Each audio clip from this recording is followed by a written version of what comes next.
Hey, hey, hey, you cozy folks. How is everybody doing today? Good to see you, Travi, nice and early. Zuthis, time-appropriate greetings, Channel Cutie Flicks. Hey, you burn face. Ivy Blade. The Rufio. Austin Fuego, hello, hello. Let's go on Floggy. Isla Cruz. Good to see you popping in at the start here, Merle, for some cozy FTL. Zizivivification. We have indeed played a heck of a lot of Hades. Might even do some more of that today. Not sure what I'll be doing for the second half of stream. But happy to be here right now. Why is FTL not on screen, by the way? There we go. Perfect. Miss Achiever, how's it going? Oh, woe to you too, Faley. And everybody else. So happy to be here. Some cozy times. In one of my favorite roguelikes, FTL. We've been playing through and trying to get a win with every ship on hard difficulty here. And we've almost got all of them done. As far as the A and B variants go, we only have Rock B to do, which will unlock the Crystal ship. And then we've got a couple C variants, the NGC, the Stealth C, the Slug C, to do, before we max out everything on the save file, basically. Earl just got his first Hades clear. Yeah, I kind of hear that with Hades. And having played a fair bit of it, the progression goes surprisingly far in. Like, even 100 hours into a save file, I'm still making like meaningful amounts of meta progression to make future runs easier, which is kind of fascinating. I'm tempted to start a new save file entirely and see what it's like from a fresh start with practice. That seems like it could be an interesting way to interact with the game. Time appropriate greetings, J-Mitch. Isn't it Burnface? One of my favorite soundtracks of all time, to be sure. For Save File Speedrun, yeah, that's a fun category. It's definitely a fun category. Oh, we've got 4 crew to give away with a Rock B here? Heck yeah. And yes, there's Hell Mode, too, to make it a little bit more spicy.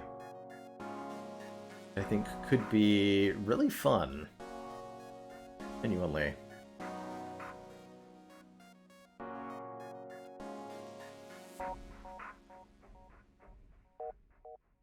Oh, man, they added new customization options for the channel points. Nice. I can set a cooldown timer? Oh, perfect. This means I can enforce evenly spaced dad jokes? Let's try this. Oh, this is gonna be fun. Cool. I guess they Twitch pushed out a new update. And channel points have a lot of more customization here. Most notably, I can limit 1 crew member per chat member per stream. Perfect. That's really cool. That's really, really cool. I suspect anybody who has access to channel points on their channel will get that, Merle. So I think that's affiliates too, right? Could be affiliates. Any advice for using the gauntlets, because you suck with them? Let's see, I'm trying to... I do also struggle with them a little bit. I'm trying to think of what's worked for me off the top of my head. I really like the hammer upgrade for the extra reach long knuckle, which has definitely carried quite a few of my runs, because the biggest thing that the gauntlets struggle with is the range. Getting a good cast can really help with that, by the way. Something like a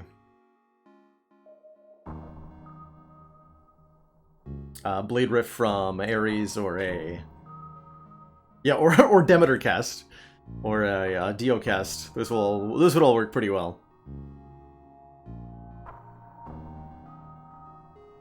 But otherwise, you need to be confident in your dodge timing, since you'll be up close and personal with enemies a lot of the time.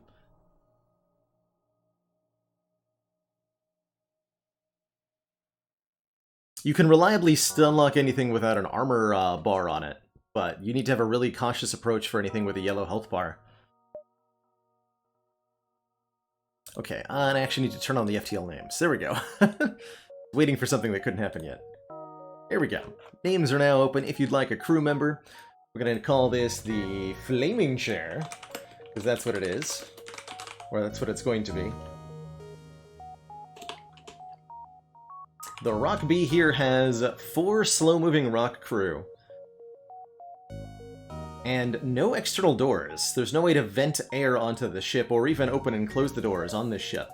So we have really limited ability to deal with intruders, really limited ability to deal with fires. Kind of having to extinguish it by hand with our 4 bulky rock crew. Who are named Teak, Sequin, Zuthus. Wait. But not by Zuthus. And Scrunchulus. Which feels like a word that should be in everybody's vocabulary. Did I spell that right? Scrunchulus. I love that. I really do. Starting on hard difficulty as usual. For a manual airlock, but that's the thing, Maniac and a Mask, even if we got a hull breach, without a doors system, we can't even open the internal doors to, you know, send that anywhere. There's no way to... there's no way to use it at all. These doors just say shut no matter what. Tragic, really. Alright, pretty regular looking Sector 1. Let's just quickly look for weird anomalies, like, for example, these two not connecting was totally a possibility. Just make sure the connections are there, and that the map layout isn't going to be wonky on me, like it loves to do. We want to visit these nebulas? Maybe. Hey, Crit Error. Time inappropriate greetings.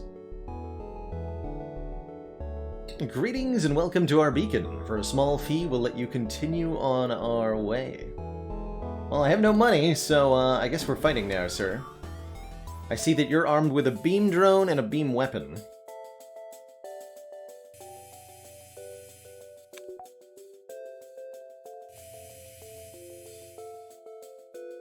Okay. What we got going on over there? 2 humans and a mantis. This was a reasonable ship to firebomb to get a crew kill on. Actually, it's an entirely reasonable ship to get a crew kill on. So let's take a moment to talk about the combat of FTL.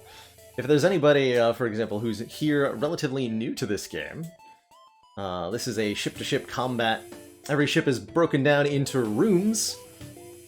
Each contain a system that takes power and can be targeted individually for damage. Our goal here is to either destroy the enemy ship, or preferably, in this instance, to outright kill all of the crew, leaving the ship intact, which we can do with our firebomb and a little bit of ingenuitive use of the heavy pulse laser. Heavy pierce laser, which will go through their shields and do some damage. It may also cause a fire or a hull breach. So we'll get scrap rewards if we blow the ship up, but we'll get slightly, on average, higher rewards if we can kill it without breaking the hull. That's the name of the game here. See that they are dodging. We can have 2 of them in that room when we hit it again, that'd be great. Just doing that to get some crew damage down. And now we'll charge the firebomb to try to finish them off. Hopefully without breaking the ship entirely.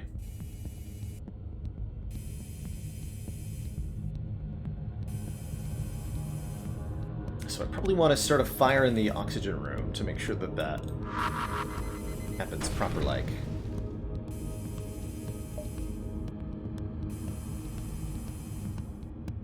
I need to do that a couple times.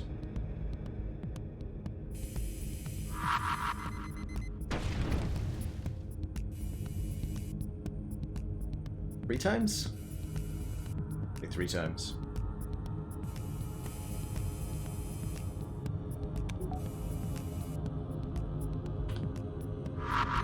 Put it straight onto the mantis for the bonus damage there. And we got 2 fires that time. That'll work a little bit better, hopefully. They try to surrender, but it's a pretty mediocre surrender, so we won't take it.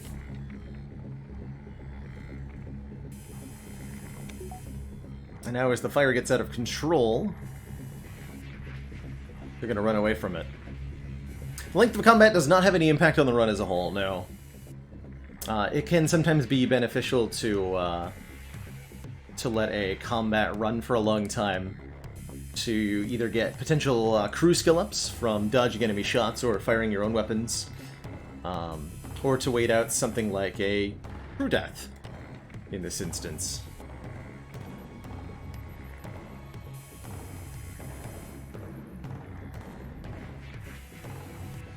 So we'll just let that fire spread while we patiently wait and observe.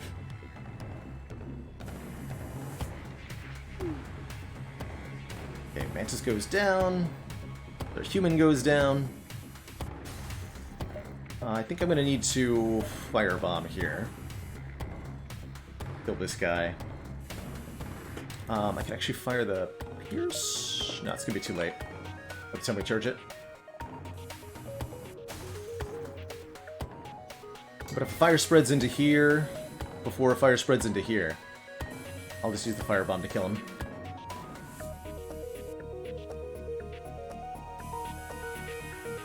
So he should die. And for that incredible amount of patience that we just showed, we get a really good reward. 9 scrap and an intact weapon, which I guarantee we would not have found without going for the crew kill here. Hermes is a sweet find this early on. A 3-power missile weapon that does 3 damage per shot.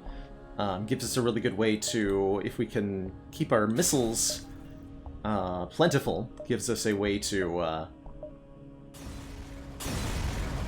deal with a myriad of threats. Also rip those guys. And their boat too. Alright, who's up next? What at first seems to be a simple nebula is actually filled with a good amount of debris from a brutal exchange between several ships. Wreckage drifts by our screens and tumbles into the depths of the nebula, only to be lost to sight. Hard to determine who the combatants were without closer investigation, which we will give. But there's nothing, so we're sad. You know what? I'll jump to a nebula beacon here, for better or for worse. Prepare to be boarded. Alright, we have been boarded. We outnumber them, and Rockmen have more health than the humans which have boarded us, so we'll pretty easily win this engagement, even without having to do any fancy micro, which is largely unavailable on this ship. A little bit of hand-to-hand combat XP for this, but no other rewards, really. But since we visited a nebula beacon, we only used up about half as much Rebel fleet pursuit as normal. As we jump through our sector, the Rebel fleet is pursuing us. They're represented by this red area that slowly overtakes the sector map. And every time we jump to a new location, they advance further forward. Our goal each sector is to get to the exit beacon, located on the map. We got a really nice exit beacon, by the way, located really far away from the edge of the Rebels. This is the other one, too. And this one has a combat. Cool. With mantises. Looks like another fairly easily fire-bombable ship.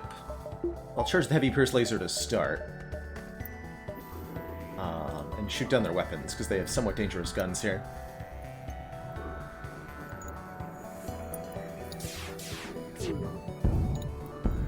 It's not gonna hit. Charge the firebomb and try to start a fire on board.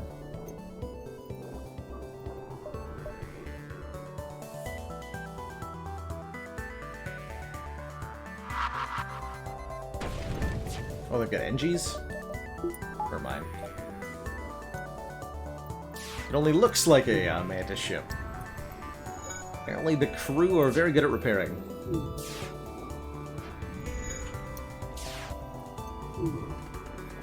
One of our top priorities is going to be to get to level 2 shields, so that we can much more easily prevent ships like this from having any ability to damage us.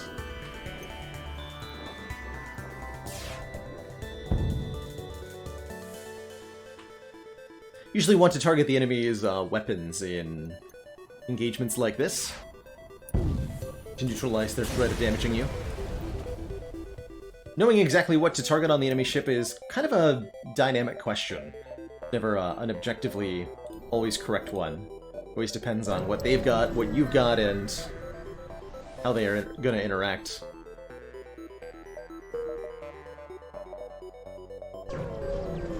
Although it's pretty much never correct to shoot the enemy doors. Ooh. Our automated rebel scout attacking a refueling outpost can offer us 2 rewards, and the enemy doesn't have any shields. Not that we care about shields with this ship, but you get the idea. Nice. We took a hit, but our rock hull plating resisted the damage. It's our starting augment on this ship. Gives us a 15% chance whenever we're hit to not take damage to the hull meter. If this this bar up top hits 0, we're dead. And that can only be repaired at shops, whereas systems we can repair just by having our crew go to the room with the damaged system and spend a little bit of time banging on it with their hands. Somehow the Rockmen managed to fix it that way. Having our 50 scrap, we probably want to go to upgrade our shields, but there is a shop here. So I think we'll try to get a little bit more scrap and then visit the store first. We can sell quite a bit. The Hermes missile, the rock plating, And that could let us have, like, enough scrap to buy maybe a crew teleporter, which could be really fun. Or something else entirely.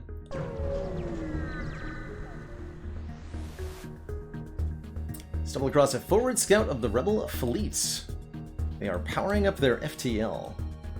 Will no doubt warn the rebels of our location. Did they get away?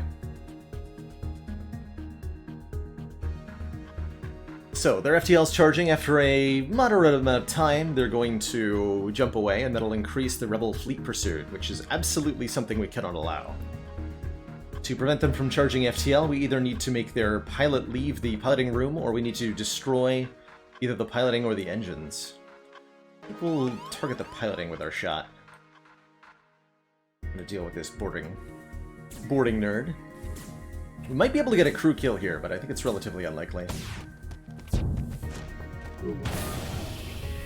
Okay, fortunately we have extra durability on the weapons. So we didn't get our own weapons disabled by that hit.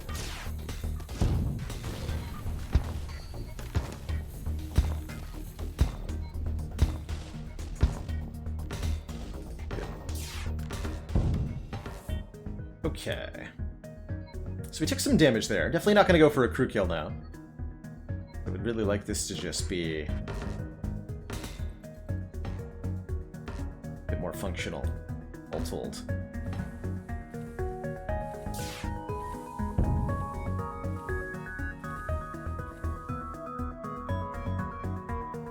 Health, whatever, just kill it. Good dodge. Alright, ship breaks apart and we're relieved to know that we're still one step ahead of the fleet. Only took 2 hull damage there. Not too shabby. Only could have been worse.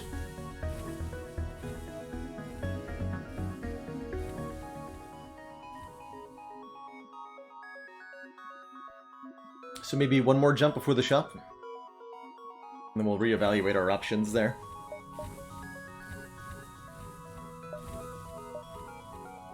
Hey, it's, oh, there's 2 stores. Double interesting.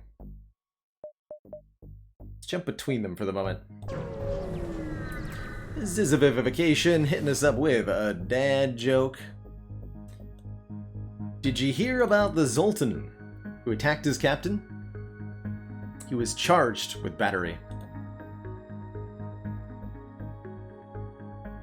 Starting weapons on the Rock B, Tom, are the Heavy Pierce Laser Mark I and the Firebomb.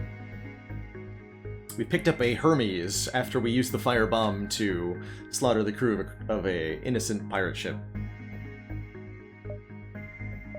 We'll aid the civilians here. This is gonna be, well, could maybe get a crew kill here. Take a peek at what they've got on board. Literally just 1 NG. Now that they've teleported the other NG on board. Perfect. Okay, that's a pretty easy crew kill then.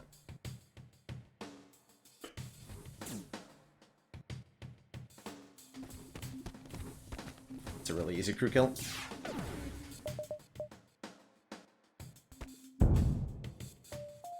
Started to fire. Unfortunately, just a well-timed laser. But we'll get the kill on this NG in a moment, I'm pretty sure.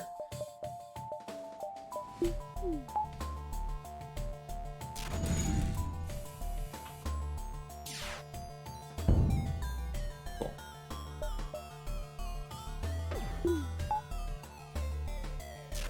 Uh-oh. Nice. The laser was just on the cusp of firing there. No more life signs are detected on the pirate. We contact the civilians, who are dead, so we loot the civilians too. Like you do. Like you do. Alright, we'll definitely hit a store now that we've accumulated 100 scrap-a-doodle. Just a ton. Let's see. Wow. Those are some augments. Weapon pre-igniter makes your weapons fully charged as soon as you jump. Really, really powerful augment if you've got weapons with a long charge time, but I think not often worth spending 120 scrap on in the early game. Automated Reloader simply makes your weapons charge 10% faster, and that's very good, especially since it's so cheap. Or a Scrap Recovery Arm, which lets you get 10% more scrap from any source. This would definitely pay for itself over the course of the run, bought this early on. There is a crew teleporter here, and I really, really, really like a crew teleporter with the Rock B. We have a fire bomb and 4 rock crew who are immune to fire, so we can start a fire on the enemy ship and immediately board onto the enemy vessel. And that's a very effective strategy, I find. Hey, First Dane. I think that's what we did last time we got the Rock B. We could also buy a Mantis if we wanted. Let's see what we have to sell. We could sell rock plating for 40 scrap, which I often think is worth it. Sell the Hermes missile for 22. Actually, a cheap weapon. I will sell it. I'm gonna buy the crew teleporter. If we sell the rock plating, we could also buy a clone bay.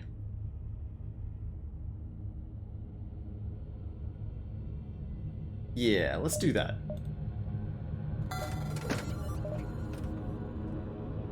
Clone bay replaces the med bay, but allows us to have our crew respawn after a period of time if they're killed. So let's take our former weapons and shield personnel and station them in the crew teleporter. This is now a boarding run. Let's go.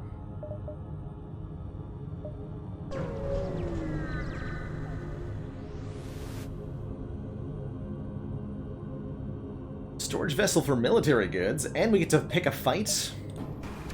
Heck yeah. And we can use our teleporter meaningfully in this battle, especially since we have a clone bay.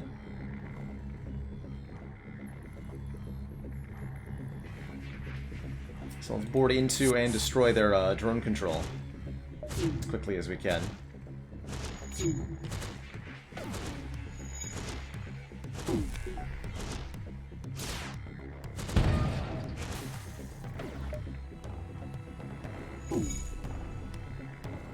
Perfect.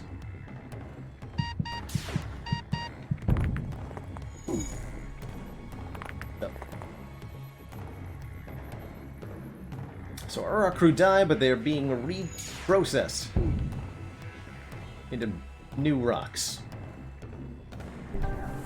You know, I'm not really sure how it works. Do these guys even have DNA?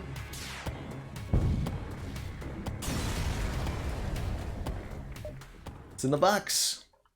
System repair drone, one of the lowest value items in the game, but it still sells for something, so I'm not going to complain too much. Could have been empty after all. Could have been empty.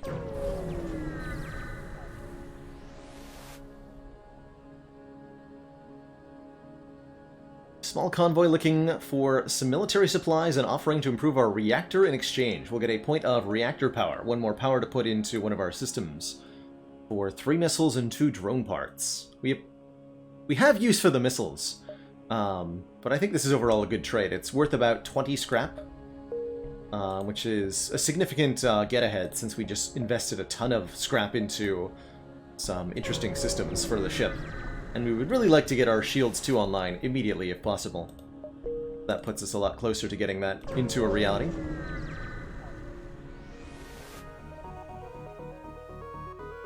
And we're up against a auto ship with a star. Going to be a slight issue. Probably want to break the missile launcher. There we go. Prevent it from doing any damage to us. And fires are about to break out on the ship, which could be a problem.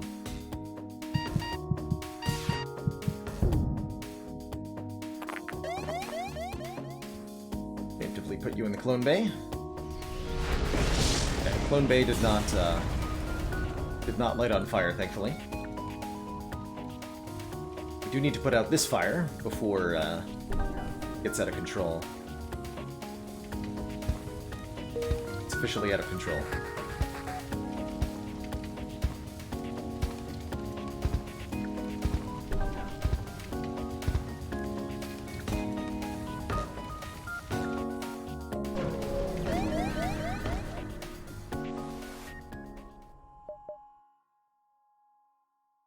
Our fueling station is stationed at the beacon. We get fuel at a really discounted rate here. I figure we'll end up needing a lot of fuel by the end of the run, so I'll pay the scrap right now. Even though it does prevent me from getting shields too, maybe I should have thought about spending a little bit less. God, not again. Okay, everybody's on fire control duty right now. We're going to turn off the O2 so that the fire will burn itself out, perhaps. At the very least, all of our crew are immune to fire, which is nice. There we go. Problem solved.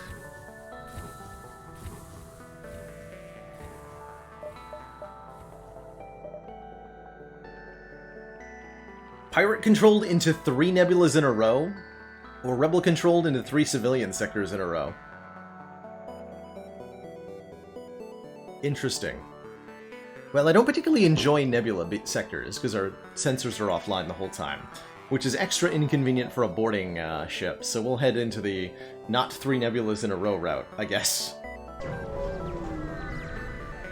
Sounds good to me.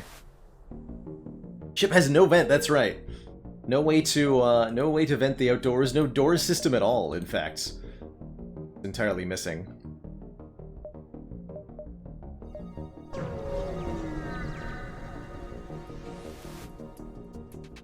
Intruders on board. Hello, intruders.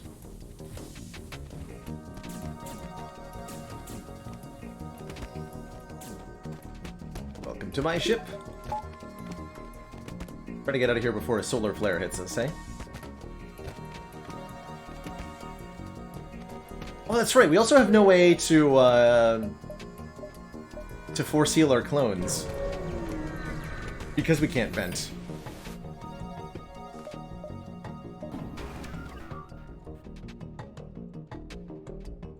Aid the civilians.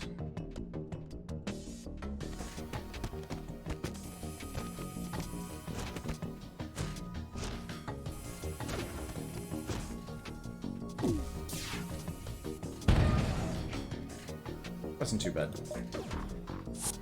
We can heal by boarding onto this ship, I guess.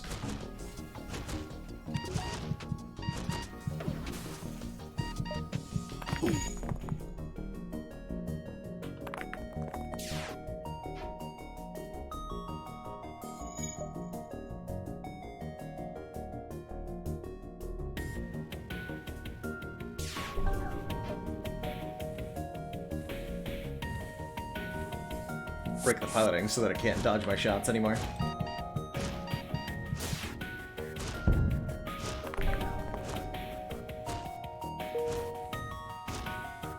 Both the piloting and the engines affect the evasion of the enemy ship. It's usually easier to take out the piloting, because it takes a maximum of 3 damage to destroy a ship's piloting from full, whereas engines can take up to 8 points of damage to destroy from full. Which is a real problem. Yeah, upgrading the clone bay does become a little bit more appealing than normal, and I think that will be an early upgrade priority. Thankfully, our early investment in this clone bay is going to work out to be a really long-term upside, because we won't need to invest in our offense very much. We can spend much of our effort investing in defensive stuff like engine upgrades, shield upgrades, and clone bay upgrades. Civilians were science vessels, and they offer us a reward. Sweet. Okay, we will get our shields 2 online, as well as 1 point of power to operate them. Second point of shields makes a huge difference in making your ship avoid damage in the early game, sectors 1, 2, and 3 in particular. I'll try to get a piloting upgrade before I jump into a bunch of nebula beacons. Also going to try to find some human opponents. Hey, we found some. They do have a medbay, though. Let's take a peek on board. Ship cannot hurt us with only 1 dinky laser. But let's see what we're boarding into, potentially. We could always just plink it to death with a heavy pierce if this is unboardable. Nah, that looks manageable. We start a fire, we board into the fire, and chaos will ensue here. Specifically, we start a fire in the medbay, and then board into that. And that should result in death for everybody on board.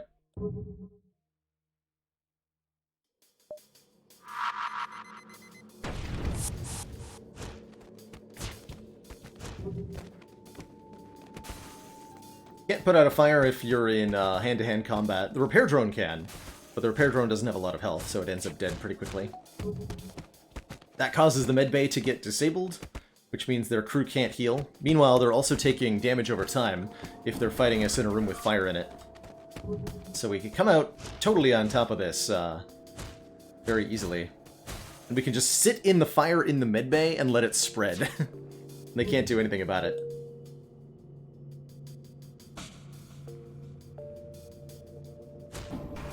Even force them to run back and forth through the medbay. Much devastation.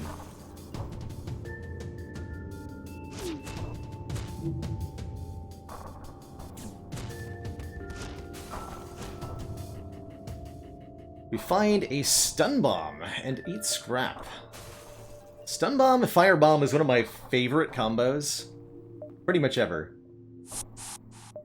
The stun bomb is a 15-second stun on any crew in the room when it hits. So you can start a fire and then stun bomb to cause the enemy crew to just sit helplessly in the fire for 15 seconds, which does a ton of damage to them. It's great! It does require a lot of missiles, but we have a lot of missiles.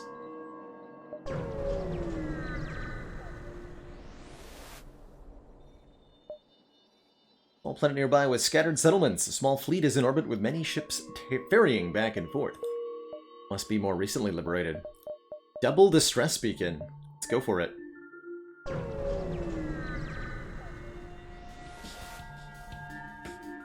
Aha! I knew someone would fall into our dastardly trap.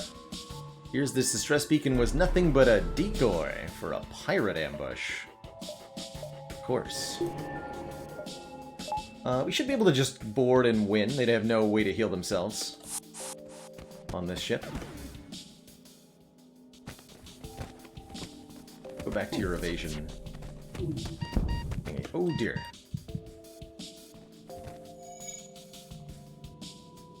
Well, that's not good. Please don't die until I fix that. You can die after I fix it, though. Looks like we've got our work cut out for us, Commander. Problems IRL rating us up with a party of 35 wonderful folks. Wait, no. Die. He did. It's not repaired enough, is it? Commander. No! Damn it. Alright, we got a spare Rockman now. It's fine. It's totally fine. Baron, thank you so much for the 9 months and that tier 1 sub. Scrunchulus, I'm sorry. Never shall you scrunch again.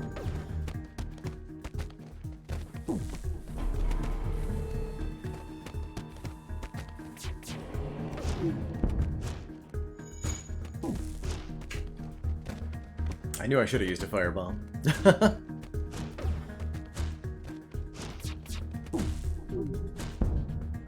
We got another bomb weapon, the ion bomb. Bombs for days, apparently. Bombs for days.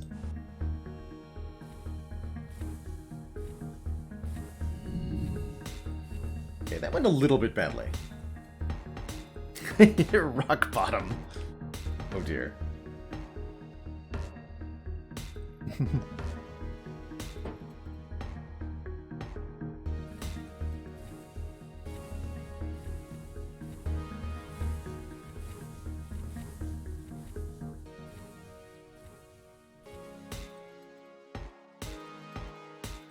Brave Rockman boarding crew is still intact. We got it.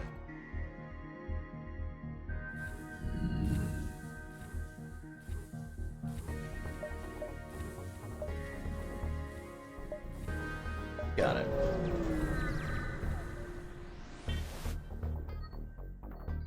And a small ship is struggling to maneuver through the asteroid belt. Unfortunately, we sold the rock crew plating, which gives you a blue option here, but we have a blue option for the teleporter. We can offer to beam them aboard our ship. They refuse at first, but after another blast rocks their ship, they agree and beam aboard. Thank you, but we really should return to our families. We'll take them home and we get 19 scrap as a reward. Sure, sure. We'll use that to upgrade our piloting to level 2 before we jump into some nebula beacons here. Did we lose someone? Yes. Unfortunately, we did in fact lose someone. Scrunchulus. We lost their DNA. Just kind of forgot how to make them again. Tragic, really. Okay, these guys have a clone bay. We'll use the tried and true tactic of firebomb on board. See how that goes for us this time. Hey, ya Anawab.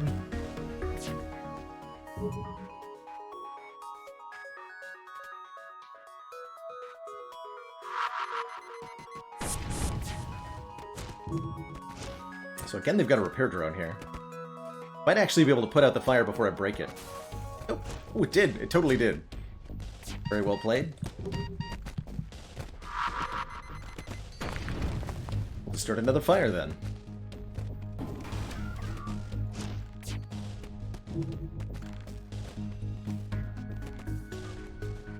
Okay, I'm actually kind of impressed.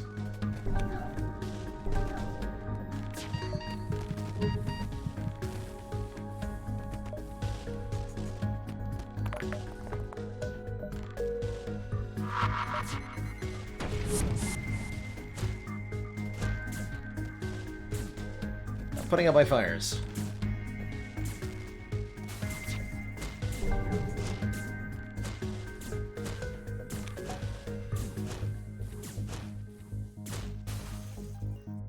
Perfect.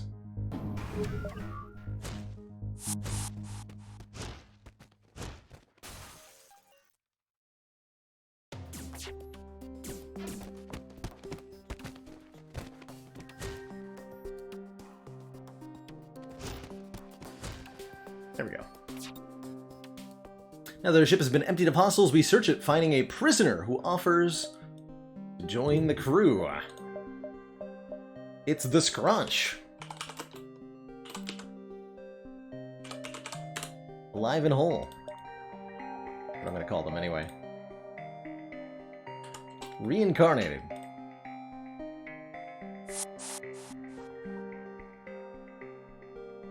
They're gonna man the engines. Like a stinky human should. Gonna upgrade with the reactor again. In the near future. I don't have enough scrap yet. Actually, upgrading the clone bay is a priority. Okay, burst 2, huh? Another clone bay situation? Okay. Same deal as before then. We're gonna bomb into the weapons room this time, though. Missed the 5% extra dodge chance for this first volley, since it does fire before we have any, nice, good dodge.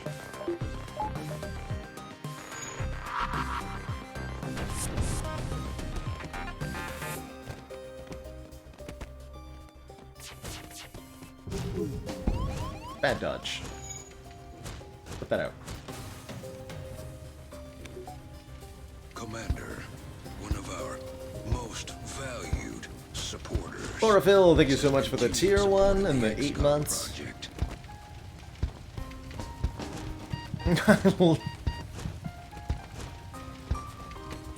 I'll get him for you. Fear not. Consider them got.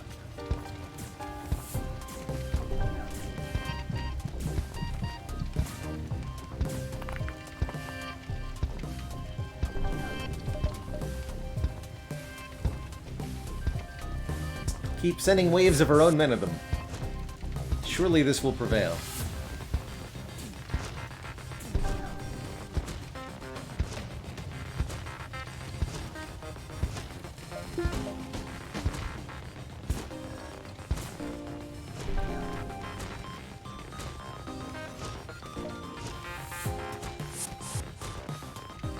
fire there. Perfect. With the crew dead, we're able to take the fuel out of storage, as well as all the scrap we can manage. Let's use this period of deoxygenation to reincarnate our crew.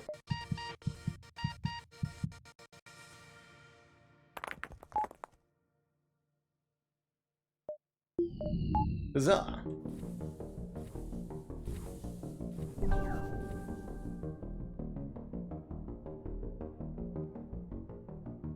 And we can afford the clone bay upgrade, too.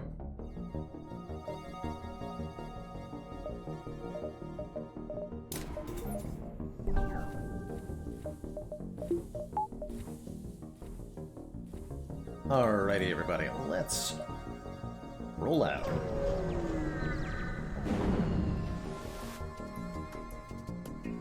Despite the harsh conditions, a rebel scout seems to be waiting for us. They've got a flak 2 ready to fire. This looks like a bit of a problem.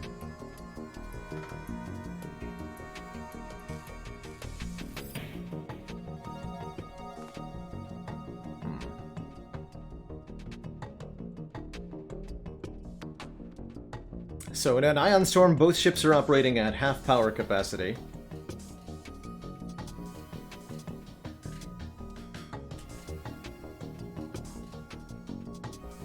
We have not much to work with. They're gonna fire 3 projectiles at us. I really need to turn those guns off.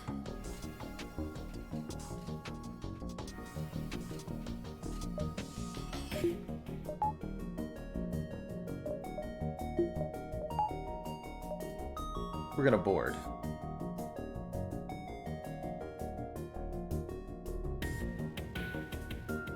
Try boarding into the mid bay. Also boarding us. See that their med bay is not on, they're not healing in it. See if they end up changing that. Guess we're just on damage control for the moment.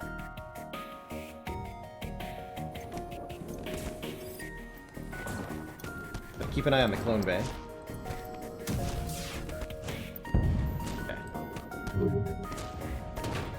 Okay, we took 2 points of damage to the shields. They still haven't turned on their med bay.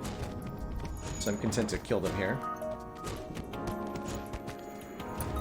Now they have turned on their mid bay. Okay. We can fix that too.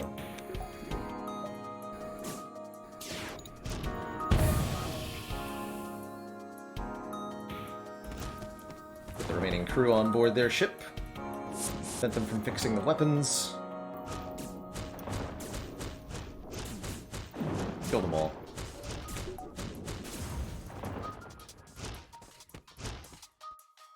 No more life signs remaining on the ship. Perfect. It was definitely sketchy as heck.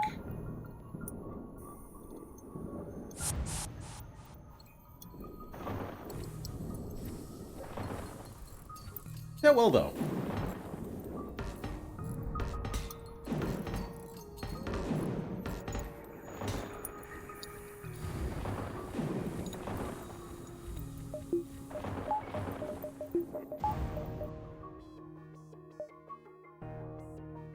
Maybe.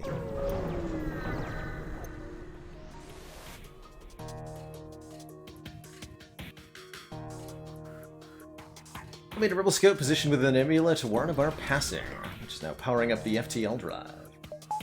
Well, good for it.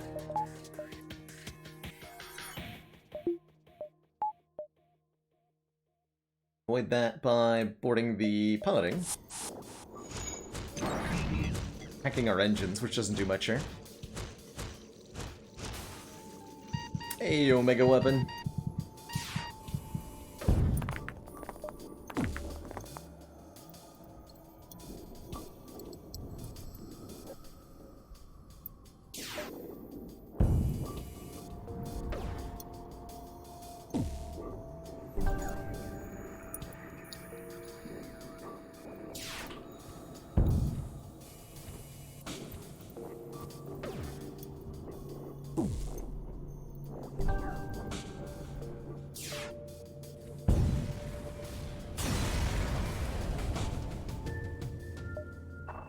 3 fuel's not too bad. No real scrap, though. They want to keep putting points into reactor power. We are really short on that.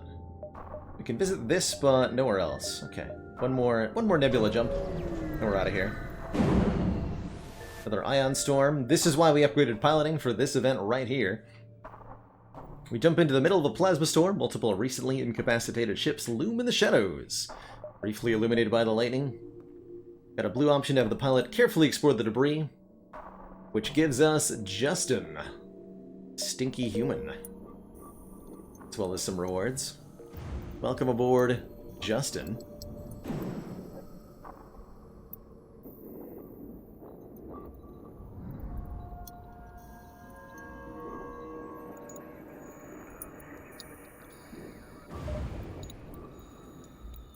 How much nebula does there need to be in a sector to be classified as a nebula sector? Asks Kazmaster.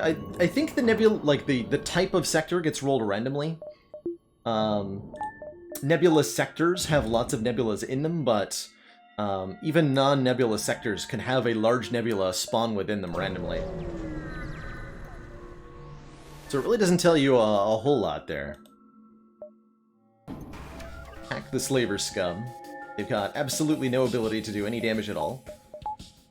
Good for them.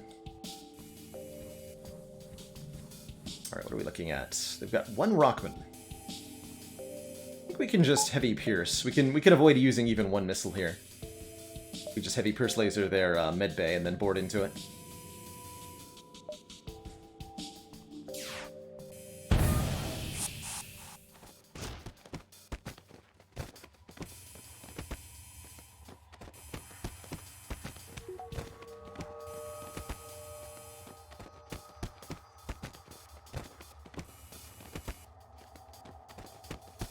And then if they want to fix their med bay, they can deal with the hull breach we just created.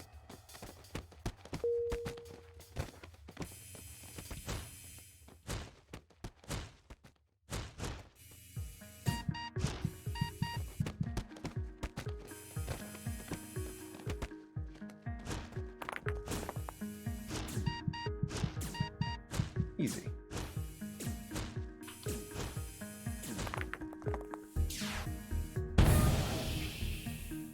You find a number of slaves in the cargo hold. They look at you questioningly, and one asks if they are to be released.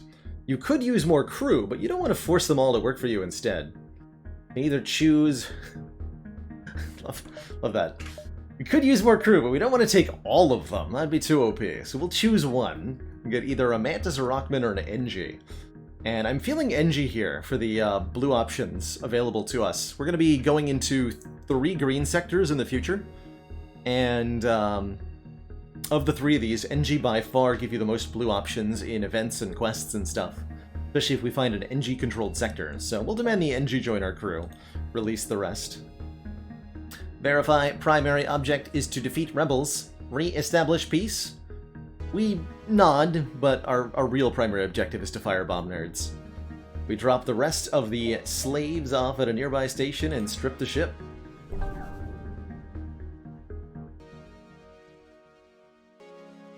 Shower in the middle of class. That is the new world that I'm proud to be a part of. That we're allowed to do that. It's great. It's great. Alright, our human is named Kappa.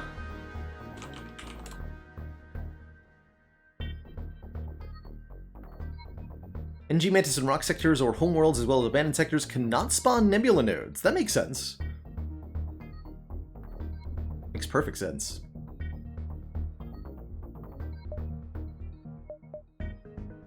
Alright, next sector. Speaking of, NG-controlled or civilian sector. Normally I would have said civilian, because it's usually not worth going to an NG-controlled sector unless you have an NG, but we just picked one up, so let's go to the NG-controlled. Feeling good. The Mantis have been threatening the NG core worlds, but we should be able to stock up for our journey. Say hi to the people at the distress beacon. Small NG ship under attack by a rebel fighter. When the rebels see Federation markings, they turn around to attack us instead. Okay, we're starting to encounter things with 2 shields, which means our heavy pierce laser is mostly useless now. That's alright. We'll man the weapons, I guess, with Stella here.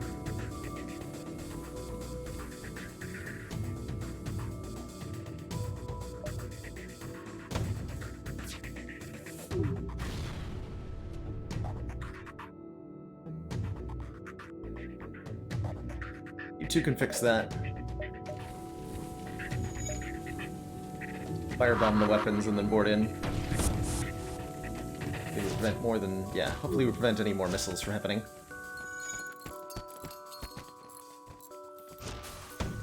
Not quite. Wait, did they put the fire out with a repair drone? They did, didn't they? Dang it, whatever. Just kill them all.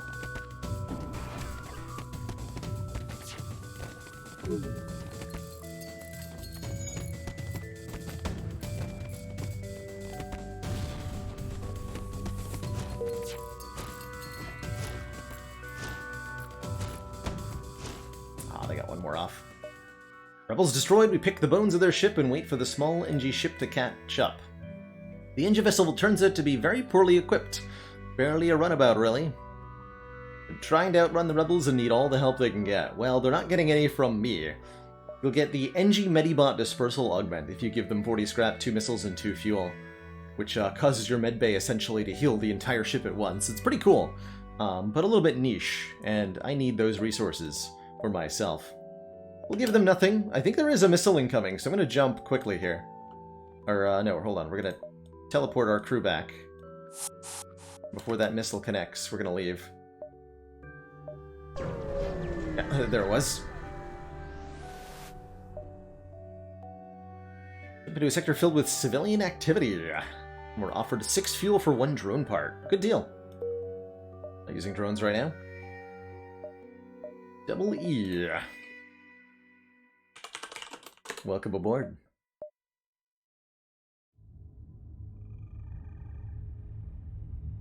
Head Ed and Eddie meets electrical engineer. Love it. Only spent quite a few evenings watching that show as a kid.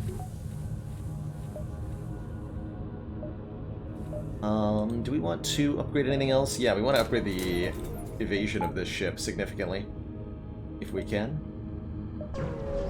Get our dodge chance up to mitigate damage from missiles and such. Ship without life forms is giving off the distress call. Search! Find a pirate ship damaged and abandoned. Oh well. Store. Let's sell 1 or more of these weird weapons that we found.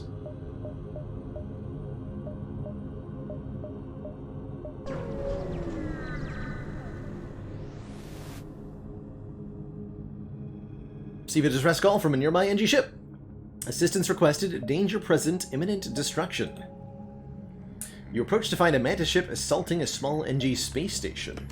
And prepare for a fight.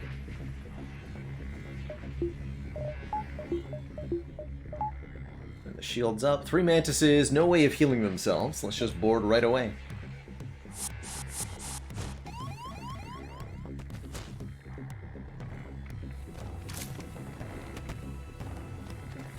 Two humans should beat 1 Mantis. I'll lose the Rockmans, though.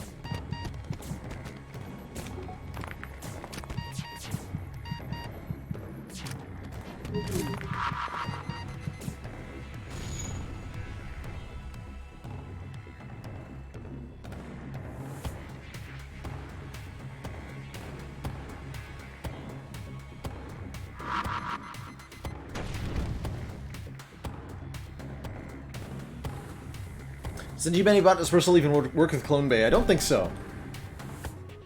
Don't know that it does anything at all in that situation. Just a stun bomb, fortunately. They could have done real damage with like an ion bomb.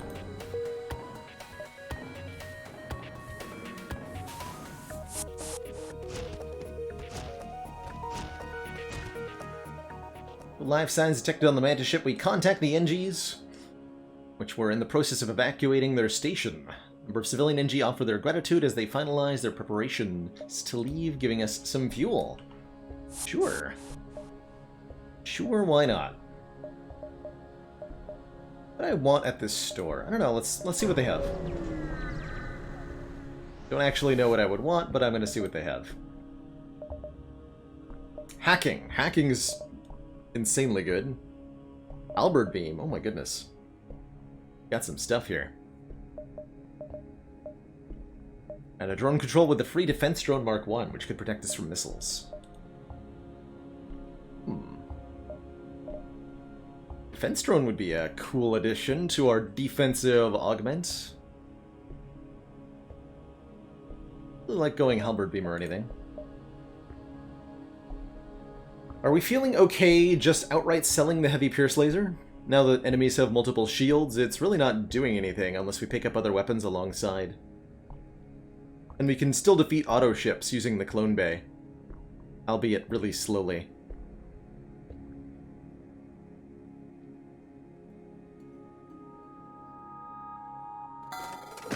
I'll sell the ion bomb, but I'm going to keep the fire bomb and the stun bomb. Sell that too. I'm going to buy either drone control or hacking. But not both. Hacking is probably better. Hacking is definitely better. Okay, we'll take hacking.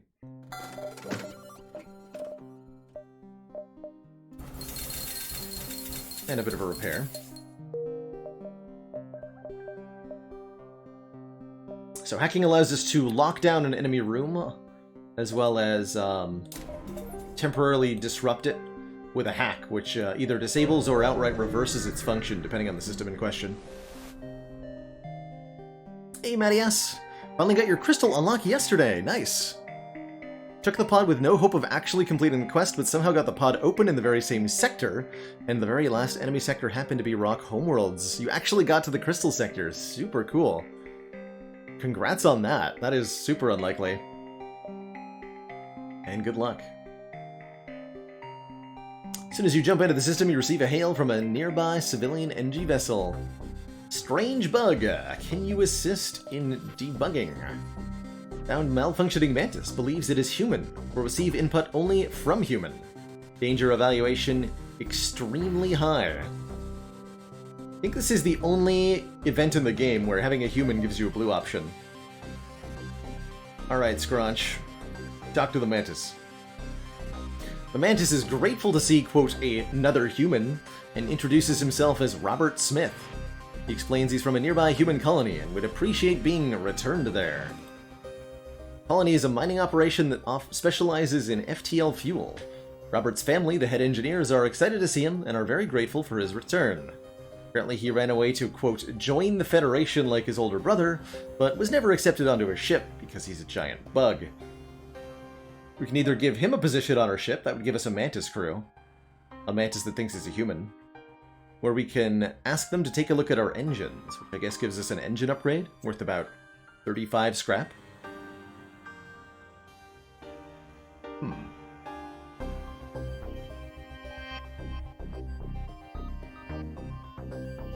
Hard to feel like more crew is a bad idea right now.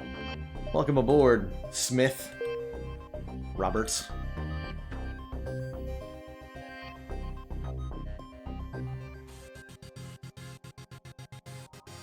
Welcome aboard. Your default position is going to be shield... no. Sensors person.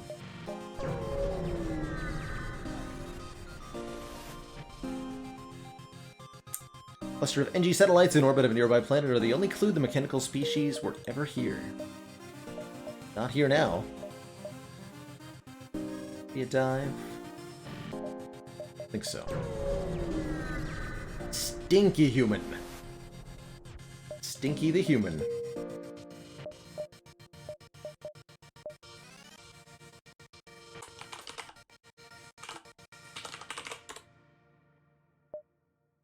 If I make a space, this is going to be accept that, though. I like that.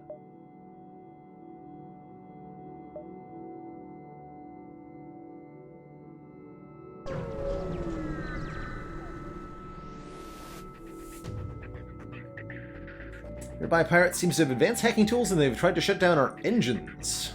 Crew manages to keep them barely operational and we move in to attack. We can counter that hack, keep our engines online. I'm not going to bother though. We've got a anti-personnel drone. Interesting. And a missile launcher. And I think we'll hack their weapons here. Let's stop this missile launcher from firing. At least until after we firebomb it.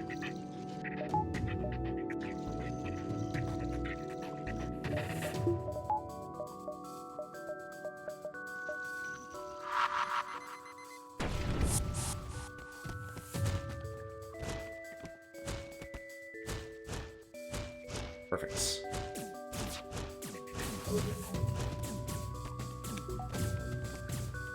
So they've got locked doors in the middle of a ship from which fires are spreading outwards. It's pure chaos. Pure chaos. Robotic facehugger, pretty much. Almost got obliterated in a fight one node before the ship unlock in the crystal sector. Yikes. Yikes. Welcome to the death trap. The pirate ship disabled, the engines come online again. We salvage what we can from their ship.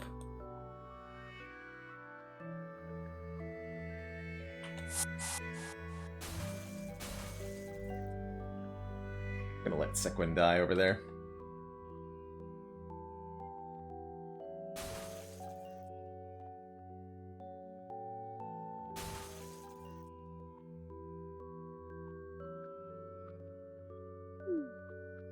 Get him.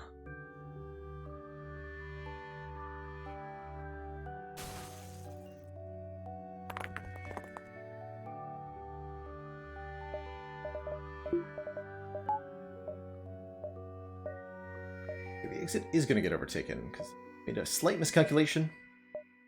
Guess that means we're upgrading our engines again.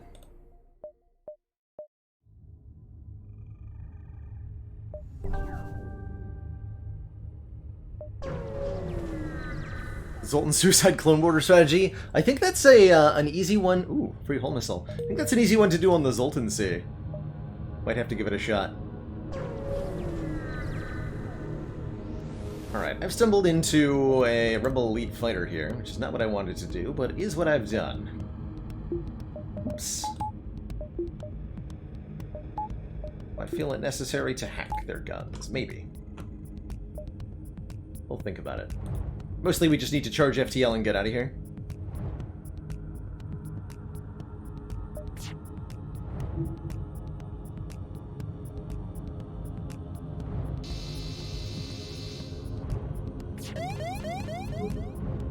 It depends on what the anti-ship battery ends up connecting with, or if it misses us. Engines. Okay, that's not good. In that case, I am going to hack their guns. Trying to prevent that from happening, but I was a half second too slow. Alright. Get me out of here now. Right. Bye-bye now. Okay, moderate amount of full damage taken, but overall acceptable. Definitely would have been worse with one less point of engines, that's for sure.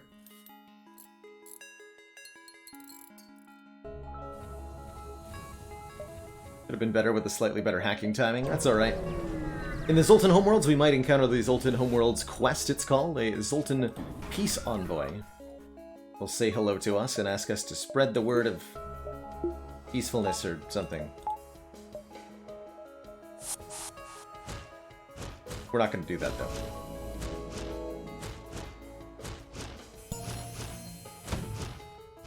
We're here to firebomb nerds.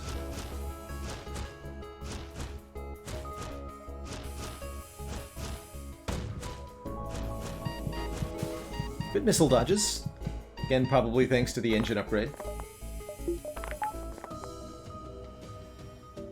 This is going to be a slow process, unfortunately. It occurs to me that we only have...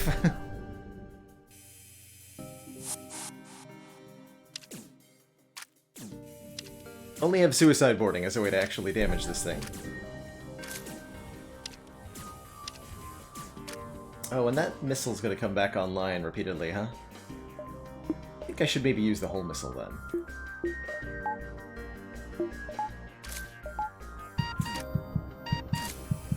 We're definitely gonna get hit. More than once. I don't want that to happen.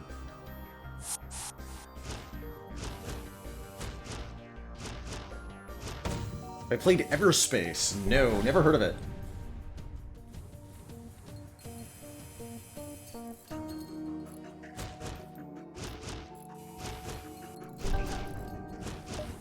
The whole missile is only normal damage too, right?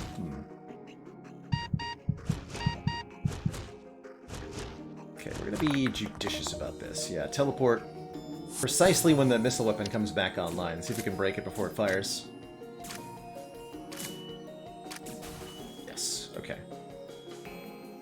And we can do this relatively safely without using our missiles. At least that is the hope.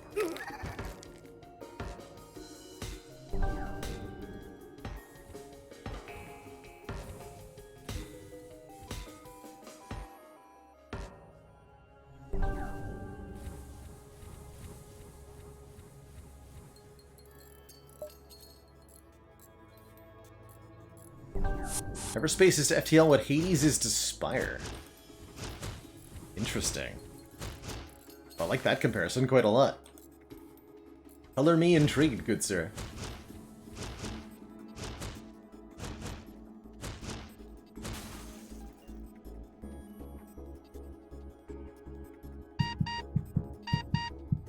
The only way to guarantee that we don't get hit by a missile is to just be patient here. And only board as soon as the repair finishes.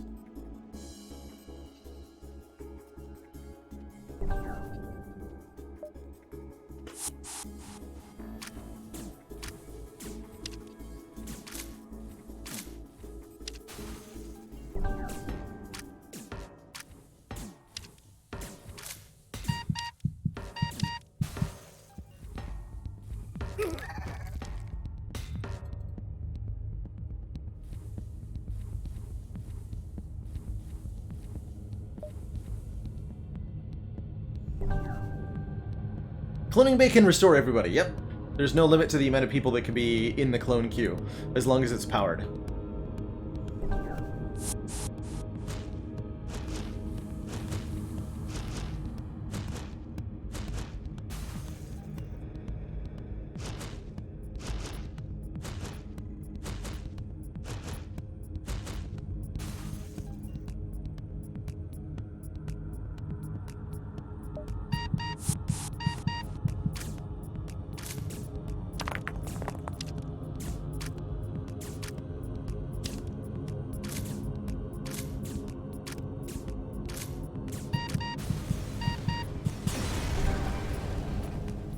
Blam.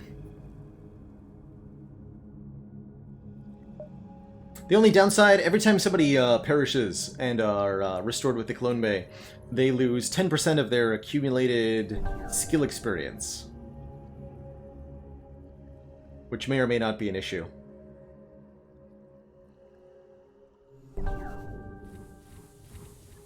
Yeah, there are a couple circumstances where crew can't be restored. For example, if an enemy ship leaves with your crew, or if you lose them to a virus event, they cannot be cloned back.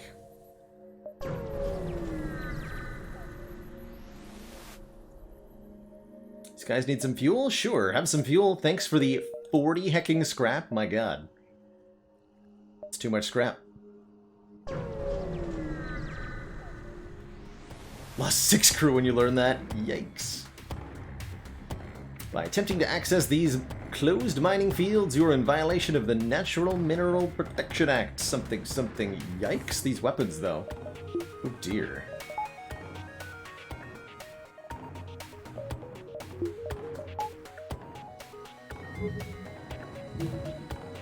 Oh, dear. It's actually going to charge the firebomb, I guess. We're going to start a fire in the weapons immediately, because we got to get these guns offline as soon as humanly possible here. The damage will be severe otherwise.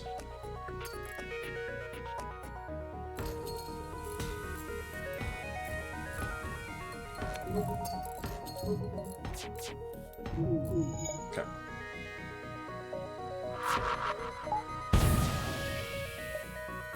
Oh, we missed. Oh boy, that's not good. And our teleporter's down anyway. We could hack the weapons, though, and I'm going to. Right now. It's firing anyway.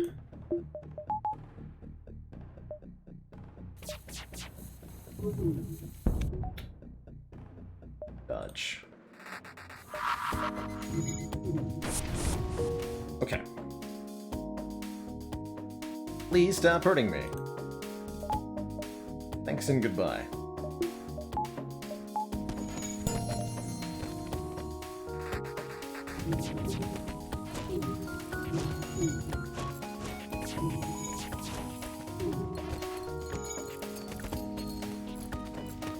Okay.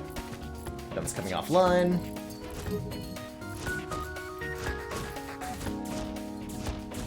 I can't get into the med bay because the door is locked. Good. Ship is very on fire right now, but that's not important.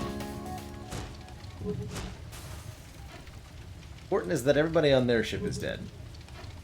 Or will be shortly.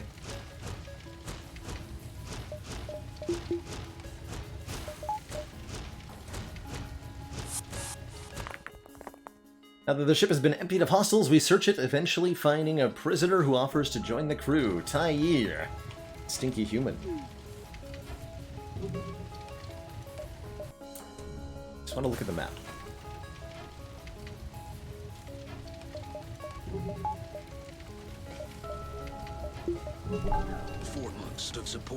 Burn Face, thank you so much for the Prime sub in the 4 months. You're welcome. Thank you.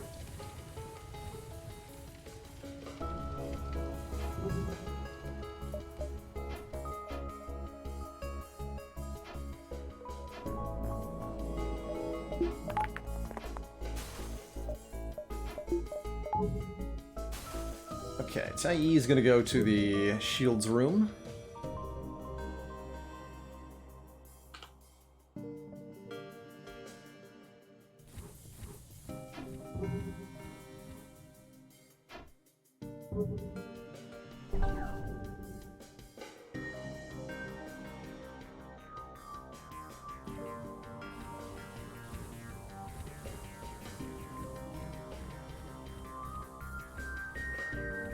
In the oxygen room, I guess. Okay.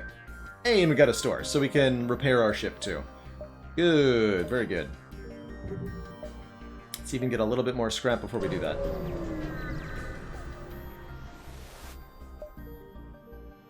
Zoltan Shipyard is stationed at this beacon. We admire the display of hundreds of glowing Zoltan performing delicate exterior work on a massive transport ship.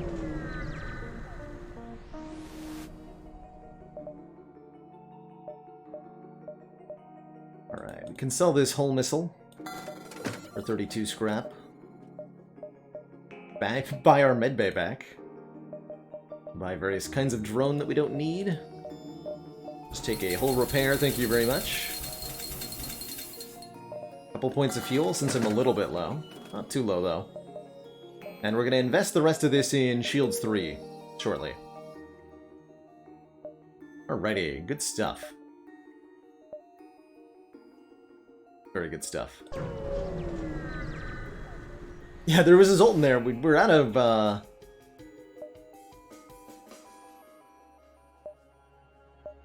We're out of crew slots, though, so whatevs, right? Like another firebomb use. Cute.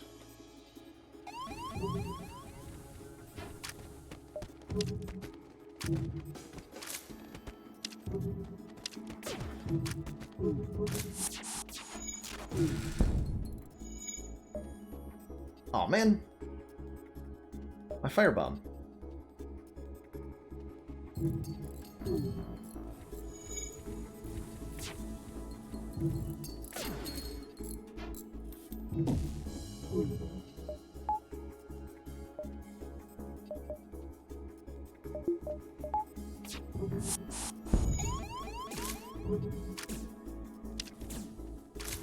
Conveniently hit a asteroid with their shot there. Really would appreciate that Shields 3 right about now, though.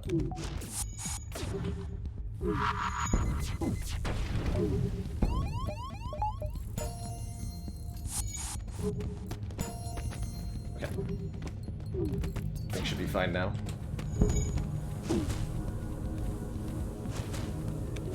Part that my shield is completely offline for some reason.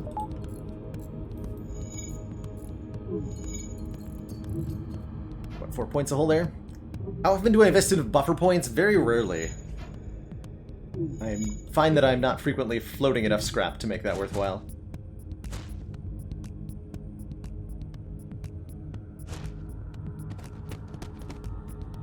There's fire in the bed by now. Perfect.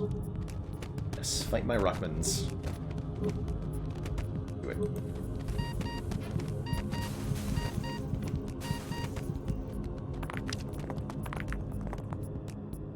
Good luck to those stinky mantises with their tiny claw hands.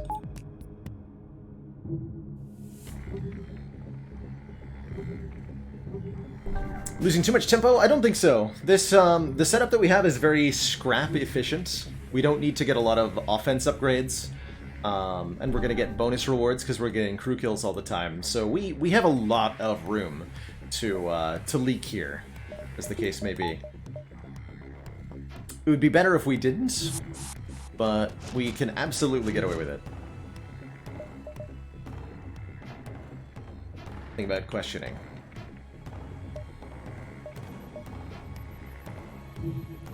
So we're going to grab Shields 3 at the first available opportunity, and that should stop a lot of the, like, little situations like this, where we would have taken big damage.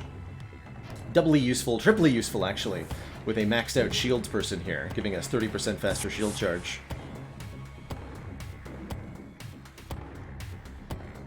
Way faster.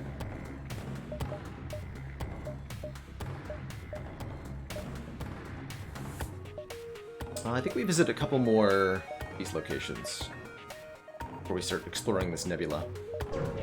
More chance to find the Zoltan Homeworlds quest, too. Jump into a debris field that used to be a Zoltan attacker. Unfortunately, the NG escort takes us. Or the attacker. Prize to attack. Think about attacking. Okay, we can potentially overwhelm this ship without using any resource. Okay, using a bomb, though. Just make it nice and easy on us.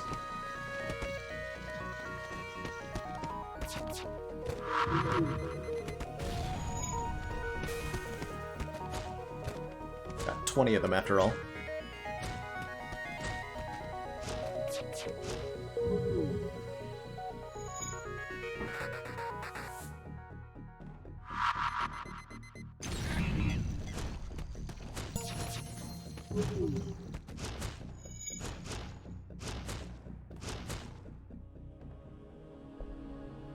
Now that their ship has been emptied of hostiles, we search it, eventually finding Remo the Zoltan, who offers to join the crew. Well, I think they're going to be named Kappa the Zoltan, because we're getting rid of our stinky human. This stinky Zoltan, who provides 1 power to whatever room they're stationed in. Basically a free point of reactor power. They're going to sit in the O2 and power that passively for us.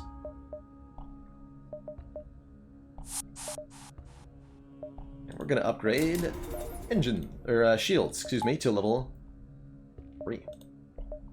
Giving us some nice thick defensive shields now.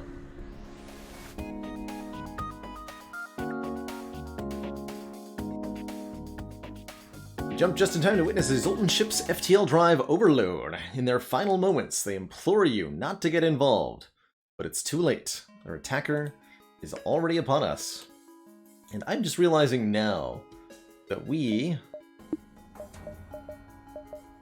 don't have a good way to deal with Zoltan shields.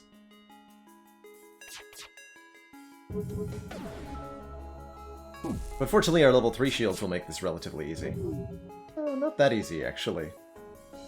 This is dangerous enough we might want to think about leaving here. It'll take 3 stun bombs, I think, to get through the Zoltan shields.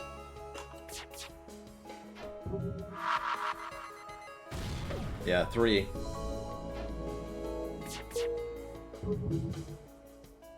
And they've got a charge chain laser. We'll do it. Commander.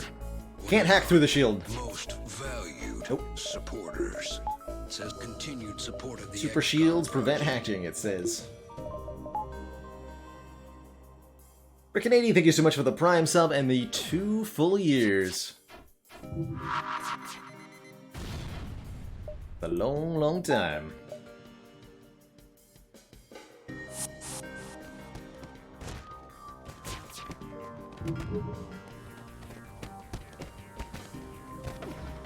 All the months, my god, that beautiful waffle stack. Aha! I knew we were going to take damage eventually if this fight went on. Too long.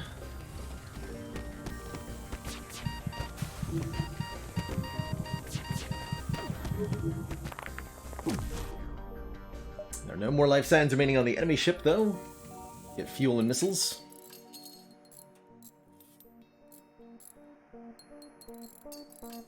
Zoltan Shield Bypass works on bomb weapons and crew teleporter. But it won't let you use boarding drones, hacking drones, anything of those sorts.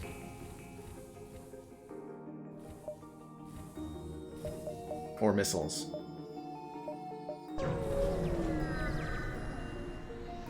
Mind control works too. Fully damaged Federation ship is hiding in the nebula. Let's lock onto their life signs with our teleporter. We get Will, the additional Zoltan. Dear Lord.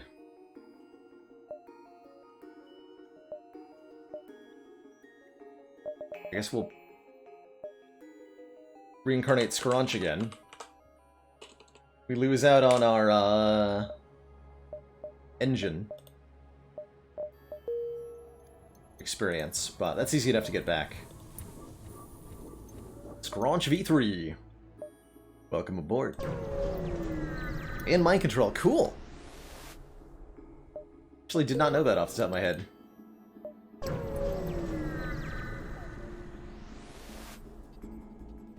Nebula turns out to be the hiding place of a terrified rock crew, taking refuge from the Zoltan Border Police. And they are doing so with a Burst 3, which is pretty yikes.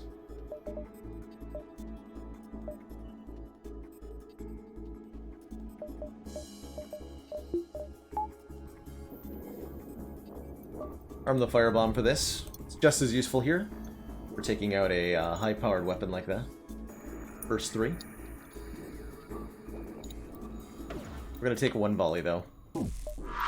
Could have used hacking to prevent that. See how much damage we take. 2. Okay. Could have used a drone part there, and perhaps should have. Prevent that. We'll take this. They're not taking damage from the fire, but their ship is, so that's why we used it.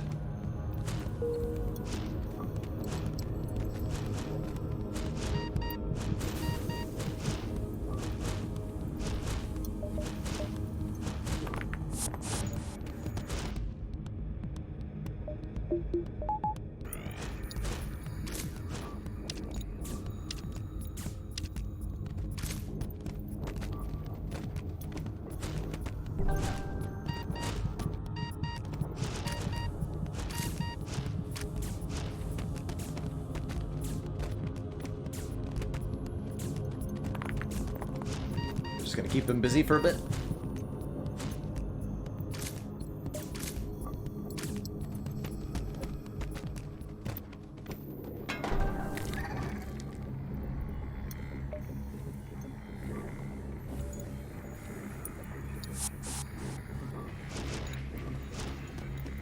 If they're fighting us on board their ship, they're not putting out the fire. There is still a fire happening. I think. There.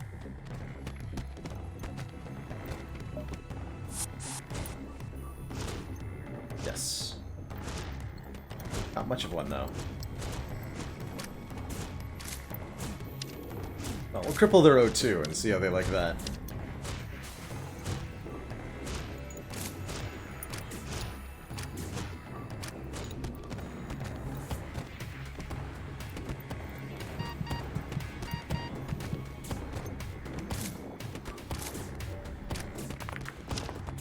Room is now also on fire.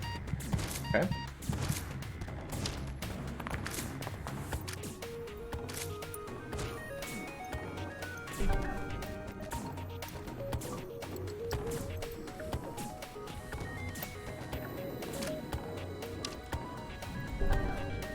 Still on fire.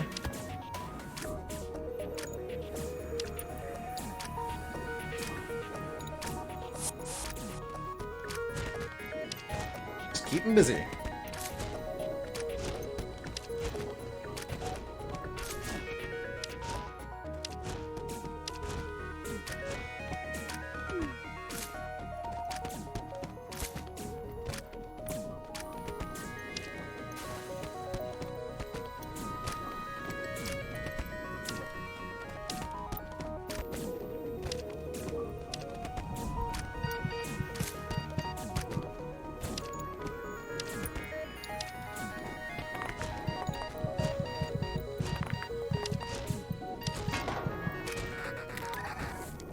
Good luck fixing your O2.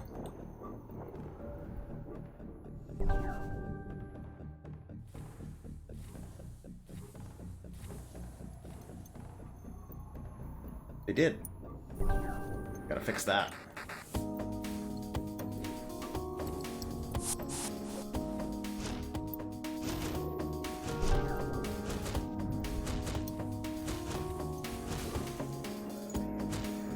Turn it back off. Okay,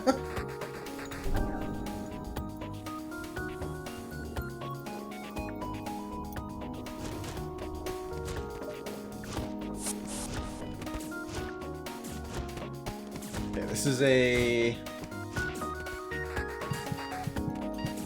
Can't tell if it's a level 1 or level 2 mid-bay.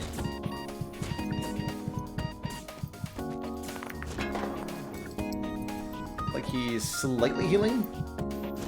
We can just board in there and kill him, though. He won't stand a chance.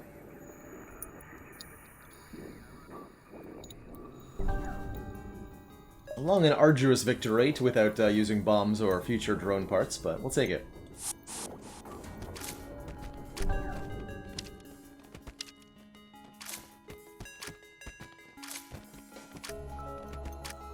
That'll get him.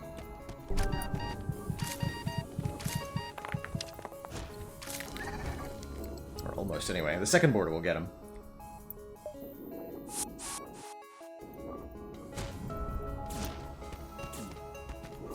Did we lure him out of the mid-bay? No. That's foolish, then.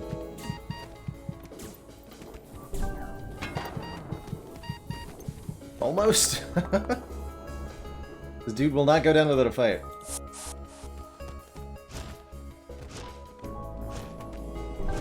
There we go. No more life signs remaining on the ship. Only took 1,000,000 years. Easy peasy. Okay, make sure we can power all the systems at once. That's always helpful. Wishing for cold and setting up 5 counting relics, yeah. Through luck or intent, you have discovered the Great Eye, says this old Zoltan man. We approach the planet carefully, trying to keep our ship from breaking up in orbit. The monolith, whatever it is, must sense as much, because the next thing you know, you have enough scrap to patch up your damage, and more besides. Why, thank you, giant creepy space vortex. Yes, there's a third upgrade level to the clone bay, which we might want to think about. Now that we've got our defenses kind of up to scruff. In fact, we're going to get one more point in engines. A little bit more dodge here. Each point of engines is 5% dodge, at least for the first 5 points, which are the most impactful engine upgrades. Okay, this is not acceptable. We're going to use hacking here.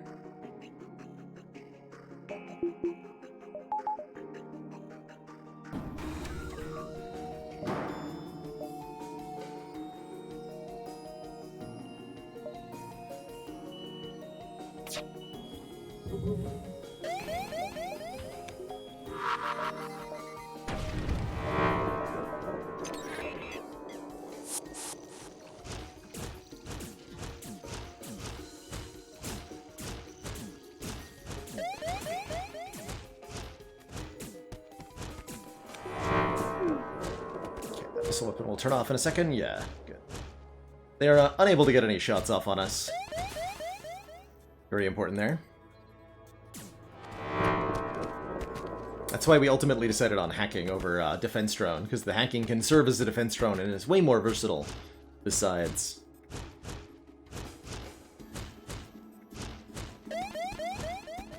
So this pulsar ends up being not too much of a threat, thankfully.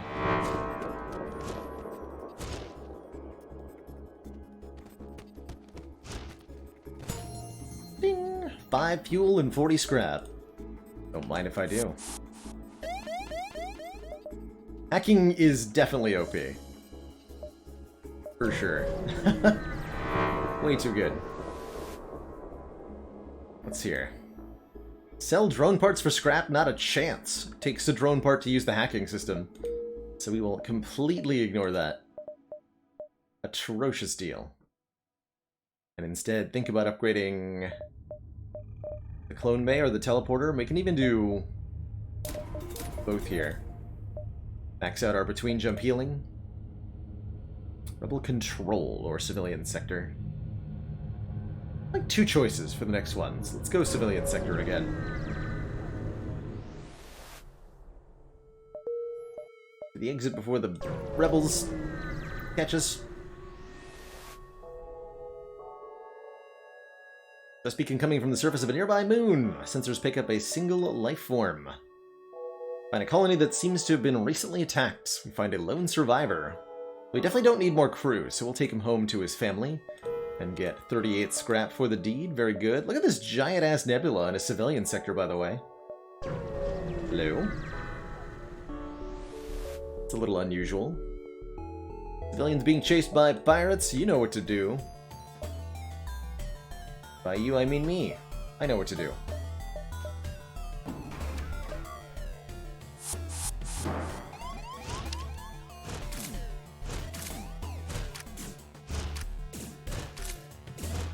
We're able to take down the missile launcher, so we don't need to use a bomb, that means. Although I see we're being attacked in our own clone bay here. I only just noticed. Go ahead and turn that on.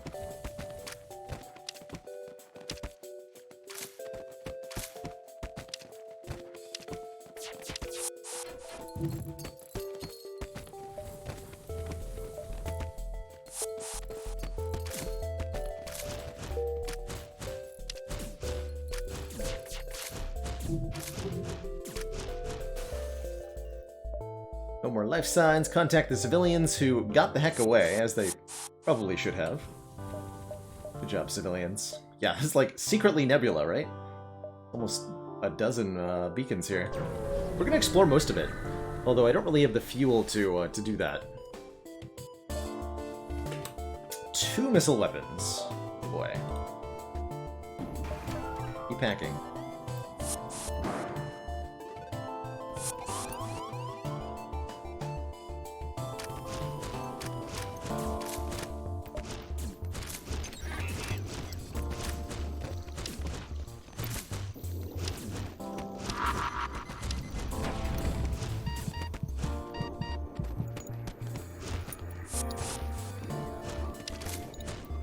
Cool. And no missile was fired.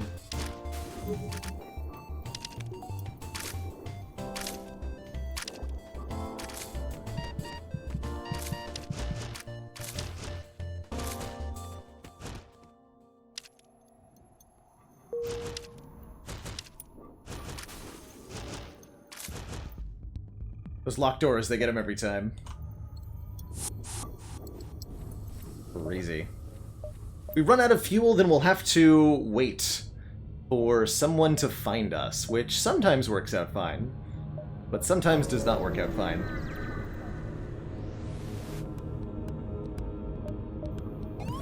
It's not end of run, though. Usually it means missing out on a couple of jumps. And either getting into a dangerous fight or losing some scrap. We're all gonna die today, apparently. Commander, one of our most K-Man 600, thank you so much for the Prime sub and the 13 months. The Baker's Dozen.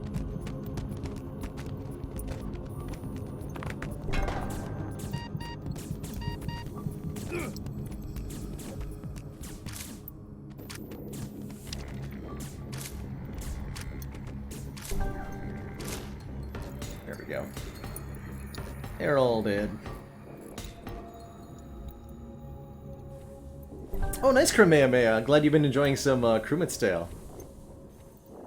It's definitely a, feels cutesy and arcadey to me. I like it. For those reasons. Quite a lot.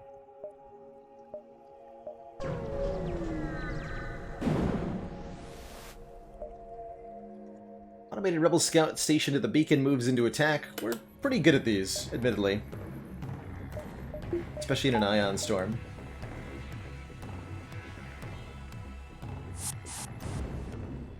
Hopefully I don't need to hack that. Let's see.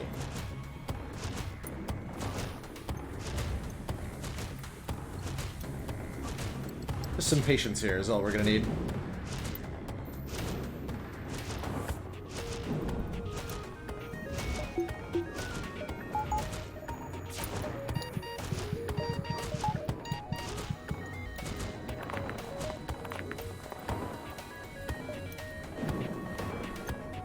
Some patience.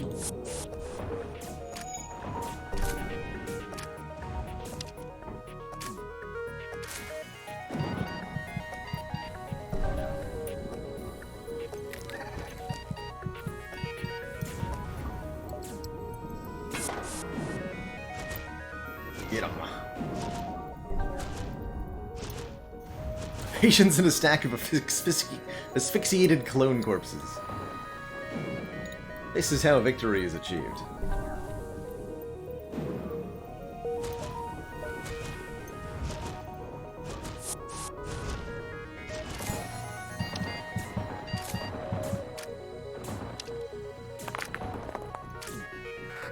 If it works and it's inhumane, then it still works.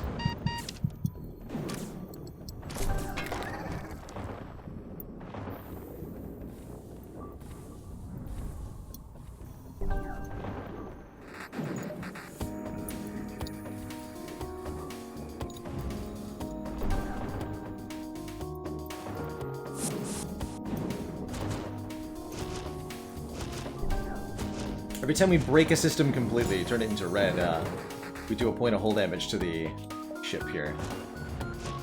We continually board, destroy, and respawn to get some hull damage done.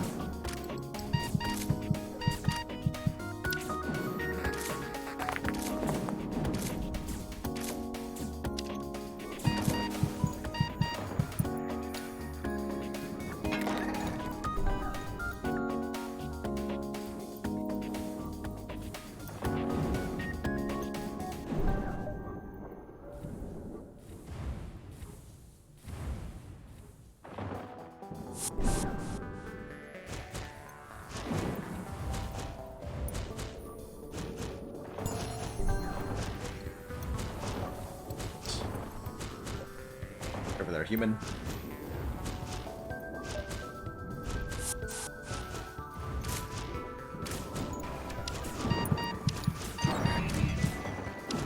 Let it Hector! Lone Bay, we actually could have gotten dunked there.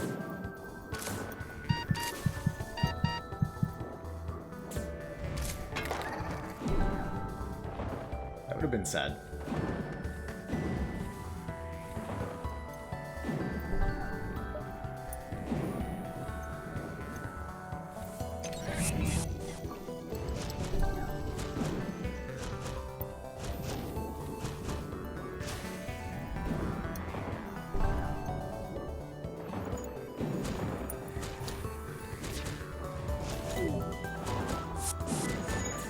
One more round of this.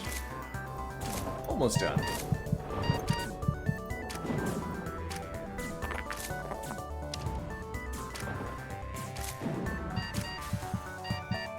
Burned. Wait, who's unnamed? Oh, Tai Yi. Yeah. Yep. We do have an unnamed crew.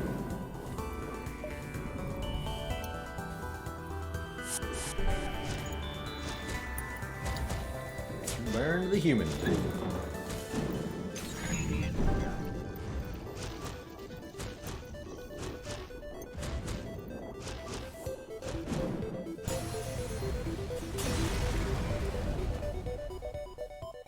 What do you do with a stinky human? Why? You burn them.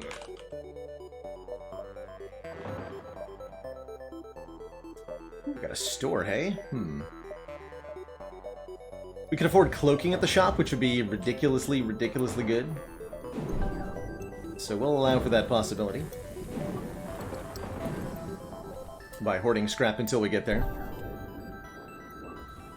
But we're just now, I think, hitting the point where we're now ahead of the curve in terms of scrap rewards and offense, because we can keep using our low-level teleporter and our low-level crew and everything to kill these high-level opponents with relative ease.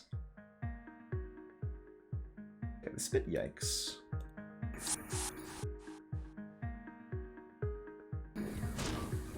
Turn off that missile launcher first and foremost. Good.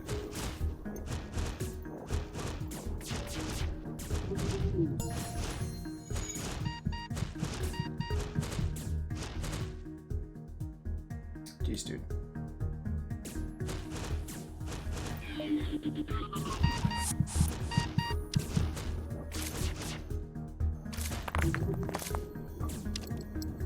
Gotta stop that FTL from charging and keep it that way.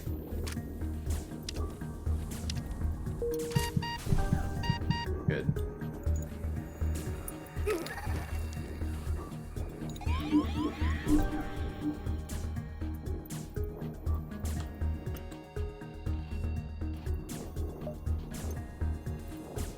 So we'll take out the engines too as a backup here.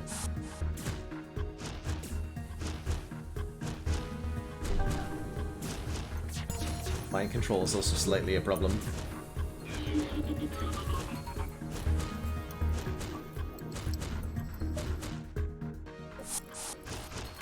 Uh-oh. Did I do a bad? No! Shit. Yeah, I did a bad there. That was not good. The scout jumps away. Will certainly have informed the fleet of your position. You must get to the next sector as soon as possible. Oops. Did we have a crew there? I could have sworn we had a crew a moment ago. Oh well. I think those are optional anyway, right?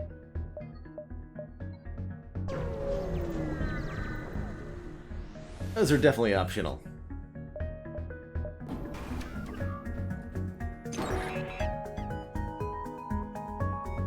Pretty sure I would know if they weren't.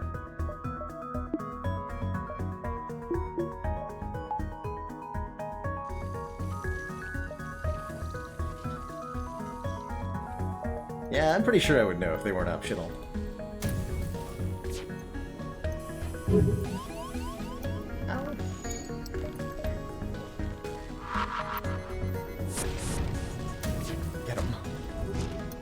got Rockman crew themselves? How rude. Oh, when we're on fire. Well, that's not allowed.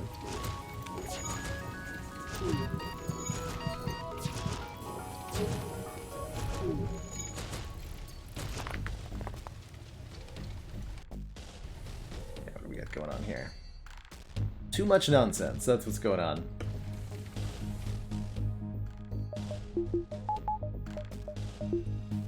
Turn off the evasion for the moment. Leave the teleporter on. Put out the fires, maybe. At least try.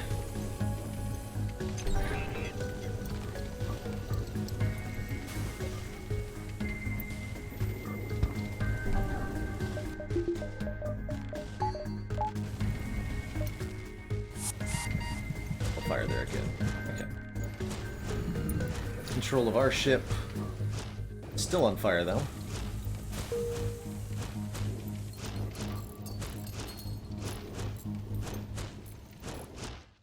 Our ship's still on fire.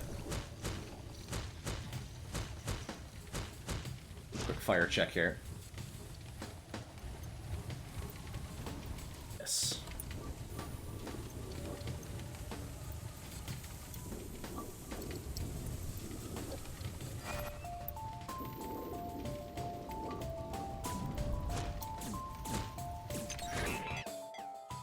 Ship is apparently carrying information about the surrounding beacons. We download what we can to our map and scrap the rest.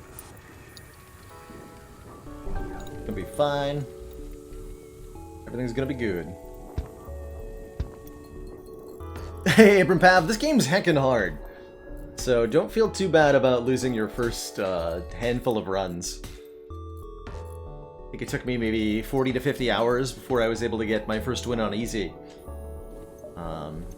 It can definitely feel like a game that ruins you with bad luck. But the deeper you get into it, I think the more apparent it becomes that this is a very skill-based game. And there's lots of ways to set yourself up for success. You've got an NG crew who will remotely repair their malfunctioning system. Avoid the combat for now and get to the shop, I think.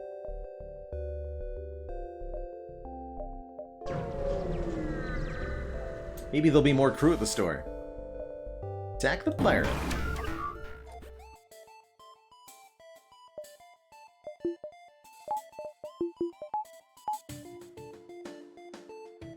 Are we gonna board with Kappa? I guess we are.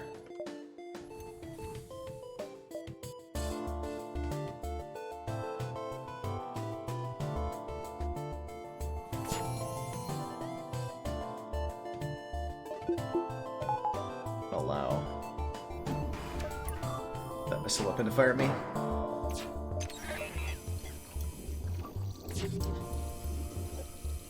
Shramare hitting us up with a dad joke.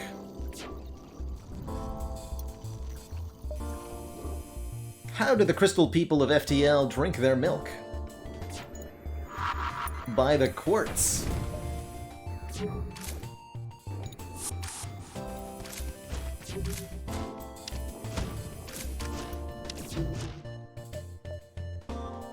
Right before the missile impacts, we depower non-necessary stuff, up the engines to max for the highest dodge chance. Didn't get there, that's okay.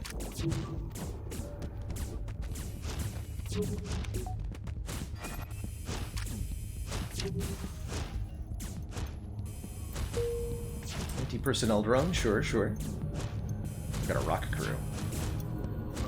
Fair enough. We're gonna need some more orders then. But I have many to spare.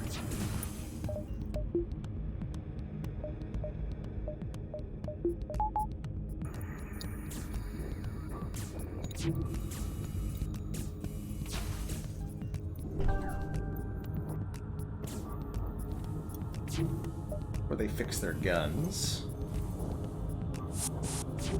Oh, the medbay's on fire? Perfect. Good.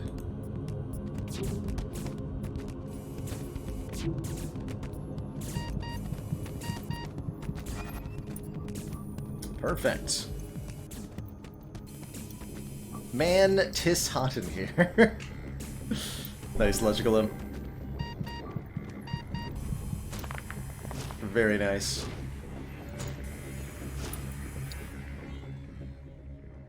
Easy, we just get more crew member, and 49 scrap. The ship refuses to fight, but we still detect life signatures.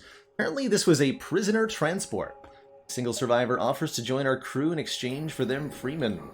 Welcome aboard T-Lek, the Rockman.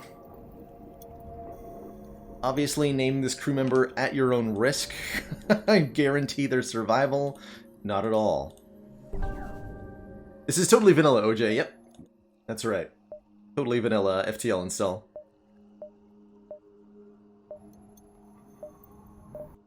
SMN, welcome aboard.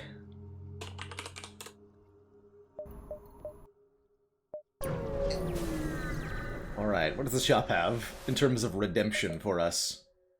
A weapon pre-igniter, oh boy. First ion field. These aren't crew members at all. These aren't crew members at all. Oh, that flickering, that is, I think, generally Discord or something. Not supposed to be enabled.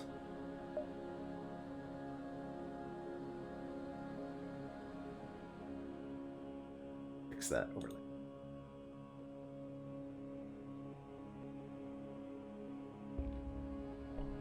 That should fix it. Good catch there. Okay, shield charge booster's nice, making our shield recharge 15% faster. Could even pair it with the reverse ion field for seriously durable shields. Definitely want to fix up our hull here. Buy some fuel. Probably a couple drone parts too, since we're reliant on that hack. Only take shield charge booster. Reverse ion field is 50% chance to ignore ion damage, which could be quite nice. We could buy like a real gun, just to kill stuff. Hull Smasher would work okay for that.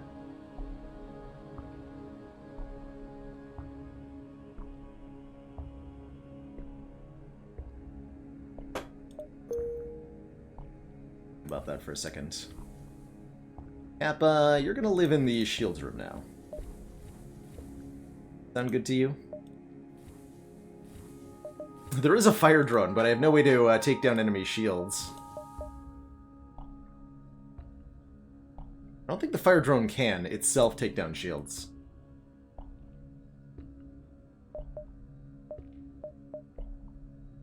Yeah, I'll take that whole laser.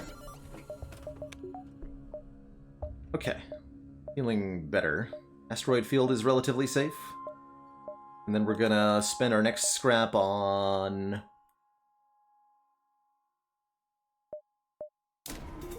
Get the sensors upgraded here.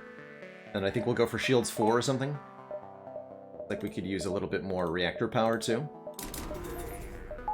Okay. Turn it all on. Make all of the stuff do the thing.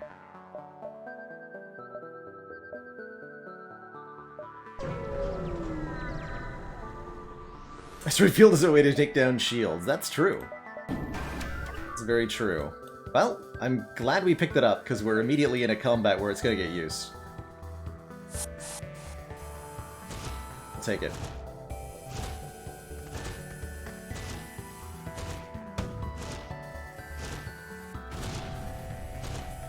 That'd be rude.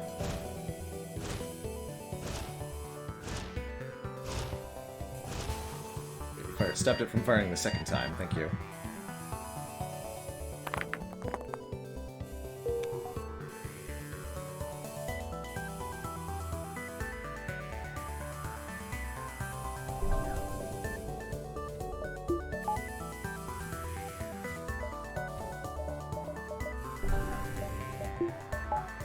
Hard for now.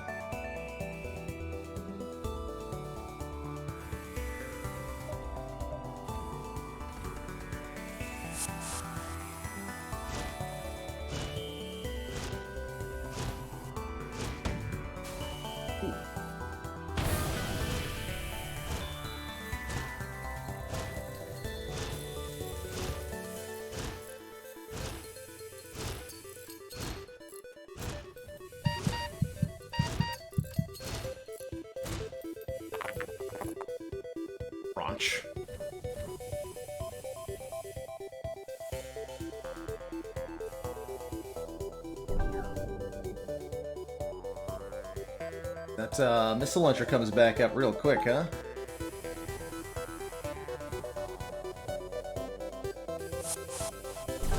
Stop firing at me.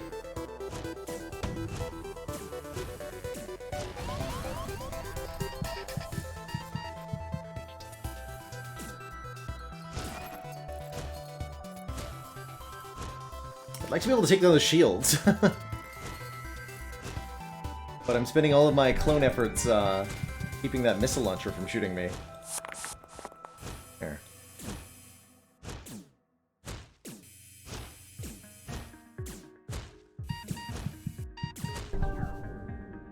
Crazy pants.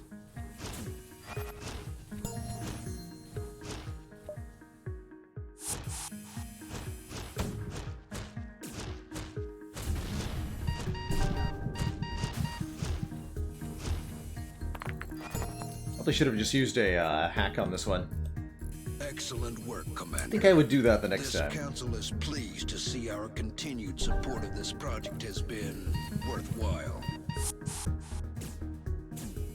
Stress Bolzen, thank you so much for the 3 months and that Prime sub. Ta-da!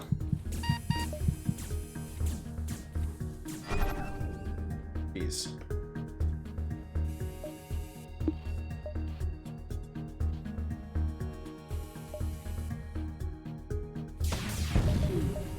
Oh, nailed it! Or no, wait. I nailed the drone. Dang it. Did not nail whatever it was. Never mind. Jeez. Definitely should have just used a hack. It's alright.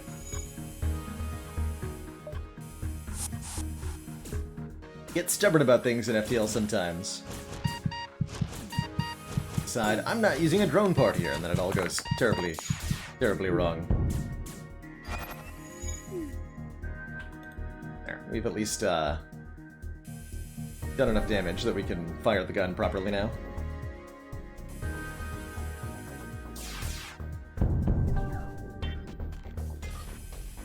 Beautiful.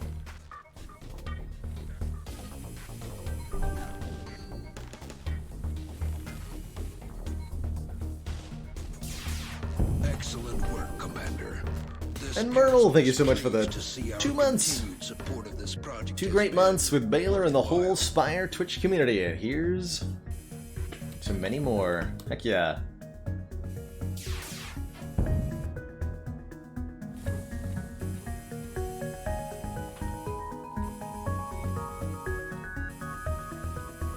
And yeah, Abraham, most of my sub alerts are from XCOM Enemy Within, the 2012 version, which is an old-ass game at this point. Been a long time since I played, but still remains part of the channel to me. I actually go back to the store and repair again, instead of visiting this ostensibly dead jump. I'm gonna do that.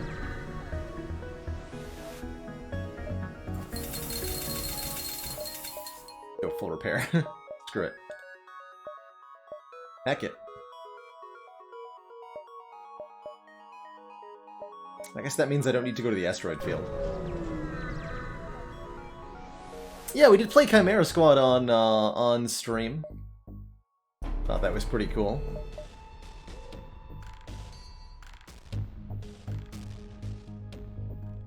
Probably not just FTL today, Penthriron.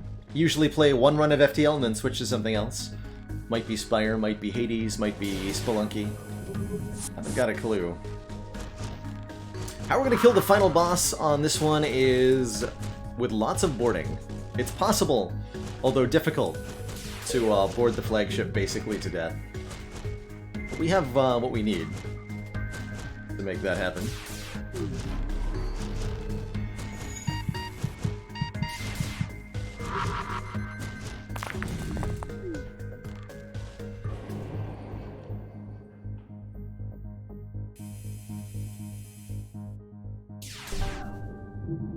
I'm quite certain that Firaxis has a new, like, full XCOM title in the works, yeah. Might be a few more years before it manifests, but I'm sure that they're working on something.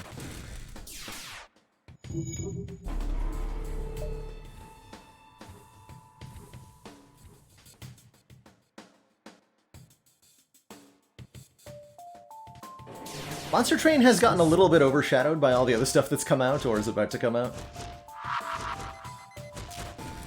It does feel like I should give it a revisit sometime in the next week or two. At least one session. I've watched a little bit of, but I have not played the original 1994? Is that when it came out? The original XCOM UFO Defense. I have not played personally. I think there's... It's a little too old school in terms of the interface design for me.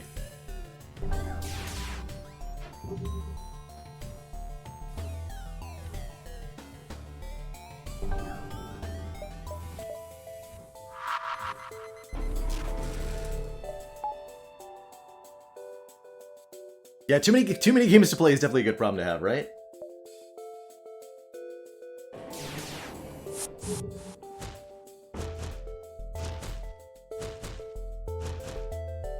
I think I played through one of the storylines on Chimera Squad El Pollo, but didn't feel motivated to do more.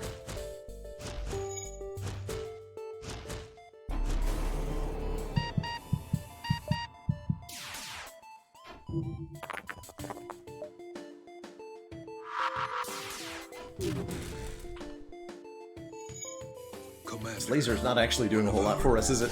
Radiant Hard, thank you so much for the 6 months and that Tier 1 sub. It says continued support of the XCOM project.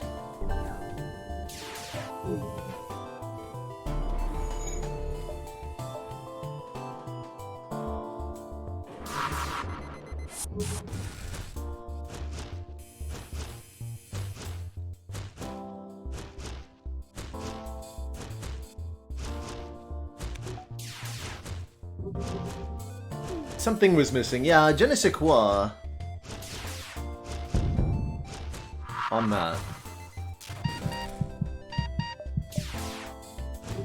I think that Firaxis will probably learn some lessons from Chimera Squad, though, when it comes to developing their next major title. Nice cloak timing, by the way.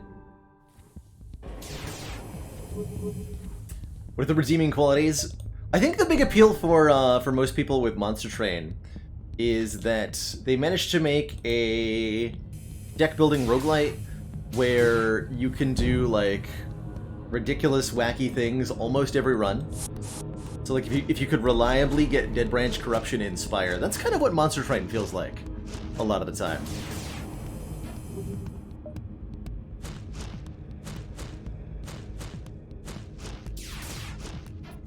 It can be a really fun experience. Yeah, this drone, though.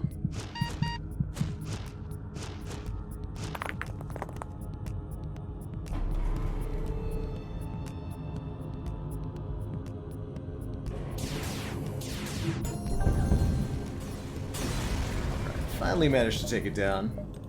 Got map details, which are not helpful here.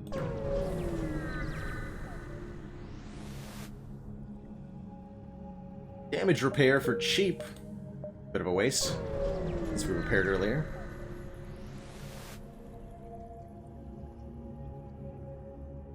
Once you've had one such run, you've had them all. Yeah, and the core design of Monster Train, the way the unlocks and achievements are laid out, you're kind of encouraged to get every type of ridiculous synergy together exactly one time and only really one time.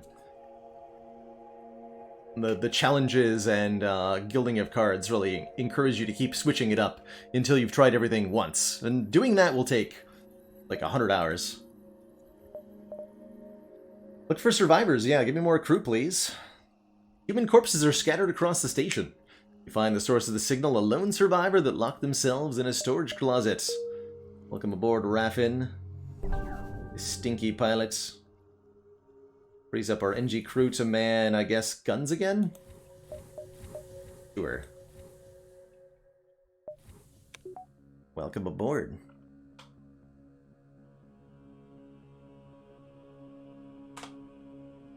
We've, what, permanently lost 5 crew on this run so far? So far. Ooh, NG Homeworlds. We've got NG on board. We can do the NG Homeworlds quest. No boarding! Alright. So they say. No more, please. Please, no more.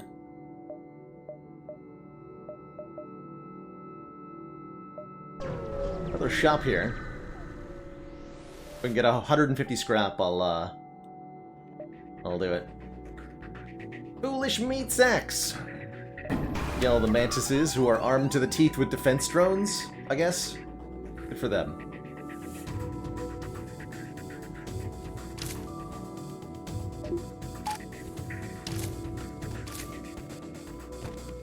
The ship can't hurt us though, right? I think so. No, it can't.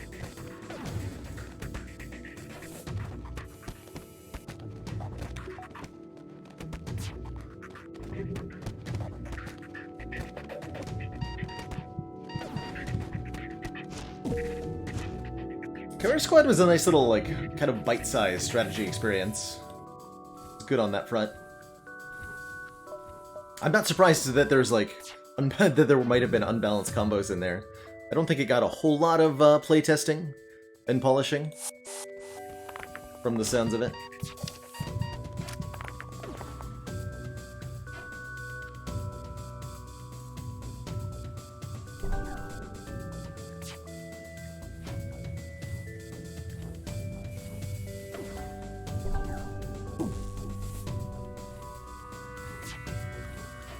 It very much felt like the kind of game that I would want to... Like, if I had a commute or something, or I was spending 15 minutes on the train, doing a mission on the way to and from work would be perfect. But it's something that I'm setting down to deliberately play? I don't know. Doesn't quite fit into that spot for me.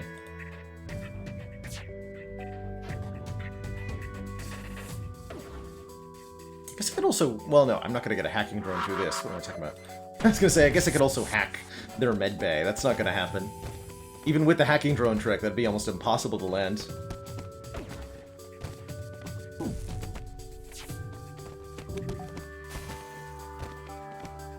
It goes down, and the mantids, well, they're going to go down too.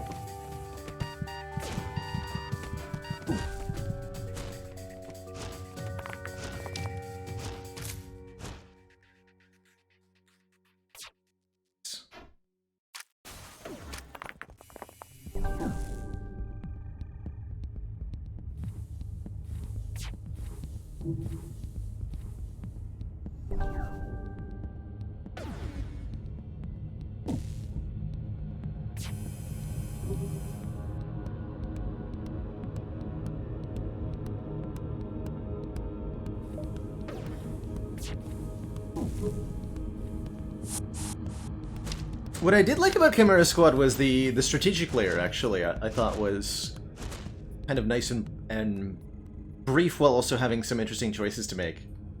At least from what little I saw of it. 57 scrap is an enormous reward here. Puts us over the 150 scrap threshold to go to a shop and feel good about it. So, why don't we do that?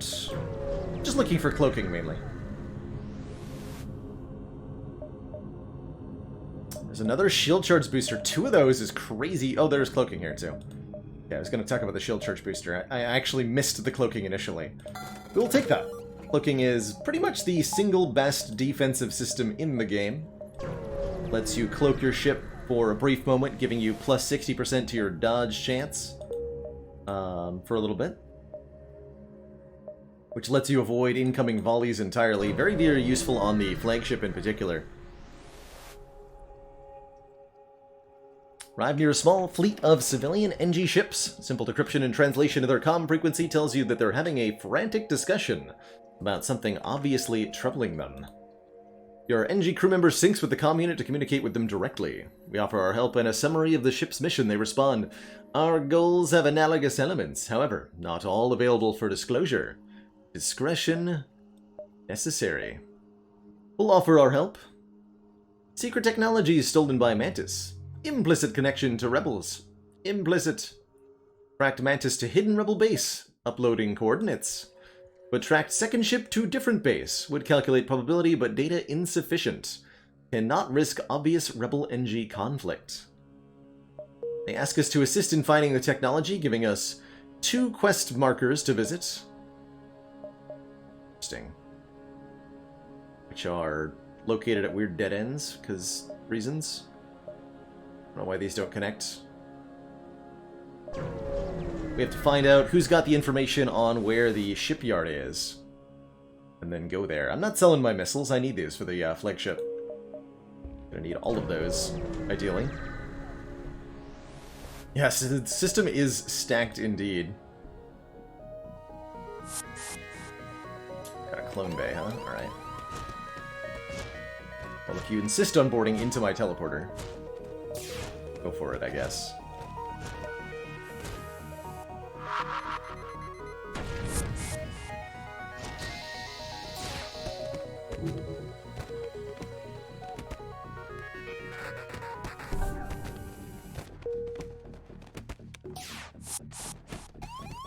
They went back on board our ship. Okay.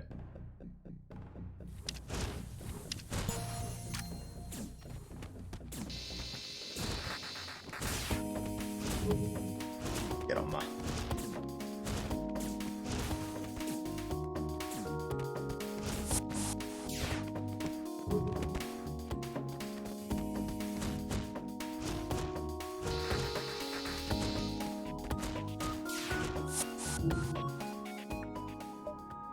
We're able to take the fuel out of storage along with all the scrap we can manage. Perfect, perfect.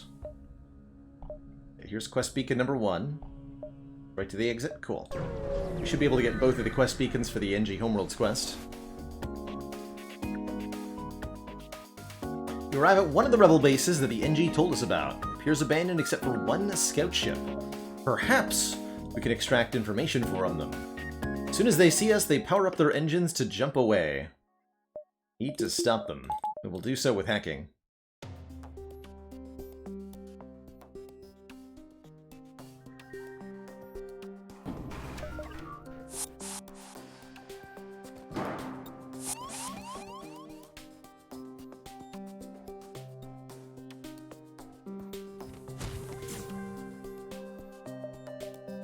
Well, the pilots actually left the piloting, so they're delayed in their FTL here.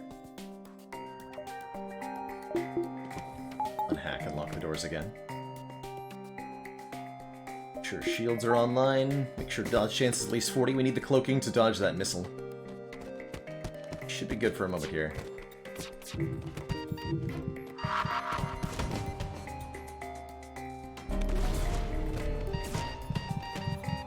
Big missile.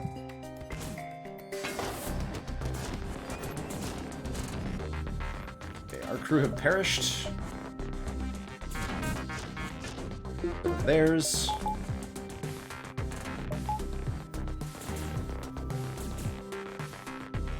Breaking my stuff, which I don't like. I'm gonna break theirs too.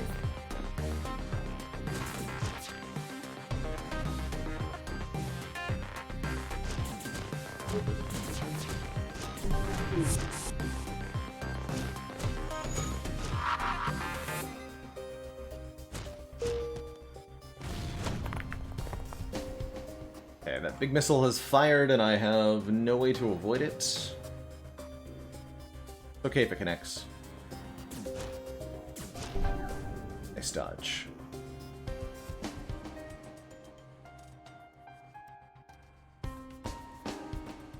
Okay, so they are still a threat. Need to get more crew on board their ship.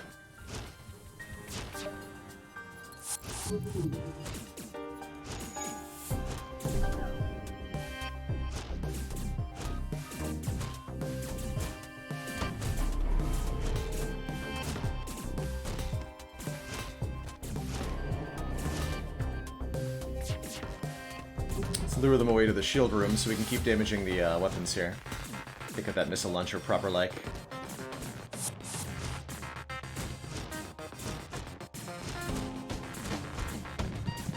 You dare!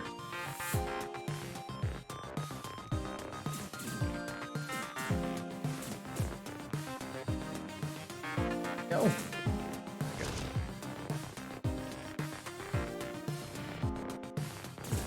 That before we lose anybody else.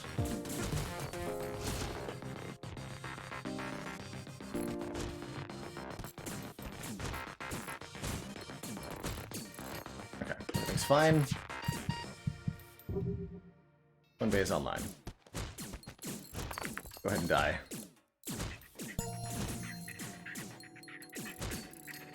This is a total yikes situation. What is happening here? Enemy FTL still delayed. Quick, get on their ship. Just everybody. I know I said no boarding. We said no boarding, but now we're boarding. Just for reference. Boarding is happening now.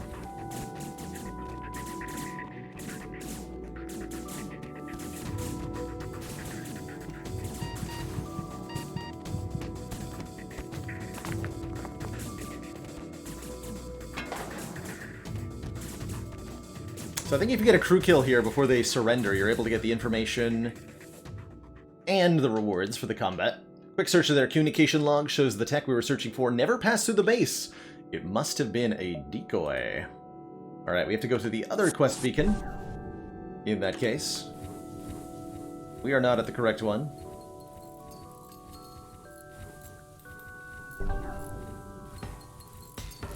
Fix up the ship and get out of here.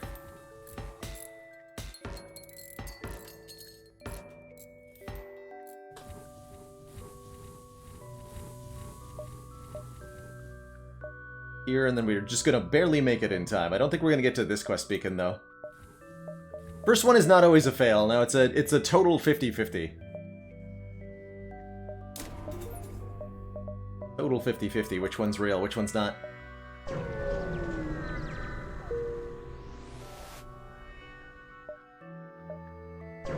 Just get there. And so this one we definitely want to get a crew kill before they try to surrender. Arrive at one of the rebel bases the NG told us about. Here's abandoned except for one scout ship. Arm the firebomb, use the hacking. Very important. Do such things here. Again, since the pilot comes down to deal with the combat here, there's no FTL charge to worry about.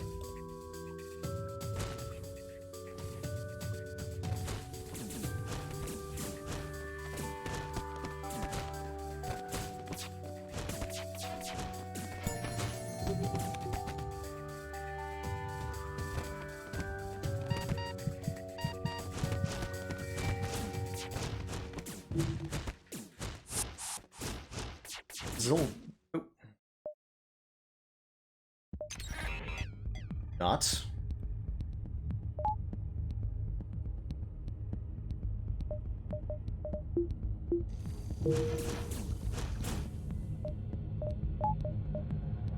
Suicide Zoltan, go!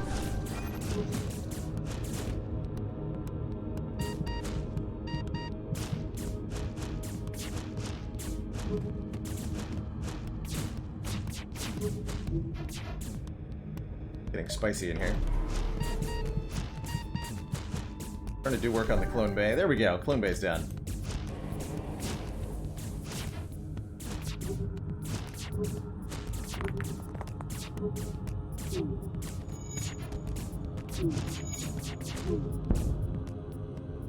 Once their crew is dead, we scan the log for information regarding the envoy. We're in luck! It seems ships matching the thieves' description passed through here not too long ago. We strip the ship and prepare to pursue them. Get the quest marker added to the next sector. Perfect! That's admittedly the hard part over. Good job, everybody. Scronched him.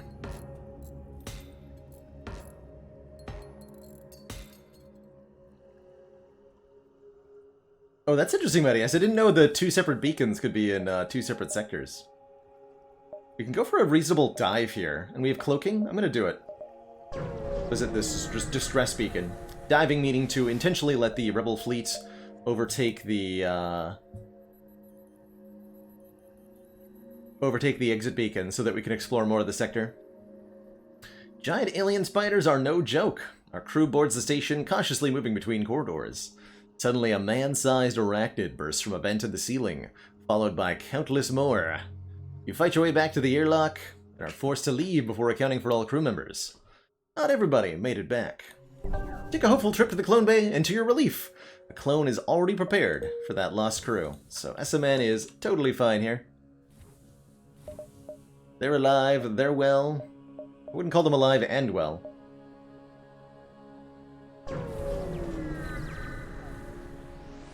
But they exist. Definitely don't have fuel to spare.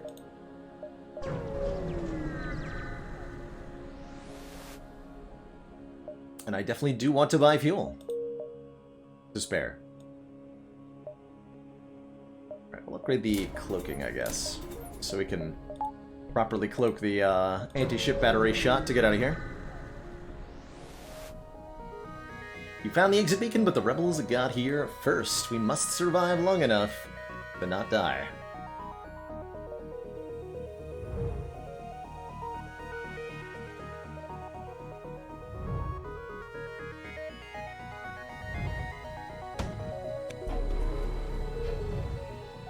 Hopefully that also dodges the anti-ship battery shot with the 10-second cloak duration. Yeah. I think so, anyway. Alien sector or rebel controlled. Pick some fights. What's the worst that could happen? Okay, here's our quest. That'll be a full heal. We want to take as many combats before going there as possible. Attempt to download the data stores. Looks like a relatively simple fight. Should be able to just withstand the offensive capabilities of this drone without too much trouble. Oh, that's an Ion Blast Mark II. Oh, we have cloaking though, we're fine.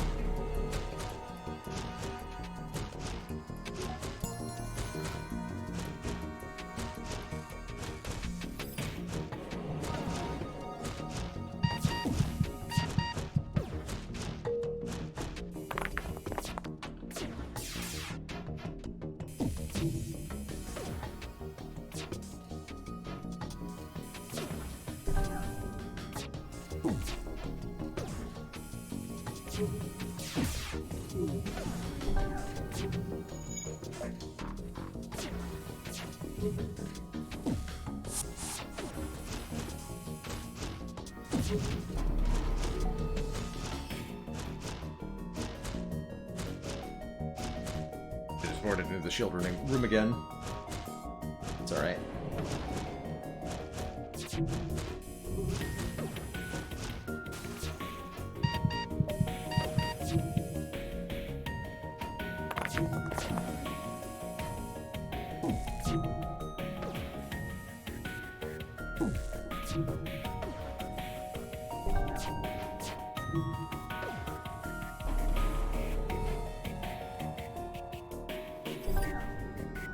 Zagasu hitting us up with a dad joke.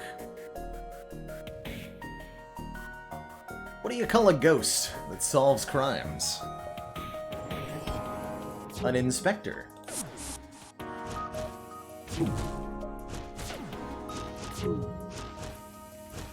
Oh, we're on fire.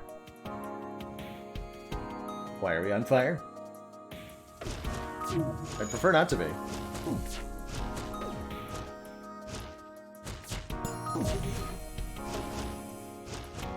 I've got a Logitech C920 Merle, which I honestly would not recommend. Kind of a almost streamer industry standard, but it's a bit archaic at this point, and is really fond of resetting its settings constantly.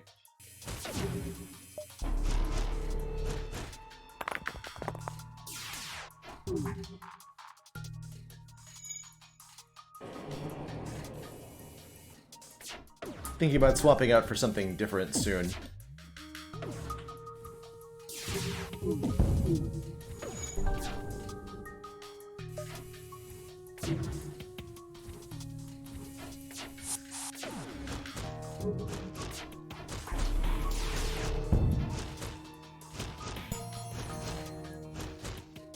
Good evening, Zeebly TV.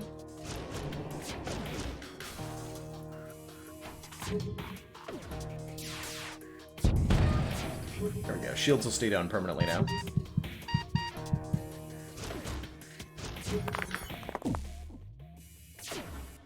Get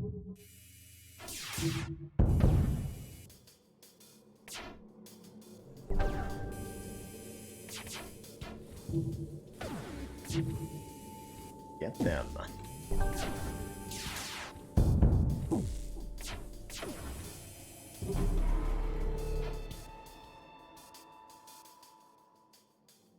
Commander, we've just received the support of another council member. Bailey, thank you so much for gifting a sub to a hole in him.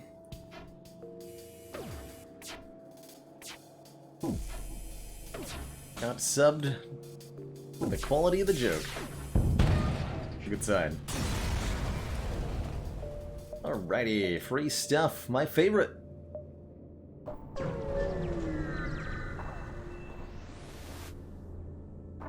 Small ship struggling to maneuver through their field will offer to beam them aboard the ship and get Ariel the Rockman.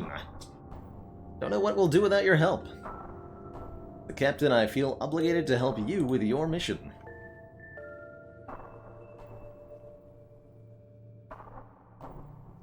Easy peasy. Alright, where do we put these replacement? We're back up to 3 Rockmen, by the way. Ridiculous. Crazy pants. Put you on boarding standby. Yoda! Welcome aboard.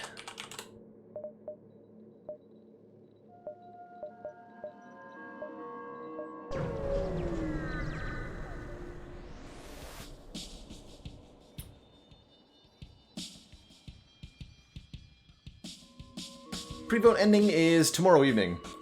Looks like. Xenon 20 is Izlaku's model. Yeah, there you go. Pretty widespread model, I believe.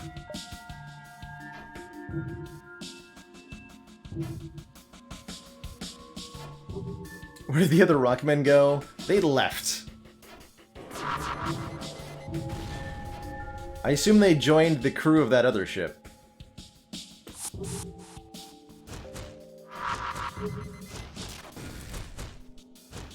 But they're gone.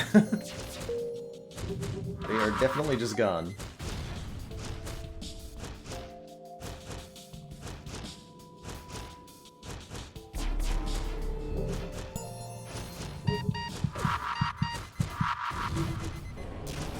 Oh, eye on my shields, will you? That's scary as heck. I don't like that. Not like that.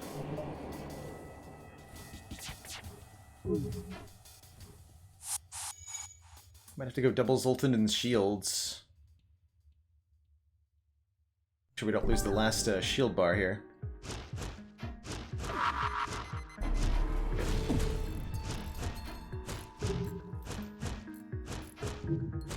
All good. We'll be playing an episode streaming Cyberpunk 2077 when that comes out. I will certainly think about it. I will probably play it because I really enjoyed Witcher 3. And I'm curious what CD Projekt Red is going to do with Cyberpunk. I'll probably evaluate that a bit closer to release. I have to imagine.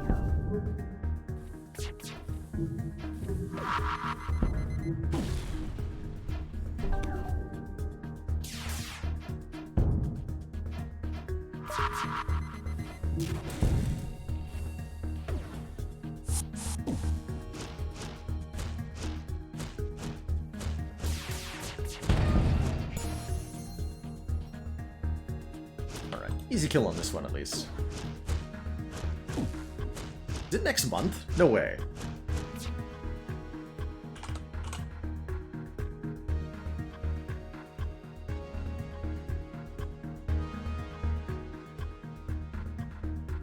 Scheduled to be for PS4 in November 2020. Oh, well.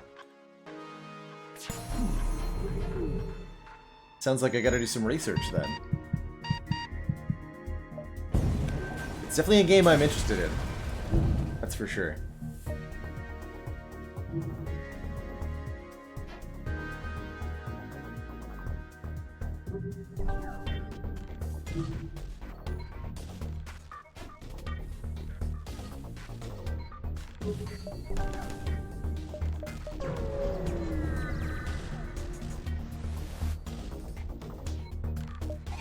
So many auto ships. Okay, this one we're gonna hack, because yikes, 2 missile launchers.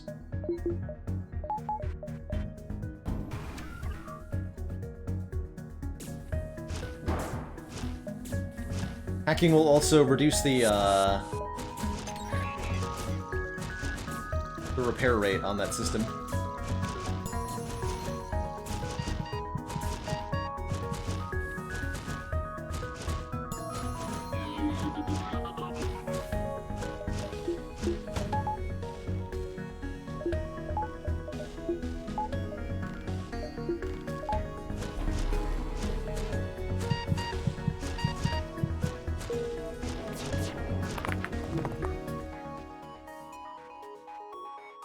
So first priority is to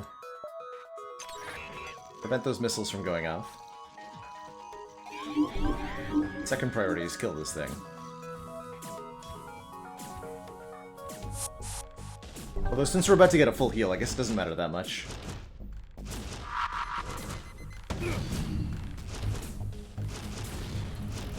Which is good, because things are going badly now.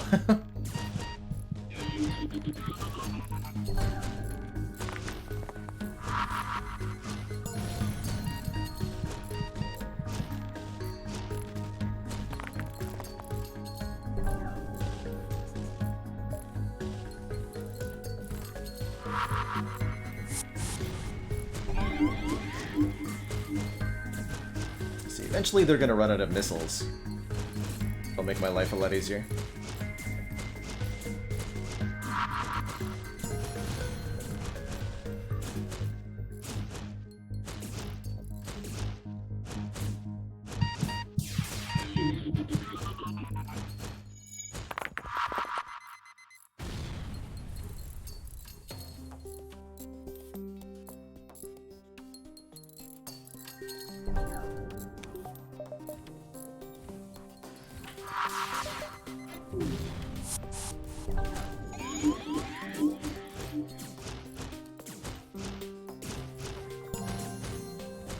Break the piloting.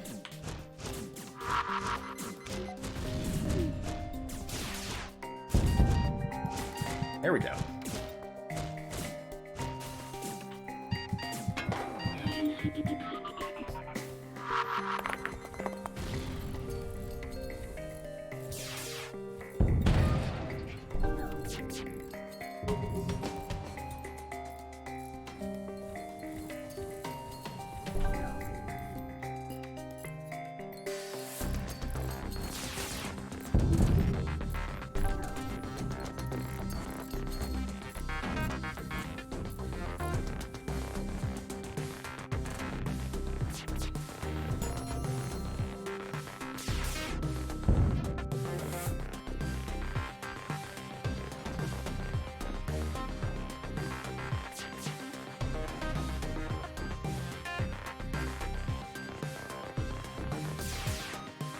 I don't think I've ever played any of the Shadowrun games. I played a little bit of the, I think I played one session of the tabletop game. Our D&D group decided to try it out back when I was playing D&D.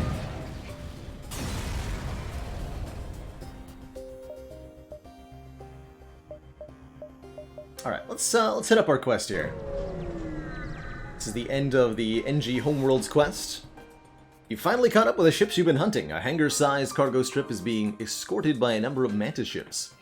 As we reconsider the assault, a squadron of NG ships with pirate emblems jump in to assist us. We prepare to fight the Mantis, but scans indicate they're manned by rebels. Boy, are they manned indeed. Lots of members, a clone bay. We'll do firebomb stuff. And I'm gonna hack their weapons, too. This looks pretty dangerous.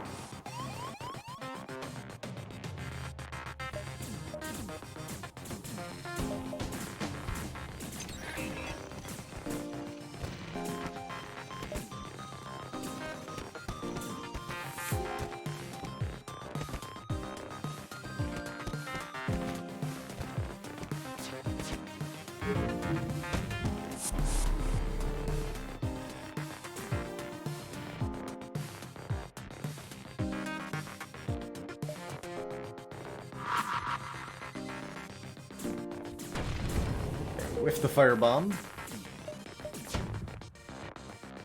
Incoming missiles.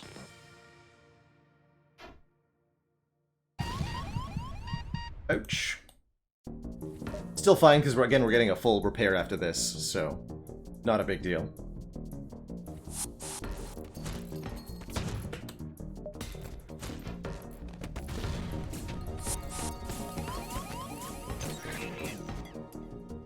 I believe it is truly a full repair.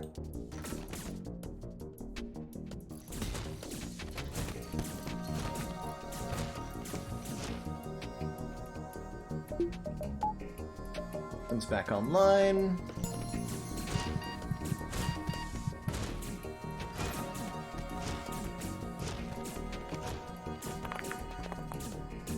Get that coin bay.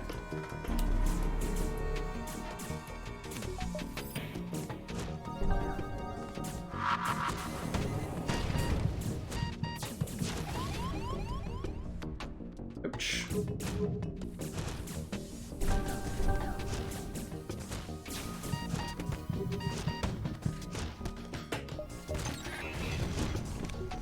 Big ouch. That alright though.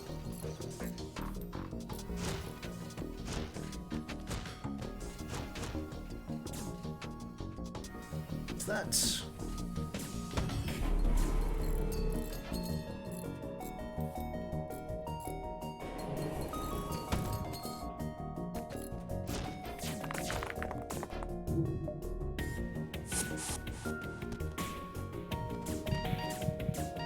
There we go. We strip what we can and contact the NG ships. The NG emerge victorious from their battles with only minor losses. They message you. Project XME-56, commissioned by Federation Military Research Division. Advanced Stealth Cruiser. Project finished during Rebellion, but unable to connect with Federation Military Command. Mantis ships likely ploy by rebels to avoid breaking non-aggression pact with NG. 97.56% likely. Our mission to assist last Federation fleet, correct? We transmit coordinates of Federation Command. They give us 1 fuel, 1 missile, 61 scrap, the titanium system casing augment, and indeed a full repair, healing us 17 hull points here. Hey Ridwinds, yes, we have indeed had a chance to beat Hades. Got to the proper ending and unlocked and beat Extreme Measures 4 as well. Fun times with that. Good stuff. Incoming missile here. We should be able to cloak through it though. Yeah. So we're left with a fully repaired ship, 300 scrap, and this augment, which gives us a 15% chance to negate system damage, not hull damage, but system damage when we get hit. Yeah, you can catch that on the YouTube here, Redwinds, or you can also take a look through the past broadcast section of my videos on Twitch and check for the Hades runs, because they'll be in there too. Anything that gets broadcasted on the channel here on Twitch stays in the VODs for 40 days, I think. And then past that, it'll be on YouTube. YouTube, admittedly, not all that well sorted.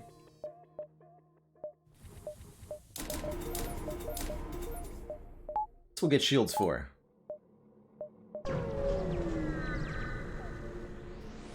Yeah, titanium system casing is almost always better sold, but got uses. Sometimes it does stuff. Almost.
I am definitely not cracking my knuckles constantly, but it is now tempting to do so.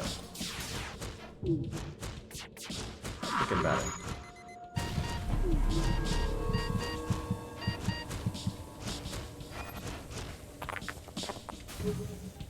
Hold him down.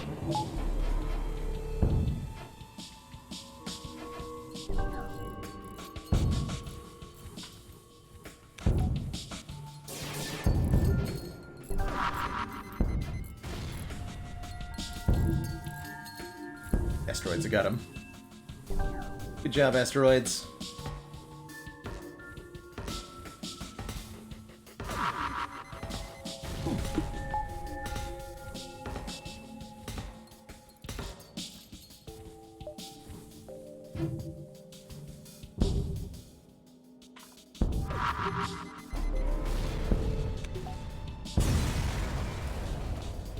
Substantial collection of useful scrap material. Heck yeah. There is a store here we could sell the titanium casing at. I think we're fine with that, though. Keep exploring beacons here. Another auto ship at an asteroid field. Seems all very familiar.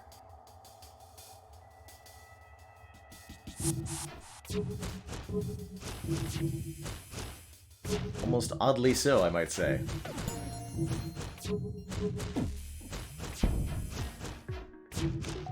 Look past this shot. Looking's on cooldown? Looking on cooldown. Ow. Whatever, that's fine. Guess I jumped with cloaking still on cooldown and forgot about it.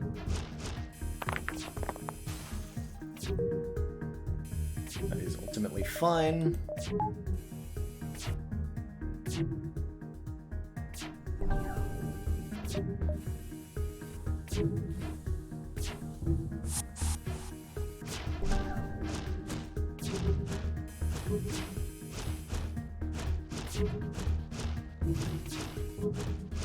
That's true, Merle. He proved that the myth was not all that it's cracked up to be.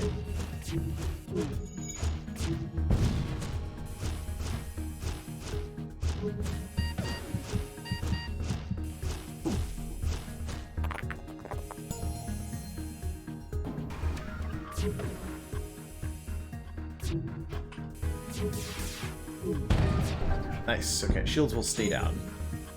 Good.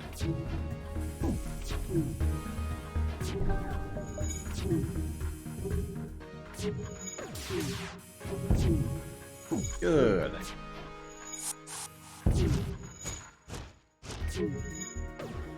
Definitely need a slow and steady run, as the Rockmans tend to go. Looking forward to our flagship fight on this one, though. I think it'll be pretty interesting.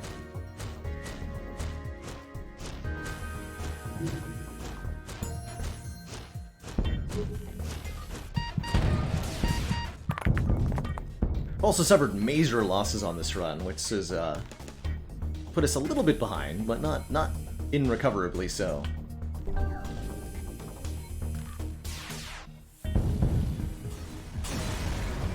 Mostly wish we didn't end up fighting so many automated ships in the end of the run. Takes so much time. Please, no more auto ships. Good. Living people. Although this is somehow worse. This is definitely worse. Got an ion intruder coming our way? Did I see that correctly? No, hacking drone. Hacking our shields. And an ion intruder. Yikes. We might actually flee from this, because this is crazy pants.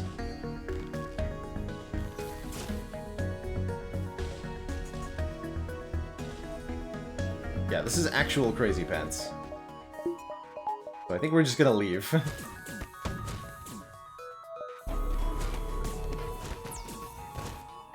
Although piloting's gonna get disabled here.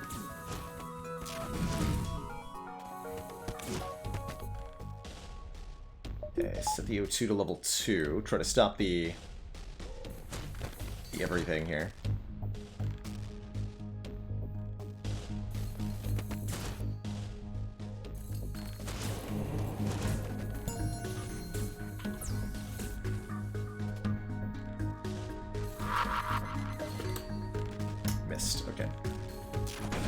just gonna leave then.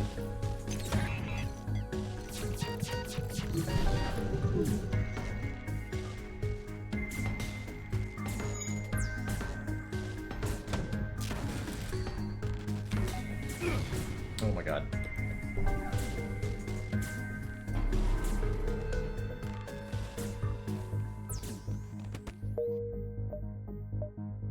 Out of here! Wow, what a crazy fight. I see we're into another one, too. This looks a little bit more manageable. Although we're gonna get hacked on the shields again. And boarding droned this time. Holy heck. Game is really, really testing me right now.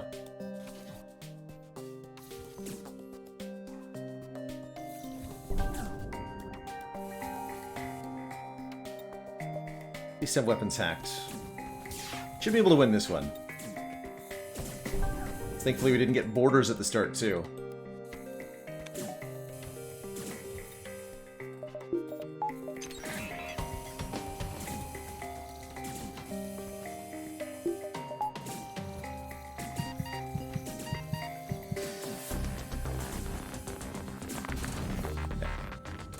One drone down.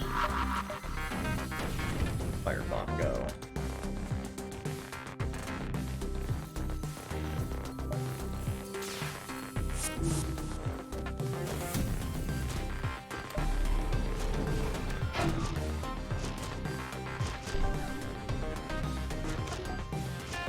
Okay, so fire is starting to spread both in the weapons room and in the clone bay. And that should shut them down pretty well.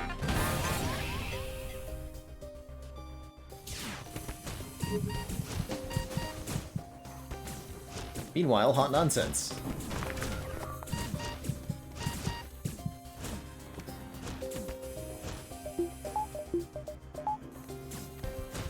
Going faster, please.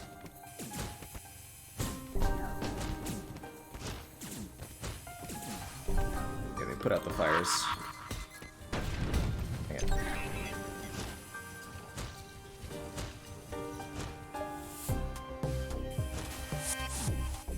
We'll be out of drone parts pretty soon here.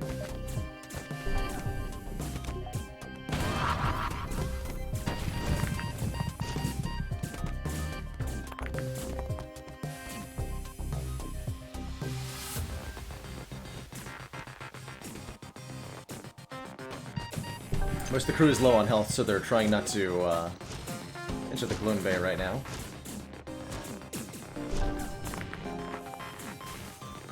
Okay, good. Oh, the King's gonna break. We'll take one more point of hull here. I don't know. Two board into the enemy ship now, please. Kill them all. Deal with everything else from there. There we go. No more life signs remain on the ship, which also deactivates their stupid boarding drone. And it's all good.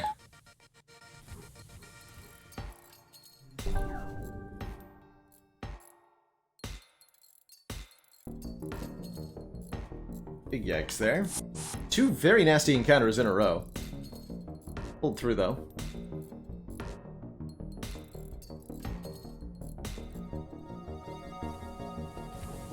Everybody back to stations. Check out this distress beacon.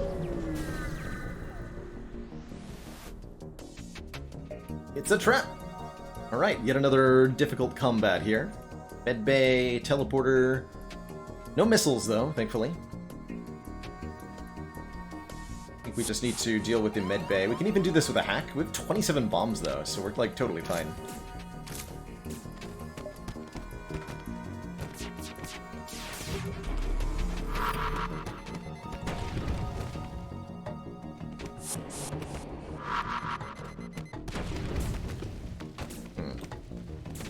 That's rude.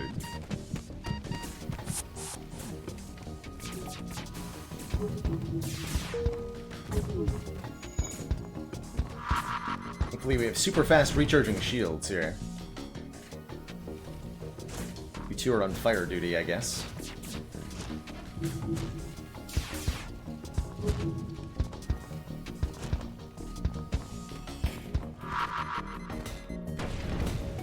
Not burning my ship down.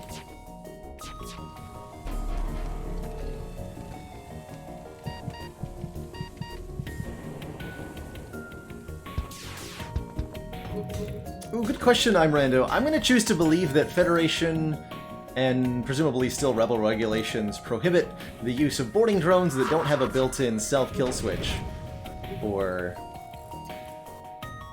when there are no longer anybody controlling it, so that we don't have rampaging boarding drones going rogue or anything.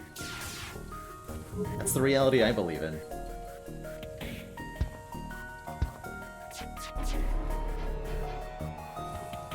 Okay, we have figured out the problems. Now properly board them.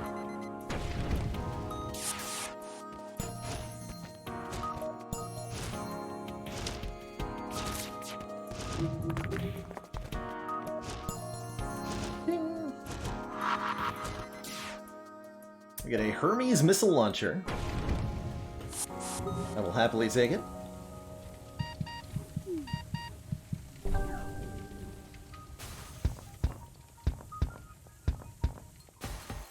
Everybody's pretty badly hurt. That's alright. Clone Bay will fix us up good.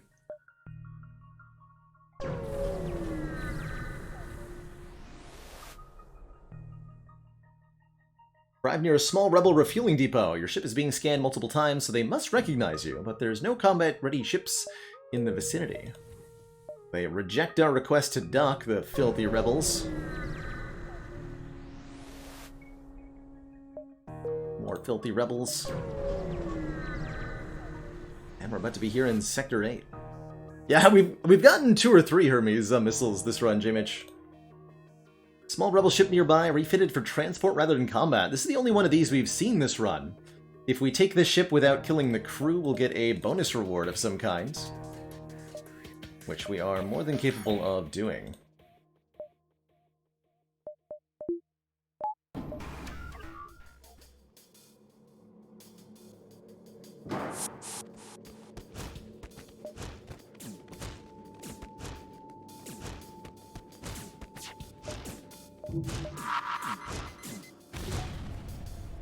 Wait, my hacking though. Hold on, I needed that.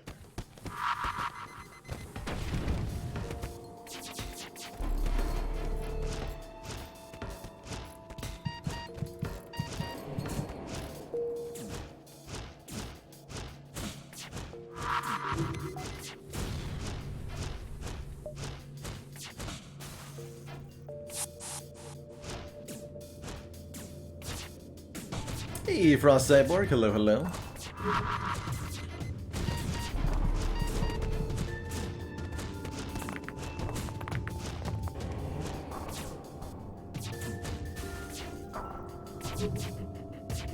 Okay, we've got a fully charged, Oh,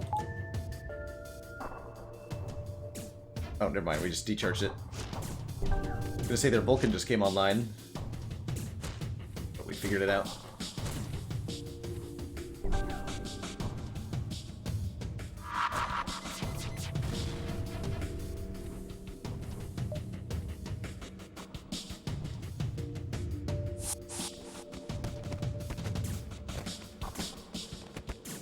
Break their medbay while they're doing whatever that is. Without destroying the hull. By killing the crew. We can take out their ship.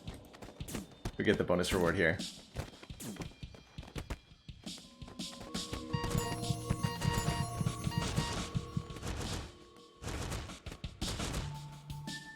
Here we go, 67 scrap, and it was a prisoner transport. Weston, the Rockman, brings us back up to a competent crew of 8 here. Because of course, that's what we would get. Ridiculous. Absolutely ridiculous. We went up to 12, up to a full set of 8 crew, lost 4 of them at the same time, and we're back up to a full set now. Ridiculous. Hey, grats on improving your defect and getting past A10 with everybody, Frost Cyborg. That's awesome to hear. That is truly awesome to hear. Alright, we limp our way to Sector 8 here, arriving at an outpost close to the Federation base. Our access codes get us past initial security, and an officer sets up a direct feed to the Federation base's war room. Admiral Tully speaks up, saying, "What is the meaning of this? Who are you?" We explain that there's a giant boat ship thing that needs to be blown up, and if we blow it up, all the other smaller ships will also blow up, or something. "It's settled then. The rebels will be here in a matter of moments. We'll do what we can to hold off their warships, but you must succeed in destroying the flagship. Your current outpost can provide some repairs and fuel, and the other repair stations can provide aid as well. Ooh-la."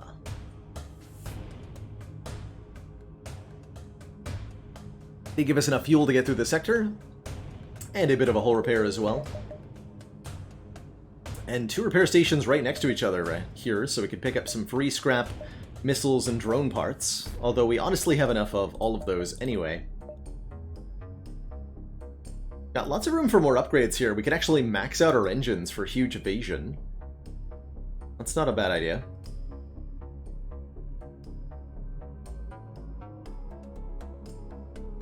Hey, engineer, just proof that sticking to it can be just what you need to do in an FTL run. We did indeed lose basically all the crew at the same time, but now they're all back, and everybody's fine. Great. Free stuff. More free stuff. And now we'll use hacking and missiles aggressively to avoid damage as we close in on the base here. Go for the max engines. I'm just going to max out the engines here, giving us 55% evasion, which is absurd. Absurd.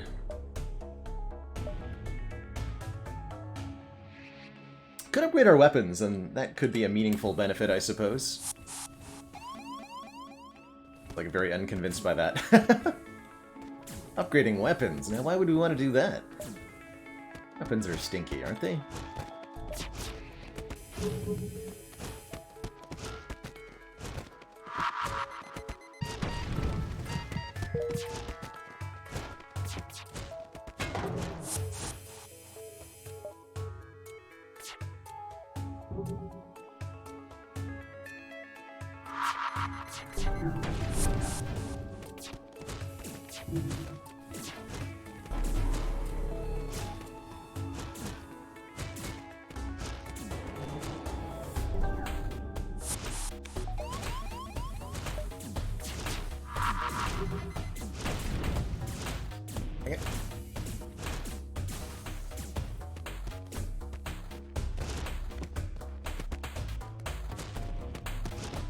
Alright, if we kill them all at once, they'll be stuck in the queue for cloning, at least.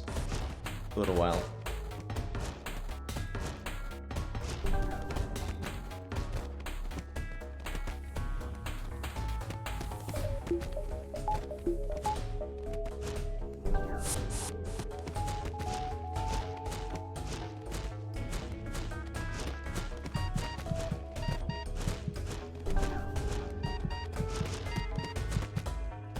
Putting one Rockman in the shield room should at least lure them away from the clone bay.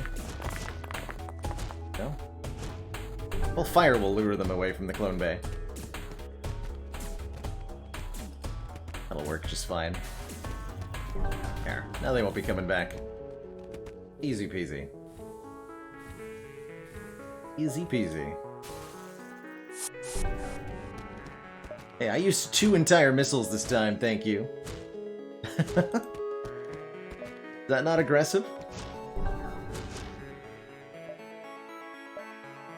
68 scrap from the survivors give us sincere gratitude, which I cannot upgrade my ship with. How unacceptable. Take at least a buffer point in weapons. Getting real close here to the end, though. As soon as we arrive at the beacon, a rebel scout turns to engage.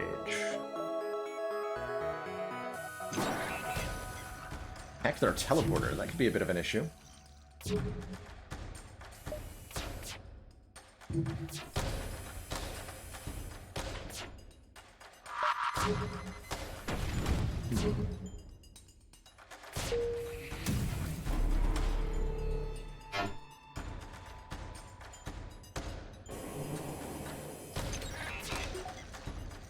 Although not if we board into the hacking, I guess.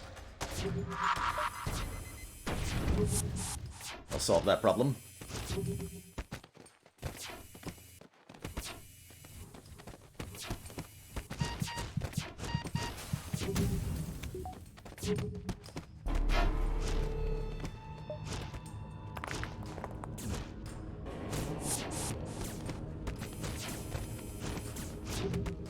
And Boba Face Roll hitting us up with a dad joke.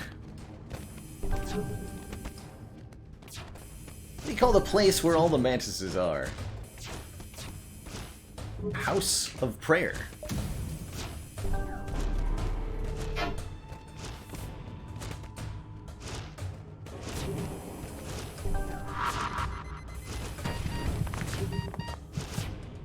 Oops.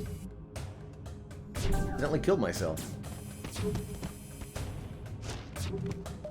Oopsie daisy.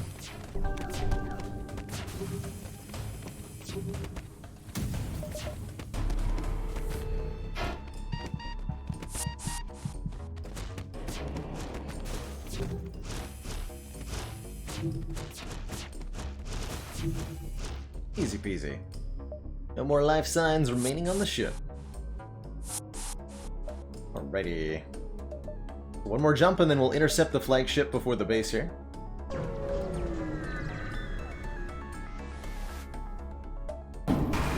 Last we found you. See, they also have a overcharger drone, so we're gonna power up the regular gun. Definitely what it's called. Good old regular gun. Take oaths of silence. Ouch.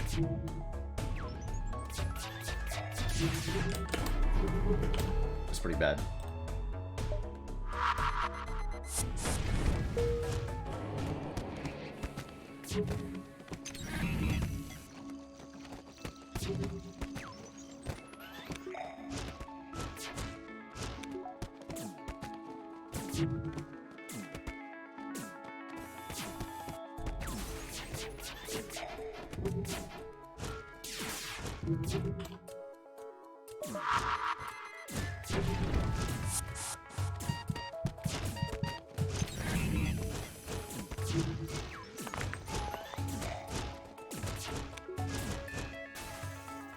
Now that our ship has been emptied of hostiles, we search it, finding a prisoner who offers to join our crew. Barry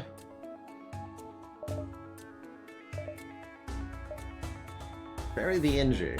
We don't really need another NG, right? I mean, they're strictly better than no boarding, right? Alright.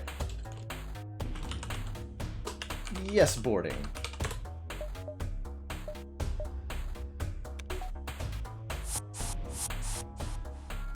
Perfect. Since they already had the piloting skill, why not, right?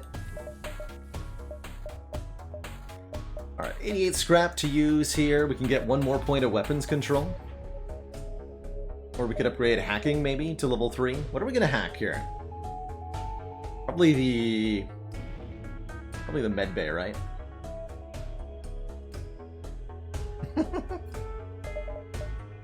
We'll upgrade the hacking. Let's jump on into the final fight here. Sure, we've got damaged crew, but whatevs, they're fine.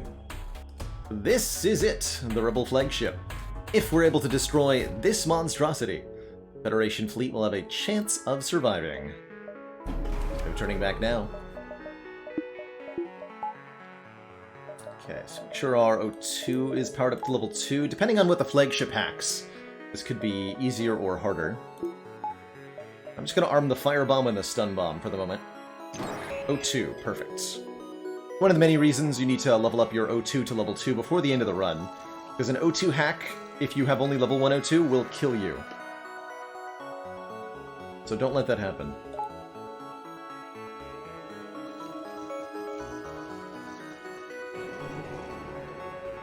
Alright, so we're going to teleport into the Ion Room and deal with that first. And we're going to take care of this missile launcher next. So from left to right, the flagship weapons are a triple ion, a triple laser, triple missile, and then a halberd beam. 2-damage beam weapon. The ion and the missiles are the nastiest. We're taking care of the ion because it's easy to take care with a crew teleporter. The room is not connected to the rest of the ship. On normal and easy, these two other weapons rooms are also disconnected and easily taken out with boarding. But on hard mode, they're connected, and that makes an extra challenge for you.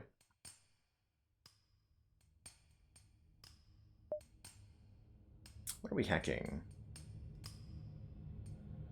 I think it's going to be the med bay.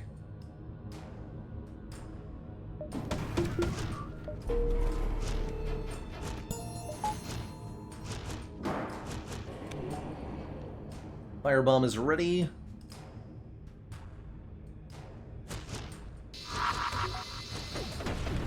Whiff the firebomb, though.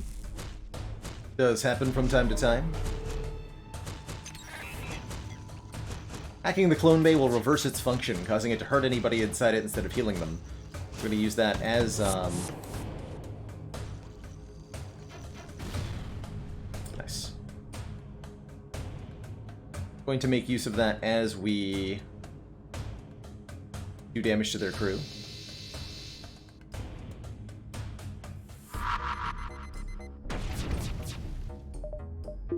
The guy from the medbay is also trying to repair that, so we're going to stun bomb the both of them.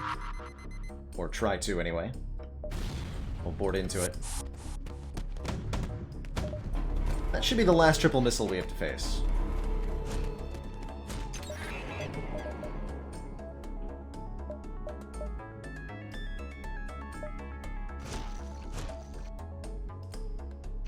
Okay, 2 crew member heading for the medbay. We're going to lock them in there and then use the hack to kill them.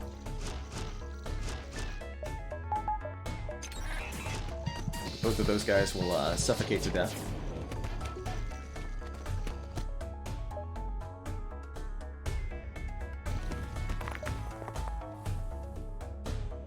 Let's board into... Board in cloaking, and let's start spreading some more fire.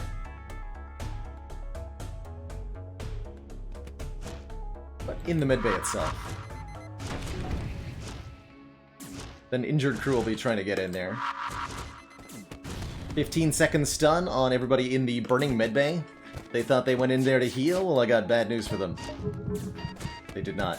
They went in there to die.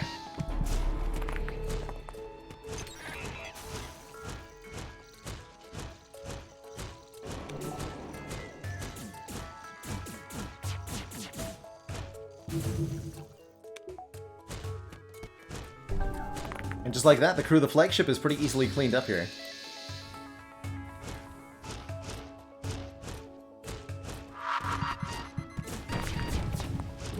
Only person alive is the Vivimore here in the wing with the beam.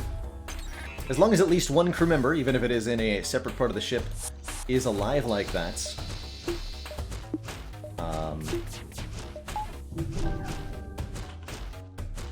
The automated defenses of the flagship won't kick in, and it won't start repairing itself.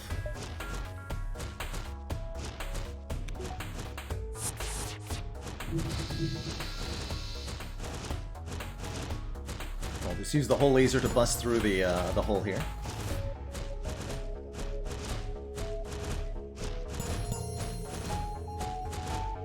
Those satisfying dings.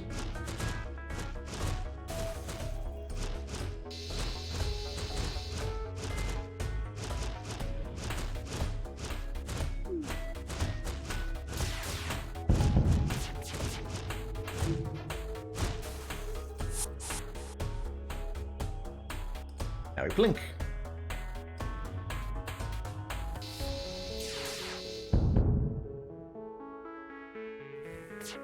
That guy will be alive during the second phase as well, which will make him very easy to deal with. Or make the flagship very easy to deal with in the second phase. Because we can just board straight away. Kerblam! Just as we finally gain the upper hand, it finds a way to make an FTL jump. Gotta keep up the assault. I would have upgraded the door, doesn't matter though. Alright, let's just chase this thing down. Bring it on, nerd. This time there's like drones or whatever, but they're not gonna last long enough to make any difference. Gonna board straight into the drones. Make sure we arm our firebomb here too. We do have to deal with the boarding drone, but that won't be much of a problem.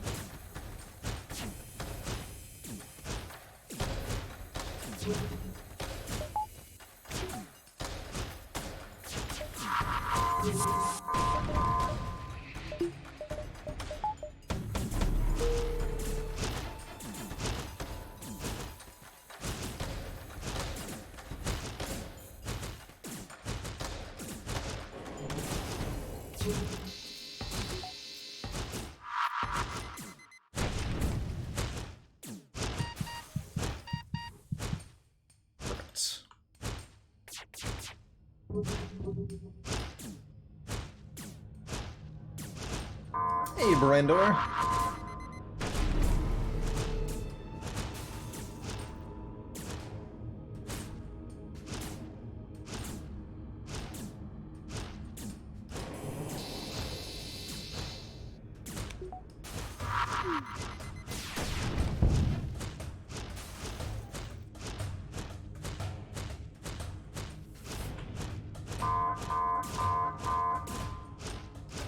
With 55 dodge and 4 shields, these drone swarms aren't even particularly dangerous to us.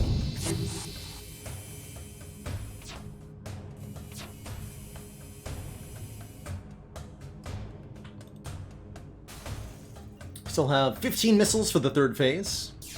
More than we'll need. Only more than we'll need.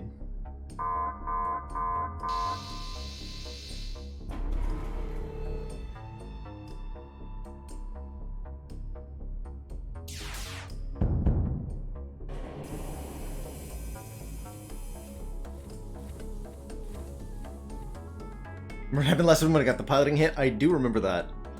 It was pretty bad. We have level 2 piloting this time, though. Lessons were learned. Lessons were most certainly learned. Gotta keep up the assault. In fact, I will upgrade the piloting one more time, just in case. Wait, there's a store that I can go to and sell this titanium system casing. No, let's finish it off. We'll just finish it off. We're not certain how it's able to keep fighting with the amount of damage it has sustained. Looks like it's transferred power to the teleporter as well as some kind of super weapon. Be prepared. This is it. Yeah, this will be at least a little bit challenging. During the final phase here, it's got a Zoltan shield that we need to bust through. We can't do that quickly before we can do boarding and hacking stuff. To the teleporter, you say?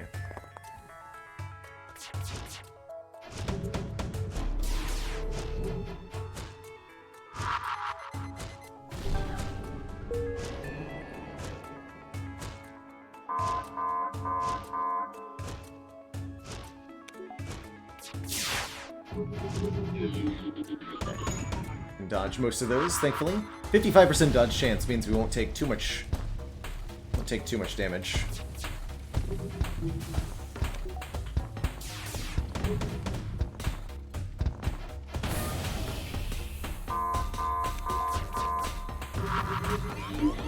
We'll take some.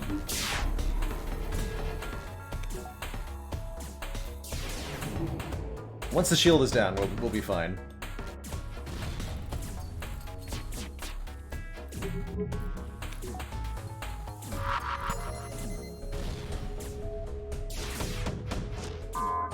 If we can hit it.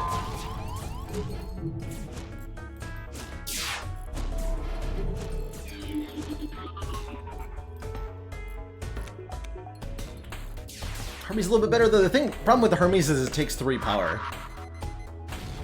And we'll miss. Guaranteed. Whereas I think whole laser stun bomb is relatively fast. Come on, one more hit. One more hit.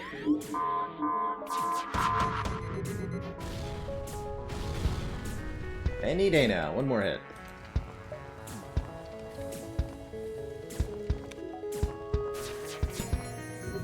Oh, got it. Recharge the shield to full?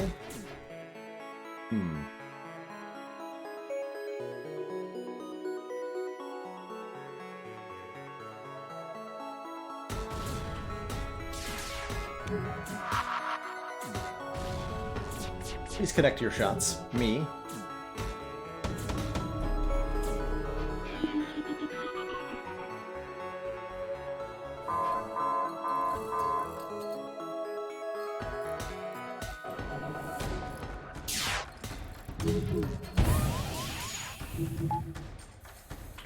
Okay, come on. Said we'll be fine as long as we can get the shields down. Keep them that way.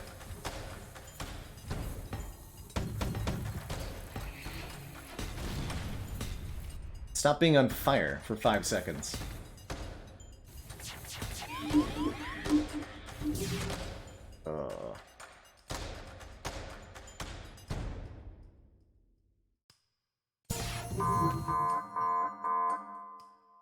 Cloaking's about to burn down. The mind control. Heck.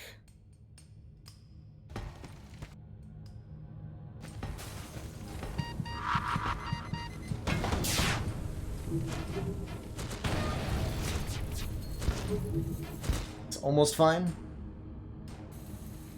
It's almost fine.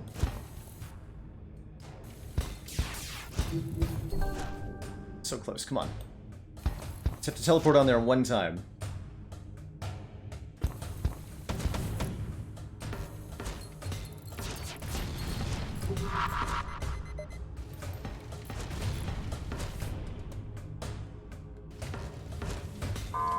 Don't even need a functioning clone bay right now. Although I probably want one. Get, go. Okay, we're on board. We don't need this whole laser charged anymore. Charge the firebomb.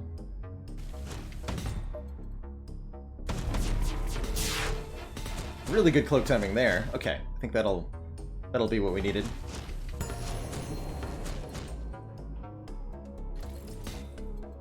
Ooh, okay. And we can hack now too. We're gonna hack the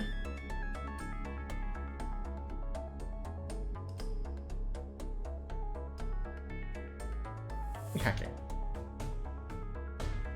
Piloting so that I can guarantee this firebomb lands.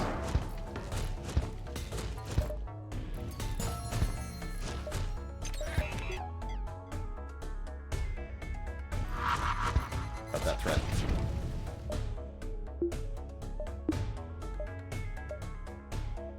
Okay. Take out the threat of the triple missile. That only leaves the power surges as a concern, and hopefully the cloaking will help with that.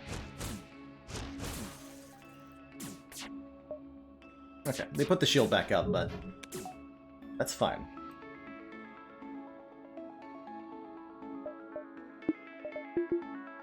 That's fine. We don't need to bring it down again. Low and steady wins the race here.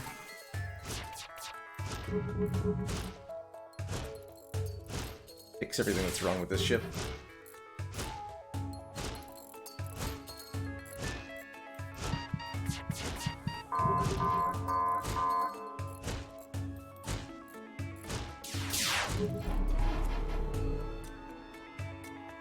Can I leave at least one person in the missile room, too?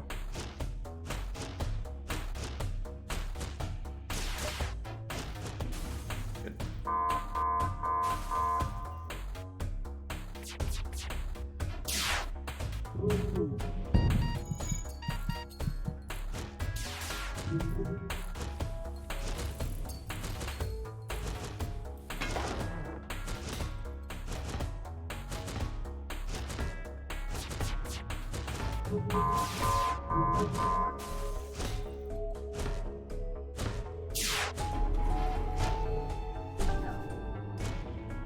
Good. Okay.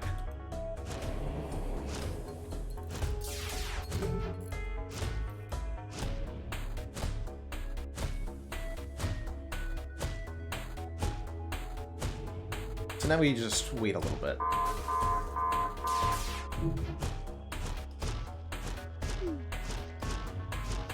Yeah, the shield's actually going to replenish quicker than we can destroy it, I think. But the fire and the borders are slowly damaging the hull here. I was actually surprised at how bad we were against the Zoltan shield. It's alright.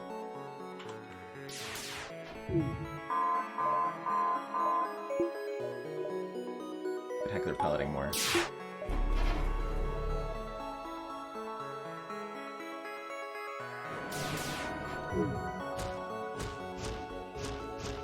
O2 is down, which will cause the fires to burn out, but that's okay. I think. Hopefully I can restart some of them.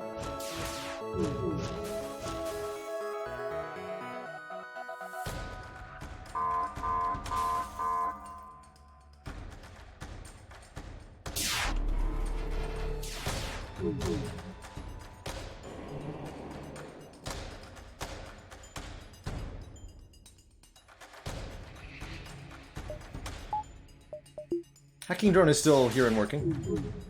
Doing its thing.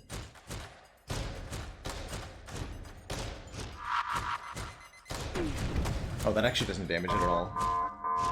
Wondering.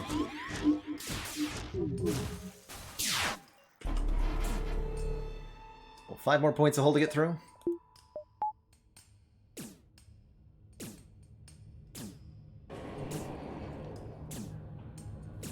Should be able to get more borders on shortly. There we go. Break some stuff.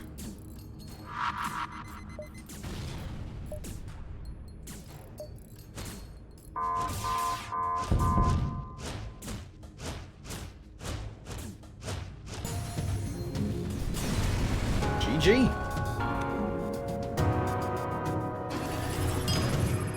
GG. Thanks to the valiant effort of the Flaming Chair and the literally 24 people that contributed to that victory.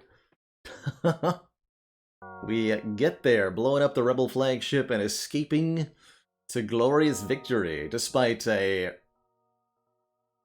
couple of awkward moments during that run. GG. I don't know if I've ever lost that many crew and still won a run. Putting a very respectable 6,123 on the scoreboard, with a record of most crew hired at 16 new crew.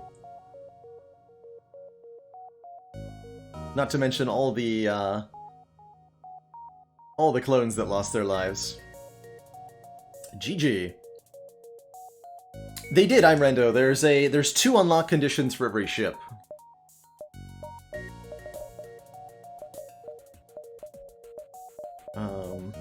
Show that anymore?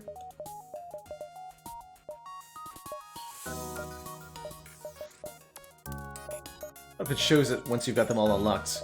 But you can unlock ships not only by completing the quest for each of them, but also beating the flagship with the previous ship in line unlocks the next ship. So Kestrel unlocks NG, unlocks Federation Cruiser, unlocks Zoltan, and then I think I don't know what direction they go in the bottom row. To get the Crystal ship unlocked, you either do the Crystal Homeworlds quest, which is super difficult to do, or you beat the flagship with all variants A and B of the original 8 ships. And that'll give us access to the Crystal Cruiser here, known as the Bravace. Starts with 2 Crystal crew, 2 human crew, very wonky-ass layout, and some cool crystal weapons, which pierce through 1 layer of shields each.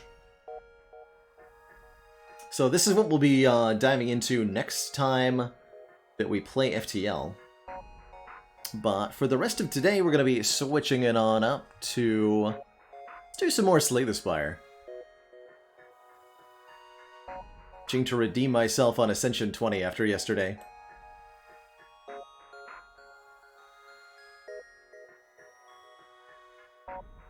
So, I'm gonna switch us on over to that.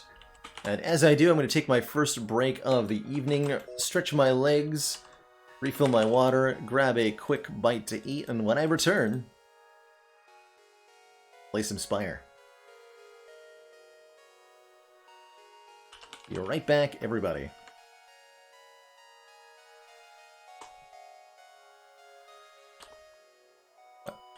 Hotkeys, hello?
Alrighty, folks, we are back. Thank you so much for that patience. Played on defect last. We had some runs. We're gonna forget about all that though and dive right on in to some watcher reaction here on A20. 100 gold rare relic or a boss relic. One of our most valued supporters says continued support of the XCOM project. Tyler MTC, thank you so much for the 10 months, just 2 more to that full year. Welcome back, Tyron the Third. So it's, I don't think, ever necessarily wrong to go random boss swap on Watcher. Is it better, though, to go 100 gold when you've got a floor 2 or 3 shop consistently before potentially 3 elites, including the Bernie elite? Watcher's great at those early game elites, especially with a little bit of a leg up. So being able to prepare adequately for this is, I want to say, pretty reliable with a 100 gold start. Right? Feels like it. I trusted myself in that evaluation. And see how it goes for us. Klaus is a combined 27 health, so we could go Eruption, Strike with the Miracle, and kill. Hello, Dungeon Master 4K. Few tips on how to improve your Spire game.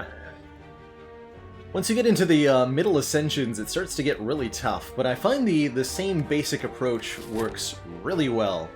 We'll look to take on 2 to 3 elites in your Act 1, as well as getting a couple fires for upgrades if you can on top of it. Before those elites, take at least 2, ideally 3 combats from the easy pool, maybe a shop, maybe a fire to get an upgrade. And put a priority towards damaging cards, so that you're able to kill those elites. From the elites you'll get relics. Use the relics to shape your decisions as you move forward.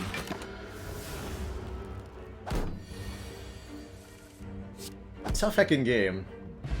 Being successful in Spire means staying flexible pretty constantly.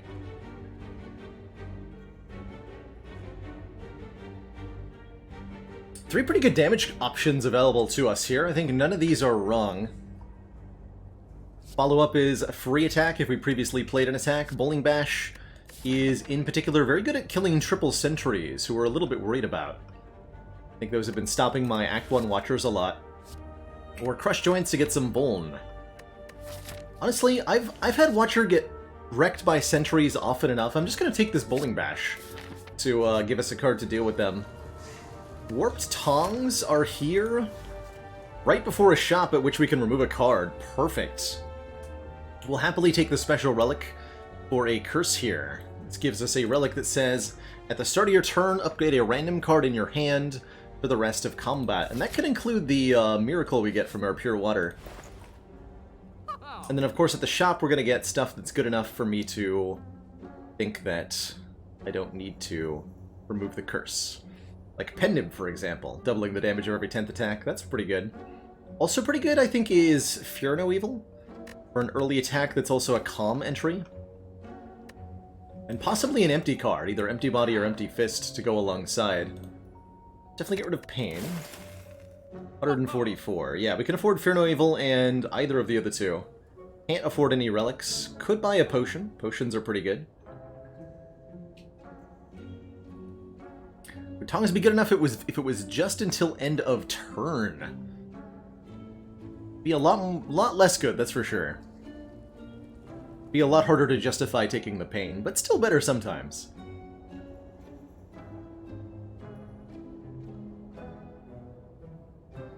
Merle, if you're still around, would you take Empty Fist or Empty Body here? I'm actually completely uncertain. Going alongside the Fear No Evil, which I will take. I want to say Empty Body, because we just picked up a couple of attacks. Having another block card feels somewhat helpful, although Hexaghost rewards offense a bit more. Any tips for the Silent on A20, specifically Ascension 2, or at Act 2 bosses like the Champ, who is very tough with Silent on A20, you've got a couple main options. One is some sort of like catalyst kill to dunk him before execute hits you. Other option is to be intangible for the execute turn. You can do that with an incense burner, with wraith form, or with apparitions, or with a ghost and char. Those are the best options, but they're not that consistent to get. So if you don't have either of those, you can try blocking execute. Silent is best equipped to do this, with stuff like Piercing Wail, with stuff like just having Weaken on the turn, with retaining block cards using Well-Laid Plans. These will all help you. Pretty much as many powers as you can get is a good way to approach the champ with Silent. You can also get bursty. You know, add a terror, add a bunch of upgraded attacks, and 400 damage is not that hard to deal with. Sometimes.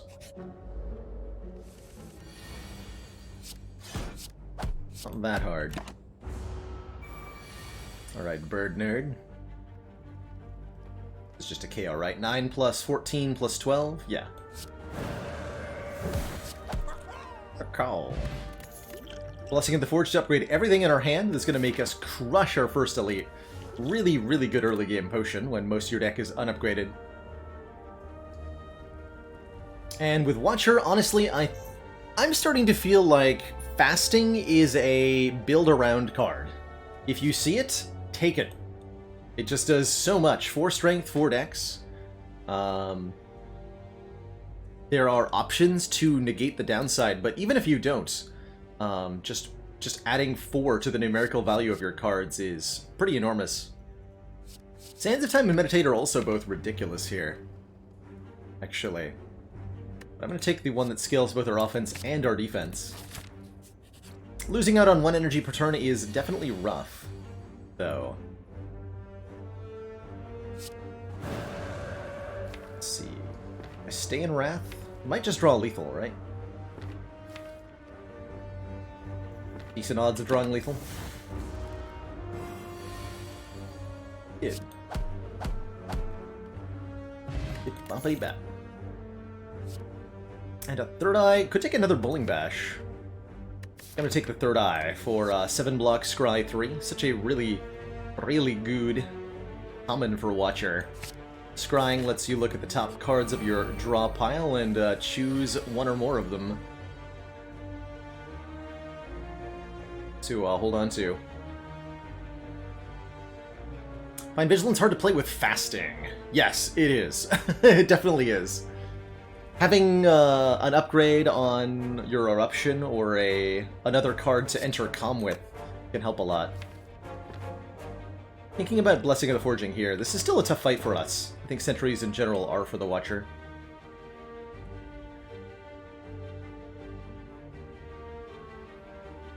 We go Eruption and then Fear No Evil. Yeah, let's Blessing here.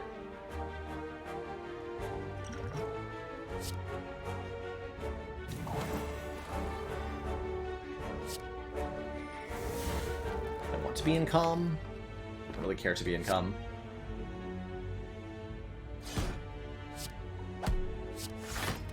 Do that. So we only get 2 energy per turn now, but 4 strength and 4 dex means we're sitting pretty anyway. Okay, we end up wasting some damage. Guess that's fine.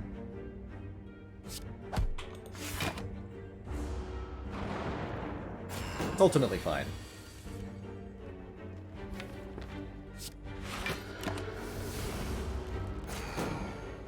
Maybe it was better to take 10, but I suspect not. I really hope not.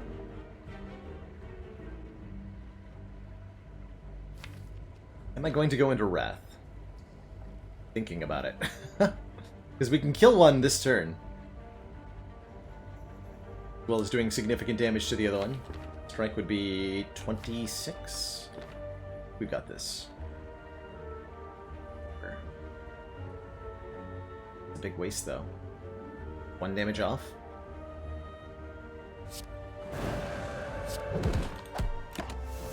All we need is 1 strike to kill. Cool. Alright, perfect fight. Thanks to our potion. Whetstone will upgrade to 2 random attacks, which is great. Everything that's randomly upgraded is a invalid target for Sands of Time here. Or, sorry, for Warp Tongs. Saw the Sands of Time and got distracted. 3 awesome attacks. Sands of Time gets cheaper when retained. Cut Through Fate is just cheap in the first place and adds more scry to this deck. And Brilliance just does a large number. Although with no mantra, I'm not particularly interested in it. Sands Fasting isn't, I think, the best combo. Pick it up, though. I want to see how this goes. For Fate. Cut Through Fate's really good, though, with Fasting. Hard to say. What do I want? I'll take the cut.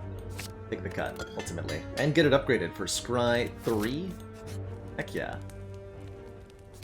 Get our Fasting upgraded for 1 more Strength and 1 more Dex. Other upgrades that are decent at the moment include Eruption, to make it cheaper. And maybe the Third Eye? We're about to potentially fight a Gremlin Knob, so want to make sure we can kill that. Perfect. Third Eye lets us set up a next turn that will be highly impactful. Currently we're drawing Strike, Strike, Bowling Bash, which is 15, 22, doubled is 44 damage next turn. That's definitely not a kill.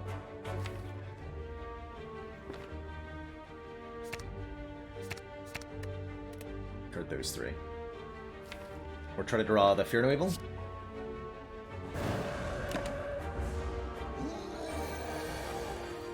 Nice. Then we have 18 plus 22 is 40. 54 could be 64, so no.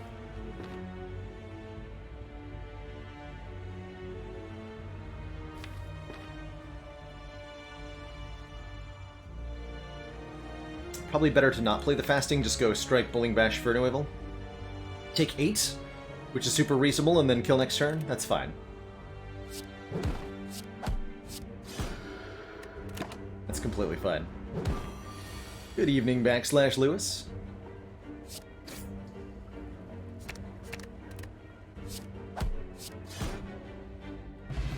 Bag of Preparation. 2 more cards on turn 1. Very, very good common relic.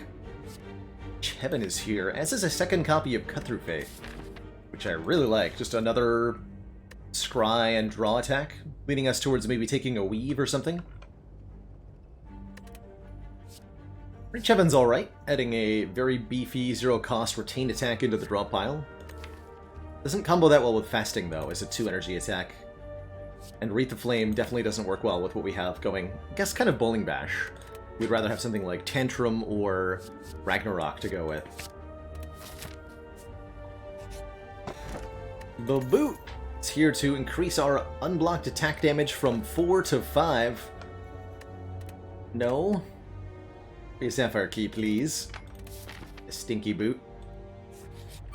We'll fight the Sentries again. Definitely making me grateful for the Bowling Bash in the deck.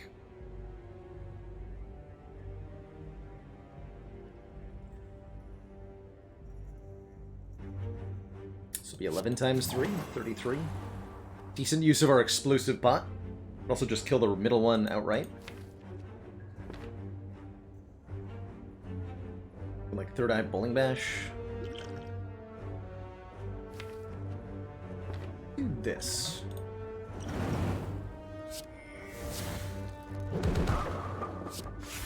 Got him.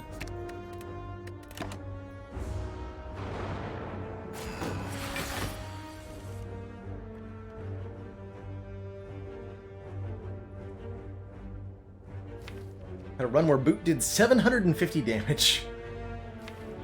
Did Boot do that much damage, or did you make Boot do that much damage? Playing with relic stats, I found myself making totally different decisions in the run, just to make the numbers get higher, which is completely valid, by the way. Oh, you had a Boot Infinite.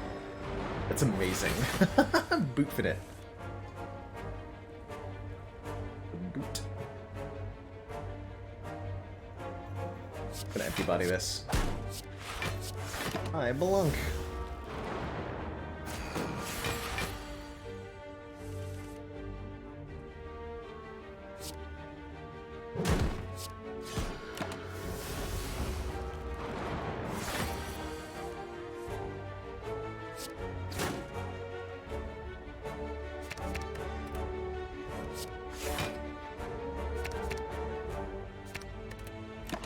all that.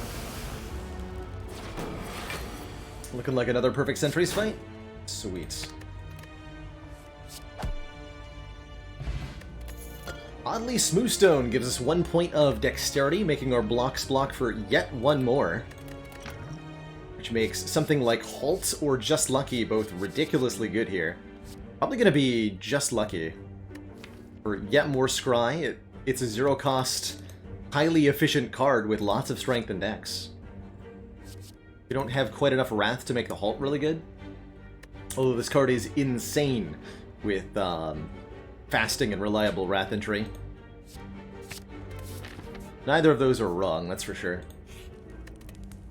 Snag another upgrade. This time I think on Third Eye for the 5 Scry. Eruption upgrade's pretty good too. Although this could end up as a Snecko Deco, maybe. But even just upgrade Just Lucky for the extra 1 Scry. Although if I'm going to go for 1 more Scry, I'd rather get 2 more Scry on Third Eye. And 1 event. Giving me a Merchant and a Prismatic Shard. This is a really good starter deck for Shard, yeah?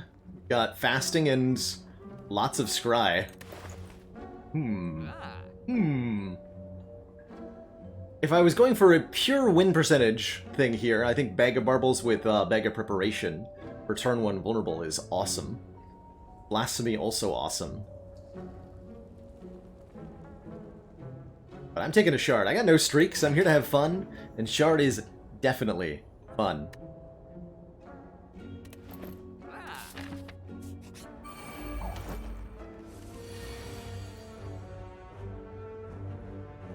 Scrying, I think, improves the Shard because it allows us to take better advantage of cards that are a bit more situational.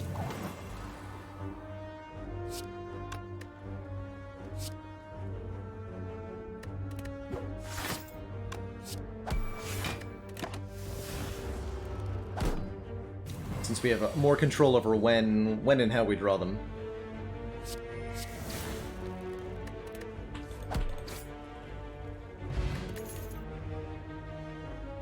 Like Anger, which seems hilarious.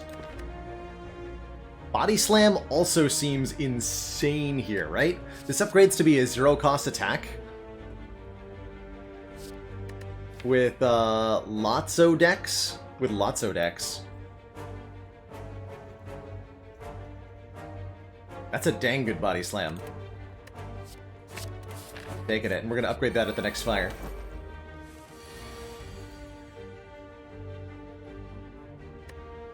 Happening.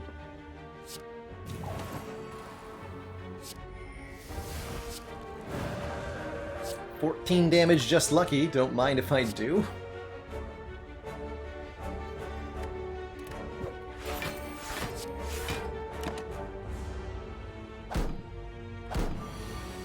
Angry Watcher. Somebody get this Watcher a snack, please. Or she faints.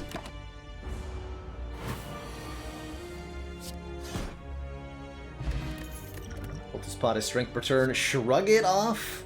Absolutely yes. With Body Slam? Heck yes. Gain a million Blanc and draw a card.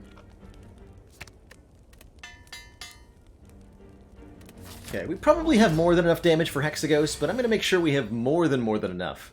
And I think drink this Cultist Potion. You're a little bit on the defensive side here. And I don't think I'd see myself using that again before, like, Champ. Seems unnecessary.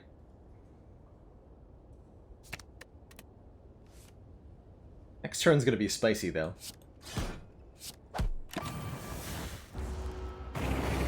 Save that for the heart again. Oops. Keep forgetting to do that. Somehow. Not really sure why or how, but it just keeps happening to me.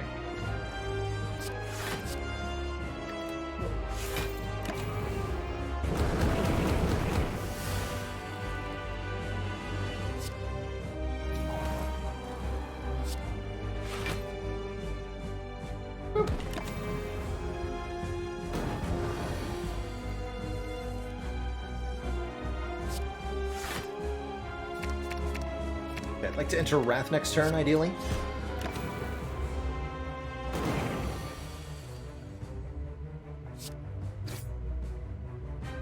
No? Okay, there's Eruption. We'll do that next turn. Oh, we're not getting attacks.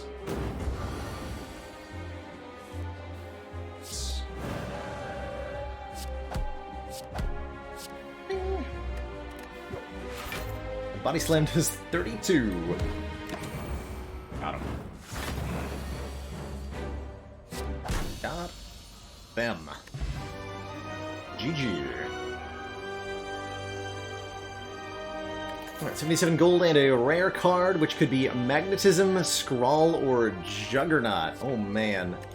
Juggernaut is insane with Prismatic Shardy in general, although in this deck specifically, it doesn't seem that good. Since we're blocking relatively low number of times for very big numbers.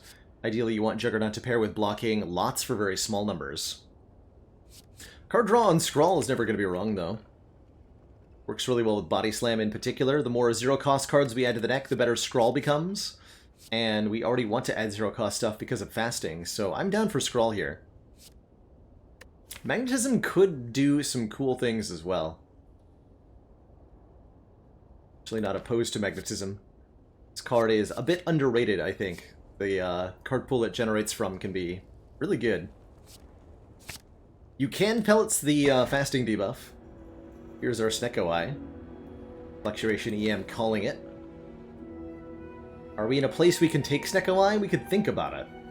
Although it sure makes that Body Slam feel bad, right? Giving us 2 extra cards, starting each combat confused. If we just want more energy, Cursed Key seems fine. We've already taken our blue key, so we can skip all the chests we find and avoid getting cursed. Or we can just transform and upgrade 3 cards with the Astrolabe. Feels to me like the extra energy is going to be really, really, really worthwhile with this fasting. With Magnetism is never worth 200 gold, but is it worth taking from a boss? That's the real question. Taking this shard, or this key, excuse me. And here's the champ, who I don't think we're going to have a problem with. Do we just charge headlong into elites? How strong am I? I think we're strong enough to charge headlong into elites. With this deck. Now that we have Scrawl? Yeah, we gotta be. Is there a 4 elite path? Yes, there is. Ooh, I might go that way. Oh. Third Eye's on top. Cool.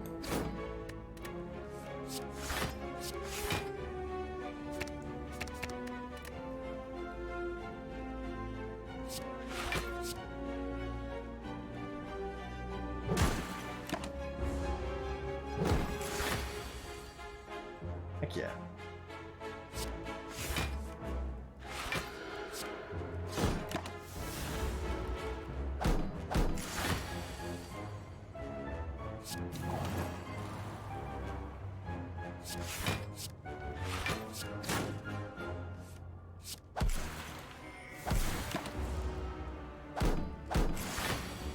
Three energy is a lot more than 2 was. And our defense block for 13, which seems like it should be illegal.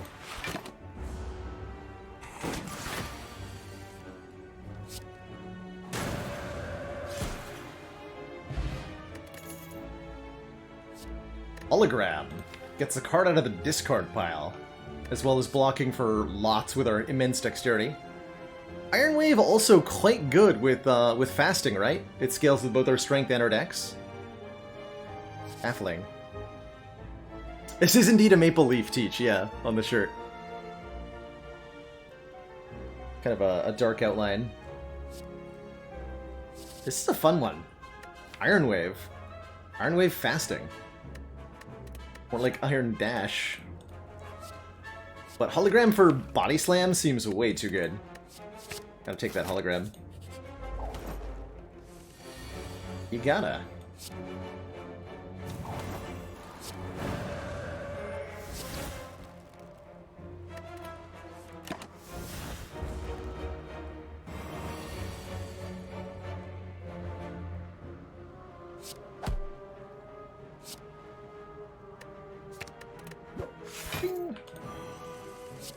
This actually just almost kills outright. This does, though.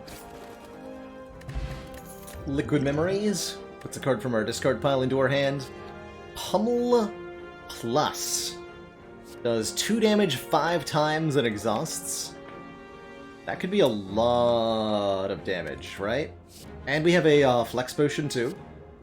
That's hilarious. Give me that.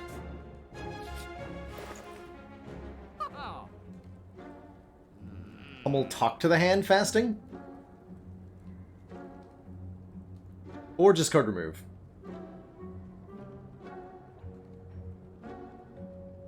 I mean, Pummel Talk to the Hand seems insane, right? Seems really good. Removing a card also seems really good.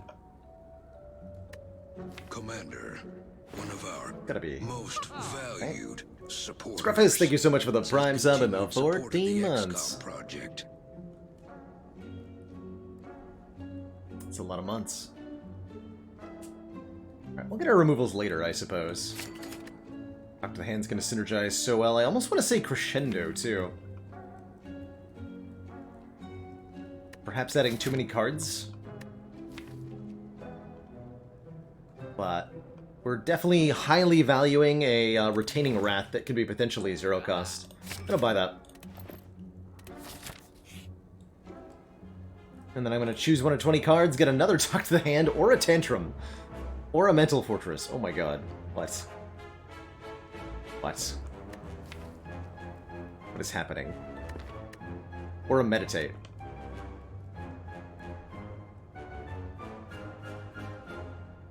Filthy human! Sorry, Quiverall. Didn't realize that was... like that. Commander, one of our most valued supporters. Netlin, thank you so much for the 9 months. Project. One shiny new Watchy or energy badge for you. Could be our second Just Lucky. Could be Prostrate. Could be another Talk to the Hand. So many ways for this to go correctly. Actually, I don't like Meditate very much, because we have Hologram, which is just better. It's just better.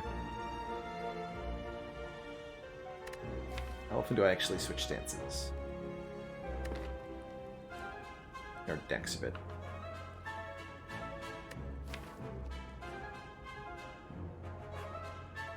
Take another Just Lucky.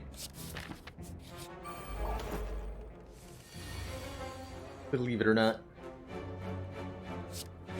What I have decided on.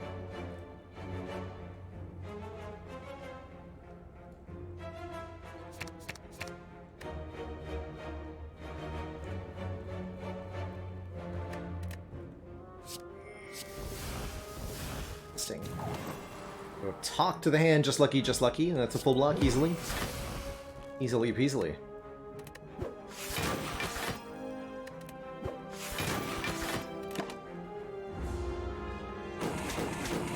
There's that pummel when you need it.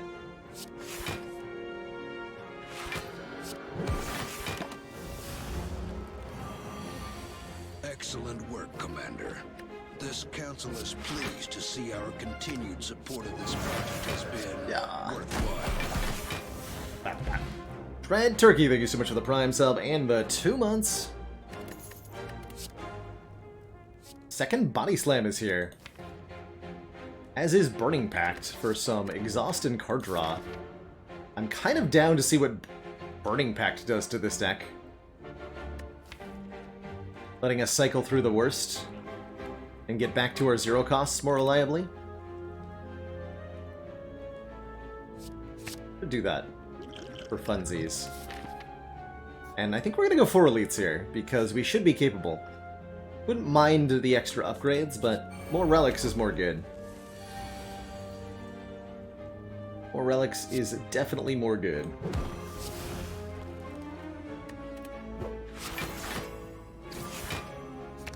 Rolling Bash. Take a look here. Fasting next turn. Perfect. We have a Cinder's Bane. Love that hand, honestly. Just love that hand. Not not going to play Vigilance. We'll just do Strike here. And Quiverall, cheers! Thank you so much for the 510 bits. Incredibly generous there, and greatly appreciated. Now, 12 times 5. We a Wrath. Just punch. Benefit from the Talk to the Hand block. Keep our Miracle for a future turn. This turn. This is the turn we are keeping it for.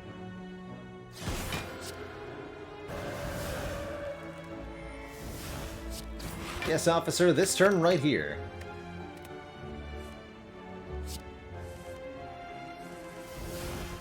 Oh, there's way too many strikes and defense in this deck, huh? Alright. We still absolutely destroyed this boy.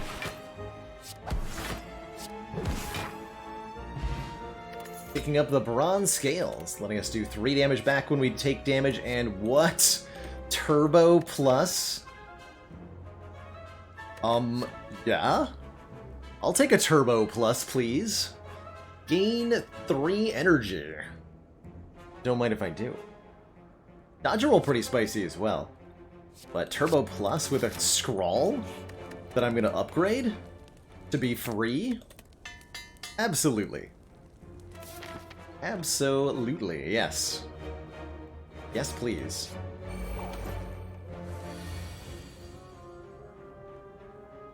Okay, this looks a little scary.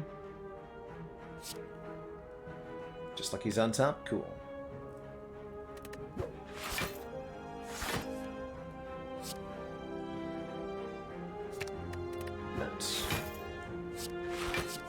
So we have basically a full block on turn 1. In fact, it is a full block on turn 1. Think about Liquid Memories on a future turn. Quiverall, thank you so much for the 4 months and that tier 1 sub. Might just be a filthy human, but I am the best filthy human that ever was. Glad you understand this.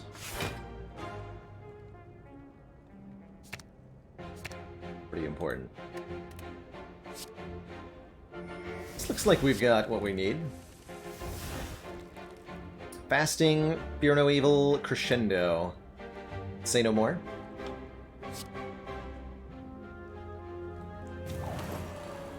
This is going to end up being... Let's see, we have 4 points of strength, so this is base 6. Down to 4, double to... so it'll be 9 times 4. So we do need to Fear No Evil U. Sorry, 9 times 5, 45. Excuse me. I did math wrong again. Fine. Sad call.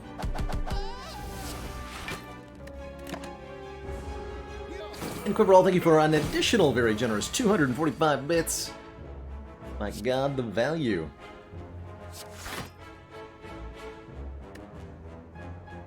The value.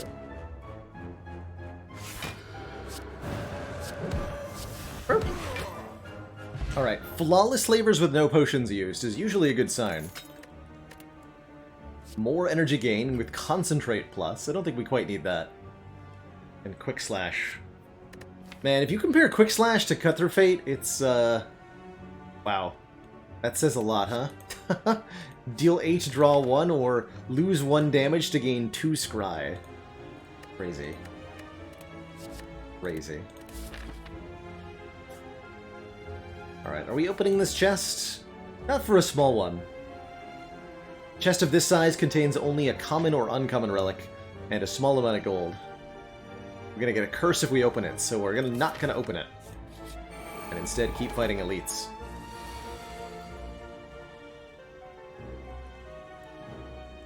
Commander, we've just received the support of another council member. Mr. Discord, thank you so much for that tier 1 sub. Welcome to the council. Okay, here we go.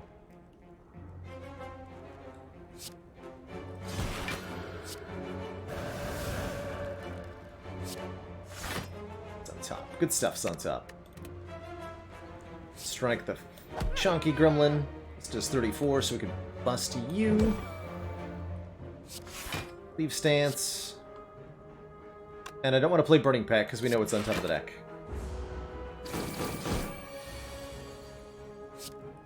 It's good stuff.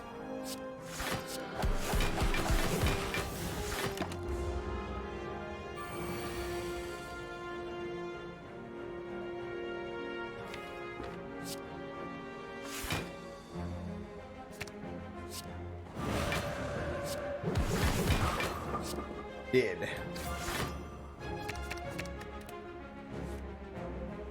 Didn't actually calculate that was lethal, I just knew it would be a lot. Happy Flower gives us even more energy every third turn. Happy to see it.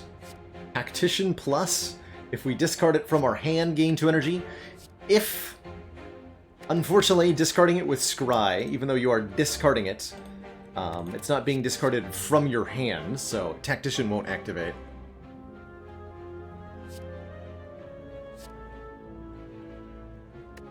Definitely not taking Signature Move, but Rebound Plus could be alright. Putting a card back on top. It's a solid damage card as well. Let's see what we can do with it. Might be a little excessive. But I like it.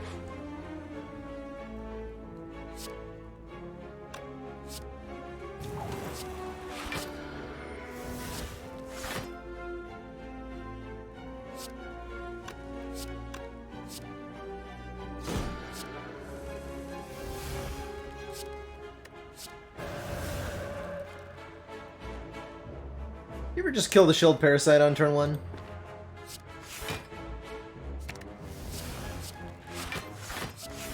With a Body Slam that does 142 damage? I do. Purity lets us exhaust cards in hand. Or Auto Shields lets us block for a lot if we do stuff. But only if we don't have any block, so I don't think so. Purity is kind of interesting. I like the Purity here.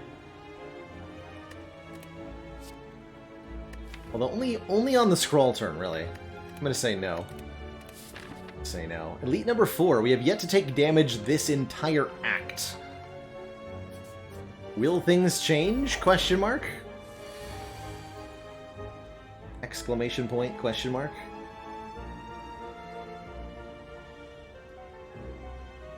Looks like I might want to use the Flex Potion here. Giving us 5 points of strength makes this Bowling Bash be... I can rebound the Bowling Bash. Ooh, I like that. Not a lot. This would be 36, and this would be 17. That alone will kill, right?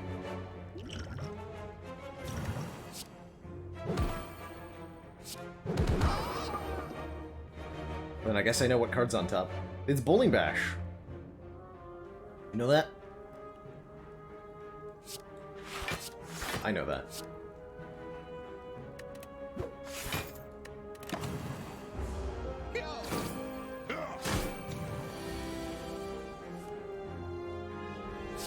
Could this deck beat the heart right now?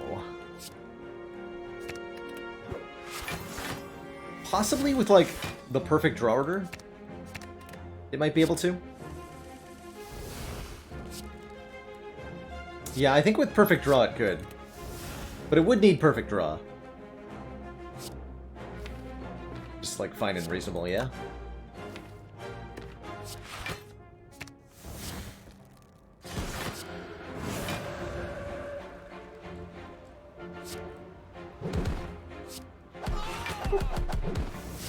Boop. Alright, we took entirely 2 points of damage there, but we ended up actually healing once you account for the strawberry. Dual Wield Plus says choose an attack or power card, add 2 copies of that card into your hand, and I'm going to say absolutely yes, because we can break this card so hard here. 3 copies of Fasting, that's right. See, you understand. There they are. The dreaded triple fasting.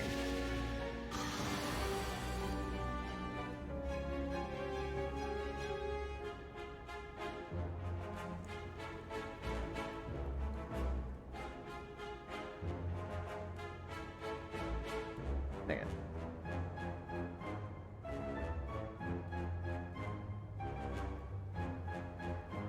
We dual wield this strike. We talk to the hand miracle, strike, strike. Take a little bit of damage.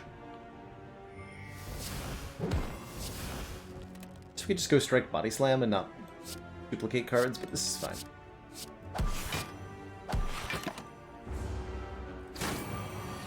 Empty Cage would definitely be good right now. Be all about that. I'm not all about this, though. Hello?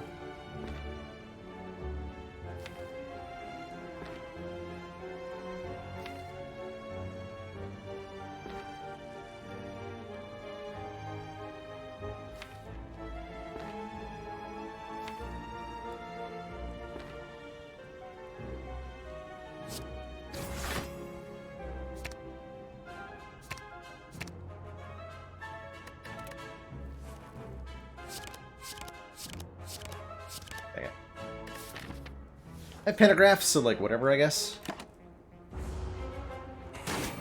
Skrull could have drawn some zero costs as well. It didn't.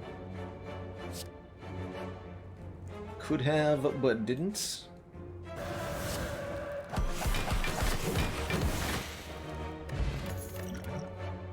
Secret technique. Put a skill from your draw pile into your hand, or a blade dance. Creating a bunch of shivs, or a piercing wail. Also really good, but I think being able to secret technique for Skrull, or Turbo, for Burning Pact, those have all got to be really, really good, right?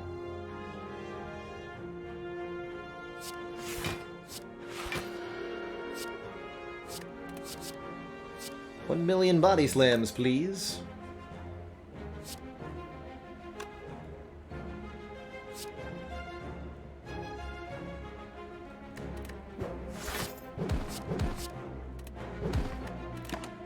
Go for the Mystic first there to prevent the Frail and whatnot.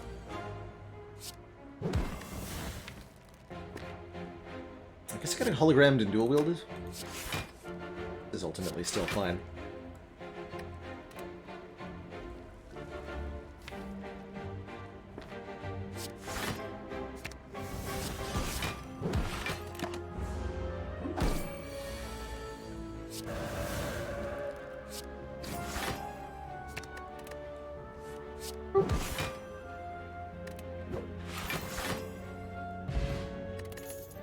For dual wield, yeah. For more card draw, we can take Acrobatics. Draw 3, discard 1. I'm down to add more card draw to this deck. Big time. Big time.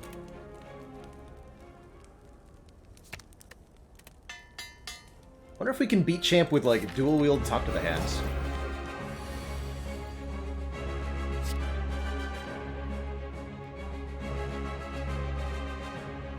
Not if I draw it on turn 1. Also okay just like deploying it on turn 1.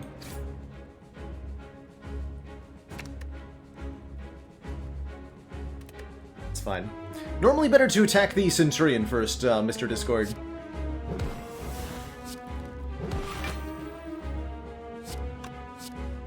But sometimes Mystic first could be right.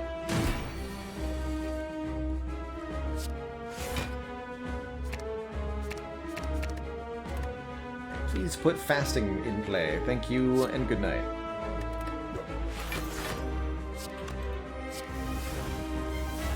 Thank you. I think most fights won't go long enough for Secret Techniques upgrade to matter. Champ fight would have mattered, though. For sure. Would have mattered here. Okay, we could do a shocking amount of damage right now if I wanted to. We just go ham?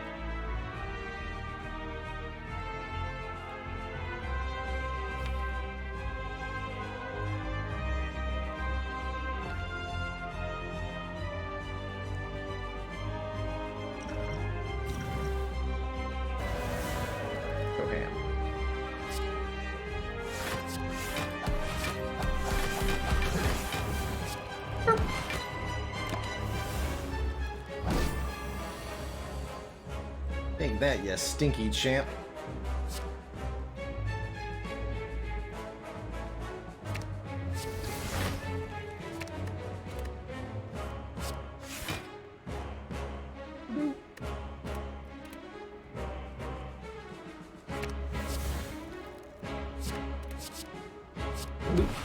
Ah, damn, baby.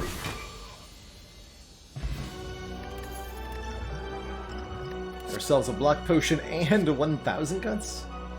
Or a judgment or a bludgeon? Costing 1, 2, 3. Feels like we probably don't need any of this nonsense. It's very stinky. 1,000 guts just too slow relative to our other damage outputs. Don't need the judgment because we're great at killing low health enemies already. And bludgeon just doesn't scale well. Pummel does more damage than bludgeon does. Skip all of it. Ooh, instead of empty cage, what if we just had a runic pyramid, letting us avoid discarding our hand at the end of turn? That makes turbo way better. That makes dual wield always line up. It does make scroll a bit less good. But I think on average, the pyramid here is absolutely insane. Could easily take a collar as well for extra energy during boss and elite combats. And I think that would feel good too, but the pyramid's gonna be consistently way, way better. Like, we can now reliably, like, dual wield talk to the hands.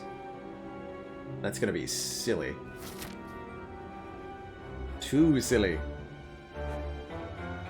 Alright, let's hit some stores. Or at least a store. Remove a strike. Because I still have all of my starter cards. Please. Please, someone remove a card for me. If I'd known for certain I'd get a pyramid, would I have taken the concentrate? Would have been tempting. I think we're good with just the turbo, but it certainly would have been tempting.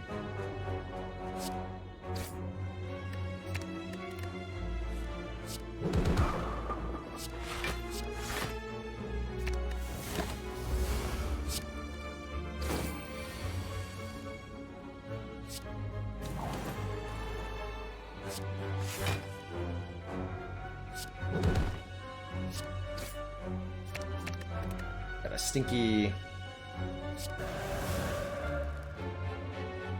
spiker to deal with. Or do I? Ah. Pummel plus number 2. Yes! I'll take it. These do so much damage, they activate Talk to the Hand so many times. They're awesome. Can't believe those are both randomly upgraded. No Molten Egg in this deck. Absurd. Double Orb Walkers, really dangerous fight. You need to have a lot of front load to be able to deal with this. These guys have about 100 health each, and they do damage very, very quickly. I tend to recommend using potions for this one. It's almost impossible to just beat up straight. Straight up beat, excuse me. Almost impossible, but not impossible. Shrug Vigilance Fearnoival is going to be really good. Take all those cards. 16, 12.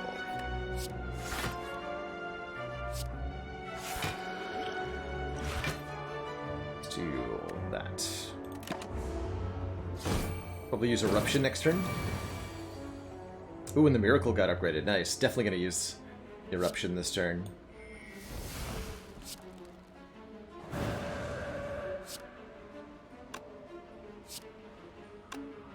Do I talk to the hand? Yes. Oh,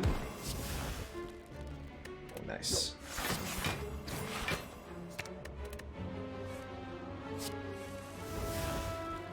Okay, Dual Wield is here as his secret technique for Turbo, so I think we just won. Let's see here. First of all, give me a million Blanc. Oh my god. Would I upgrade all this deck? Yes. Yeah, I would. I think so. I think so. Wait, I'm not done. I can hologram the turbo and keep going. There's more energy where that came from.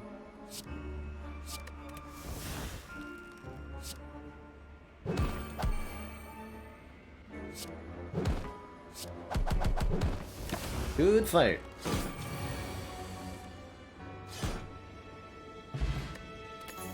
And the calipers are here. At the start of our turn, lose 15 block rather than all of it.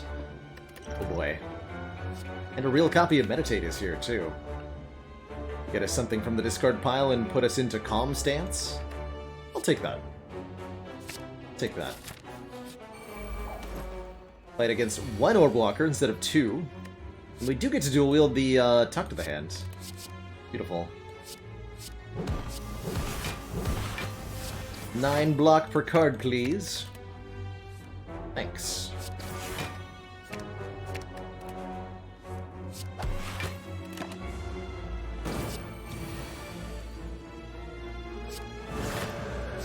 $1 million block, please. Thanks.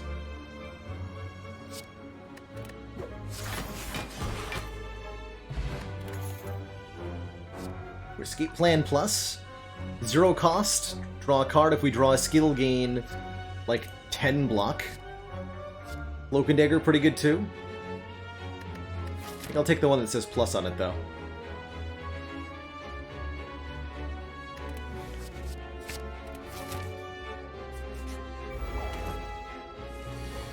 Rebound Meditate, I like that. Oh, we can use Scry to make sure the escape plan is reliably landing on skills too. That's so cool. So if we discard this, we know escape plan will draw a scroll. So good. I love that.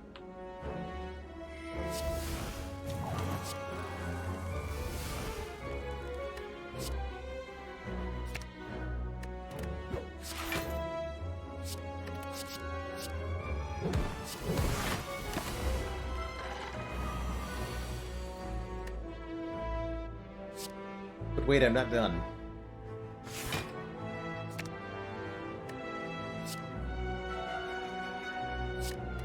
More Talk to the Hands. Oh, I could have rebounded that too? Ridiculous.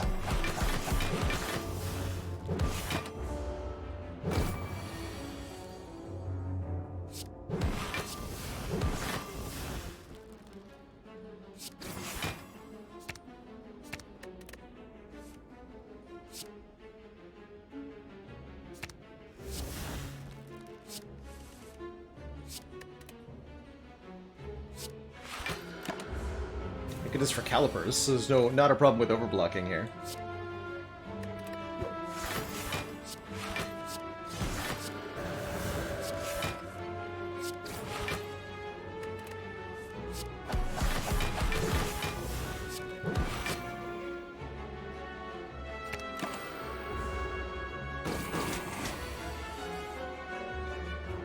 You just keep scaling forever. Great.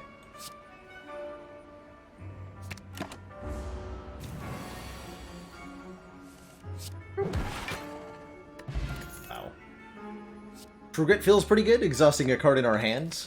We'd have to upgrade it, though. We've got so many other good upgrades. Sword Boomerang is good, but not as good as Pummel.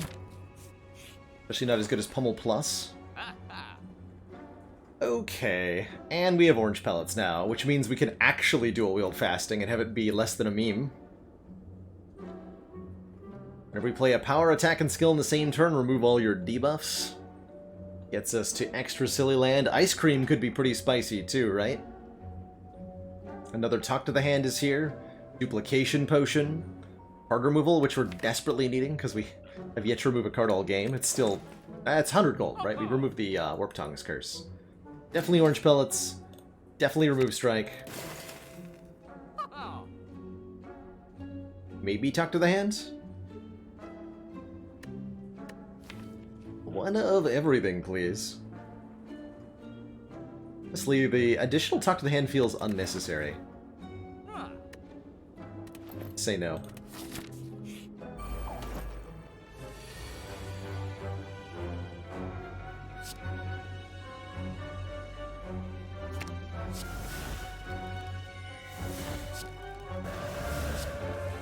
As most of our block is coming from Dexterity, especially now that we have the orange pellets. I'd like to be able to lean into that a bit harder.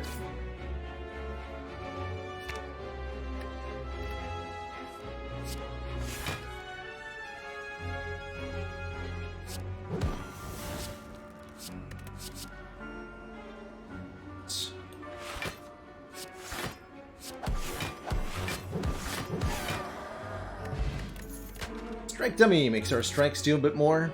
I like a Discovery Plus. All upgraded, by the way. Choose 1 of 3 random cards to your hand, to add to your hand that costs 0 this turn. Not necessarily good here, but fancy. Fancy is pretty fun. Want events more than we want combats, right? This way then. Dual fasting is no longer a meme, that's right. Regret added to the deck, because I kind of forgot about the curse key there for a second. Totally okay, though.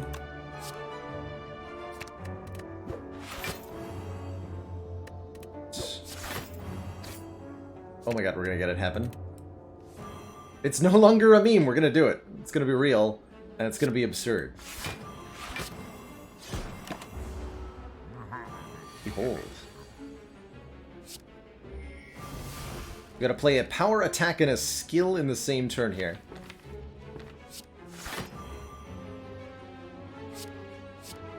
There's our attack.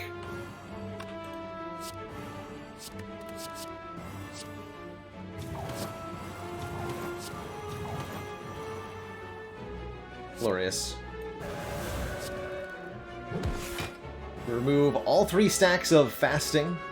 No debuff applied, simply keeping our 13 dexterity and 12 points of strength. Like you do.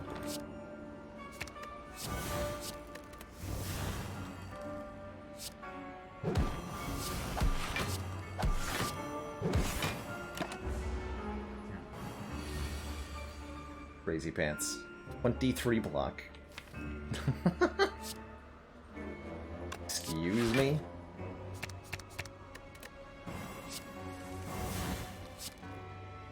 Boop.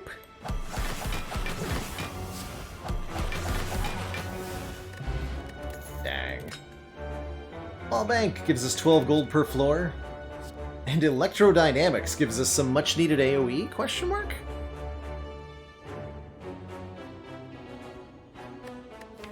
As well as another way to enter Calm Stance, which I think we're fine without any of this.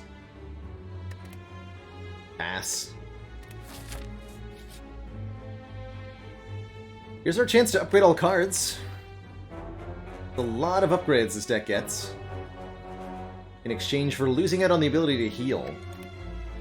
I think Fight a Boss for a Rare Relic is also quite good. The only thing we don't want to do is heal to full. Panagraph says upgrade all is kind of subpar. But this deck loves an upgrade all.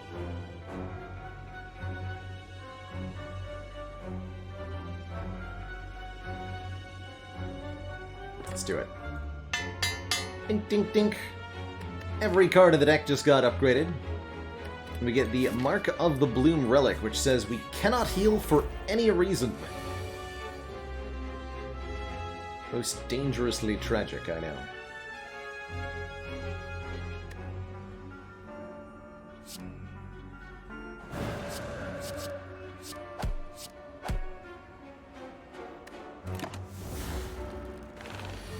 So any health we lose, we're not getting back, basically. We have to block for 25 plus 12 is 37 damage this turn. It's easy enough to do.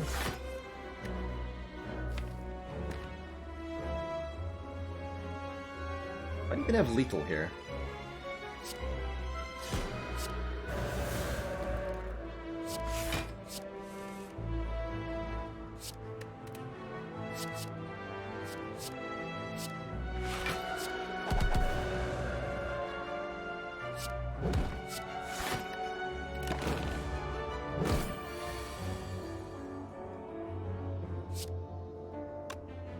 Hologram Eruption if we wanted to. On top of the deck. Stuff. Hologram Vigilance then. Let's cut through Fate to the Tantrum, play the Tantrum. Body Slam gets there. Pellets do work on the debuff that guy applies, yep. Third Eye not plus. We'll be able to upgrade it before the Awaken one fight. A little bit more scry, a little bit more block. Sounds good. We'll get rid of our curse, I guess, at the last fight. Last shop of the run. Get our Maw Bank a little bit more value here.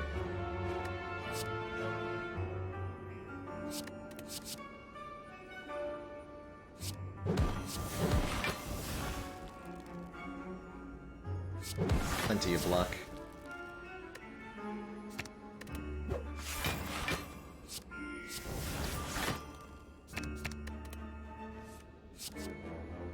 More! More talking to hands, please.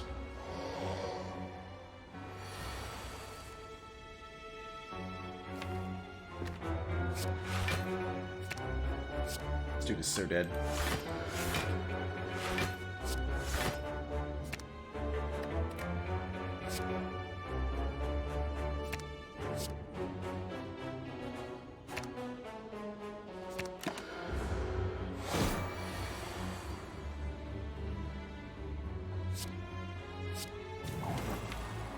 Secret techniquing for this time.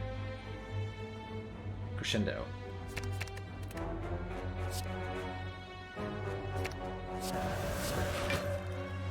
An excessive amount of damage I'm about to be able to do.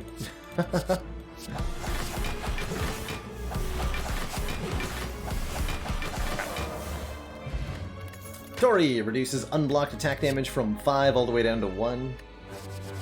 Could take more card draw, but I don't think we need it. I will take block over damage, potion-wise.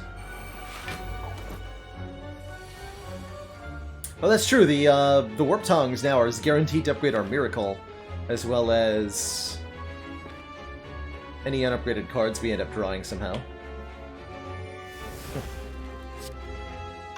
I've not considered that.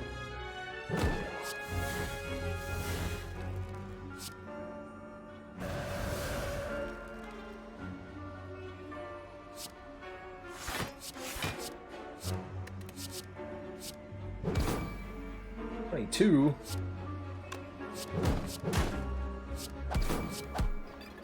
Alright, good fight. Yeah, we can hold the card the Discovery makes to upgrade it. That's also true. Ooh, Flurry.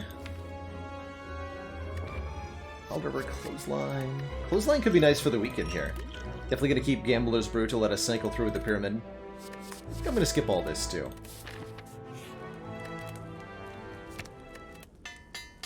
Alright, Awaken 1 should be no problem with Orange Pellets fasting. Really, the biggest challenge is making sure we have Burning Pact to destroy the regret for us. What's up?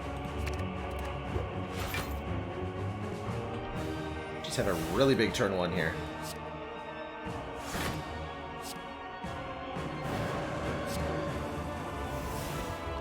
Beautiful. Okay, so we can actually dual wield the fasting, and probably should here. Why wouldn't we, really?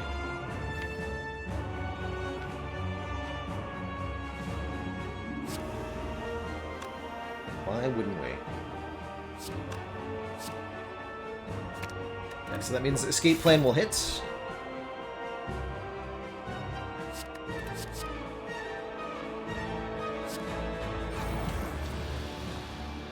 To redo power attack skill here. Power skill back. Exit stance for the moment. Oh, we can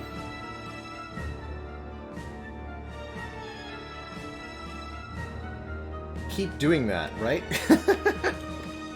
Oh. Oh, I'm so sorry, Awakened One. But am I really?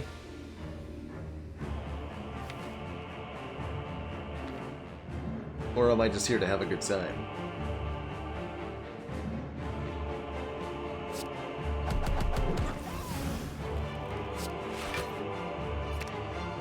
I'll hold that. We're gonna Burning Pact that next turn? Cool.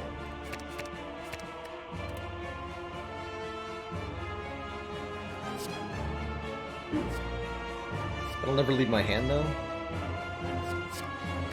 Fair enough.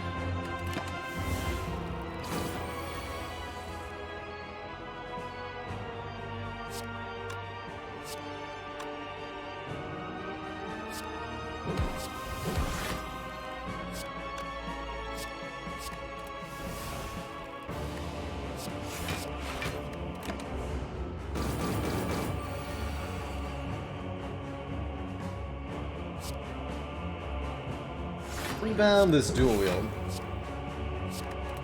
Make more of those. Keep blocking her hand now.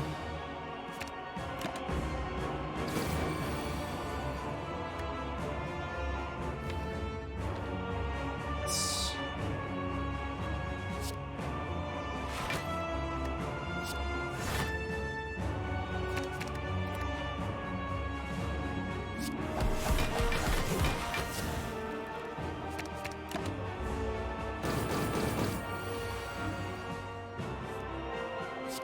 Power.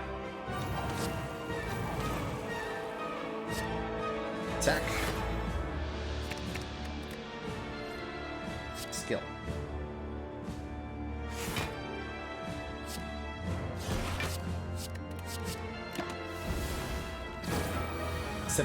Strength and dex. Keep going.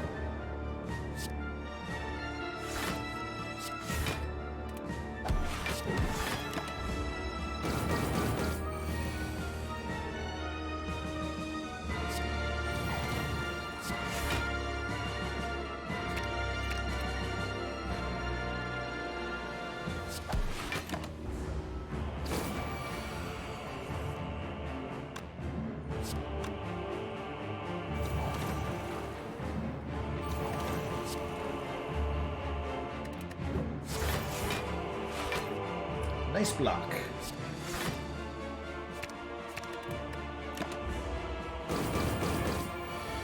So we can keep going, of course, but I think it's time to just murder this thing. With body slam nonsense now, yeah?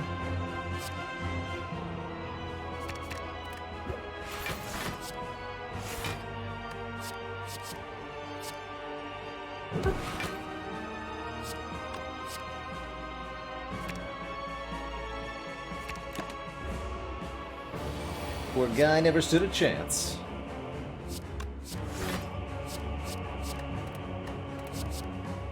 Boop, bop. Bippity zop. GG, nerd. Who's next? Donu and Deckard. Alrighty, we got both dual wield and just lucky in the opening hand here.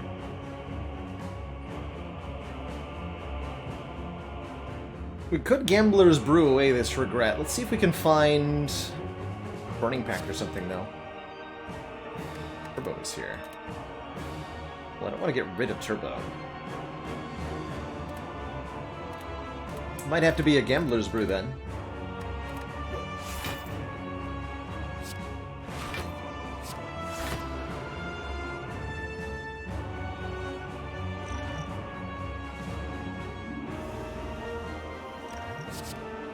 I'll do it. There is a strength cap, yes, at 999 is the cap for strength.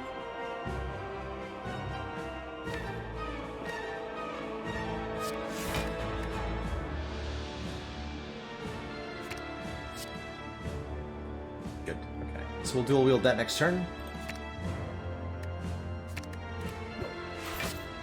Better take back the hologram and the just lucky. Really get silly here.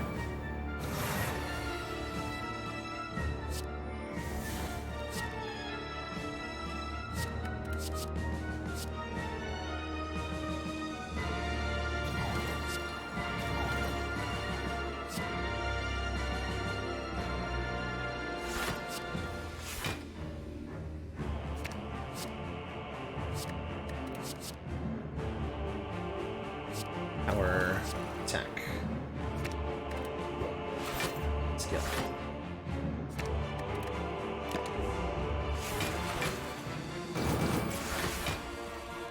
Going so well.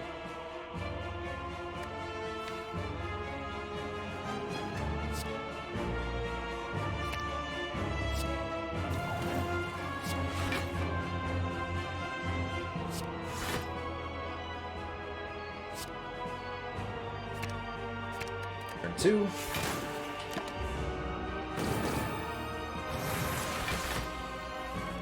And let's go.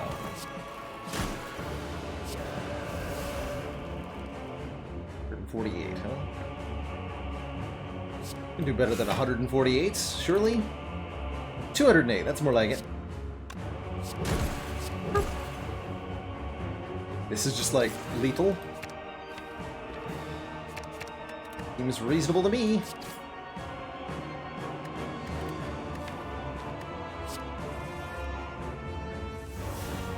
Got him. Happy Flower on 0? Let's say no thank you.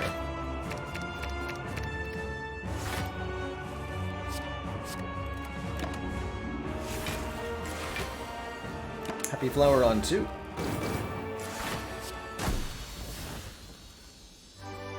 GG. Two thump, a deep pulsing dread can be felt throughout the room. Is this the heart of the Spire, the source of all of these copies of fasting? Prime your stick and slap that boy for way too much damage. Way too much damage. The rest for absolutely no benefit. So far, Mark of the Bloom has been awesome. And it continues to be awesome. I really like what I see here in this shop. Another scrawl, a mirror, harder move. Block potion, maybe? Mirror would let us probably just dupe the fasting, right? Makes it even easier to dual wield. By 3 scrolls.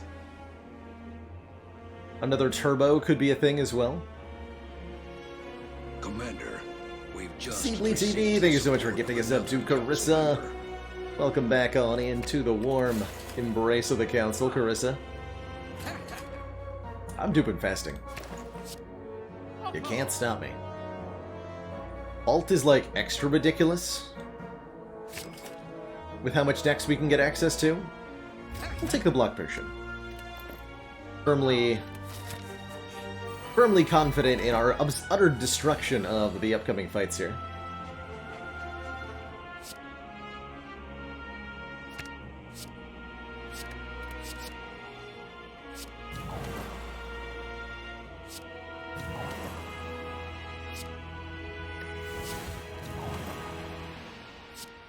It's on top of the deck. Don't need tuck to the hand here. Got too much artifacts to benefit. Halt deck supplies twice as Fear and Wrath. Yes, it does. Yes, it do. Oh my god, these block for so much. 25? What? Crazy pants. Easy full block every time.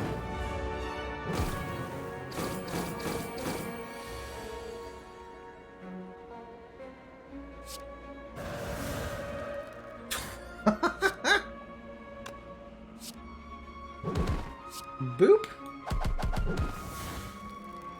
Holy crap, the damage. Wow. Just destroyed.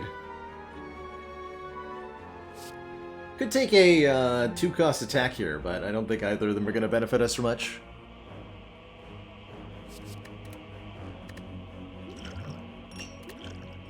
I'll definitely take a Gambler's Brew, though.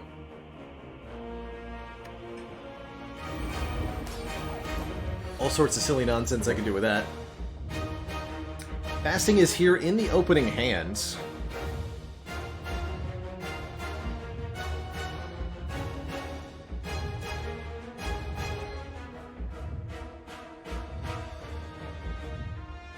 Oh, spicy. It feels like an acceptable use of our Gambler's Brew.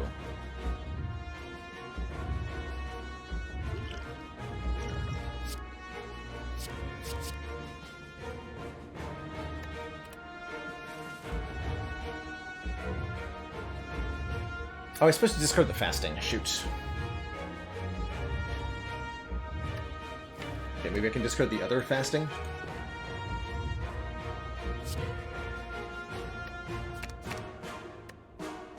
I was definitely supposed to discard that fasting. It's alright.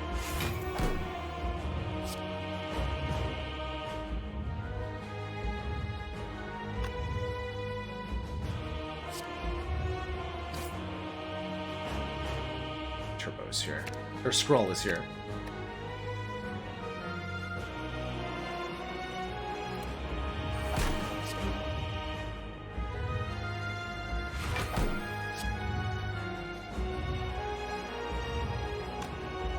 Make so many fastings, we don't even know what to do with them, really.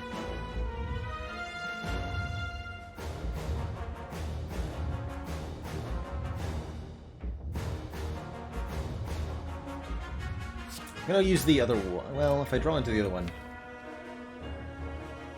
Hang on.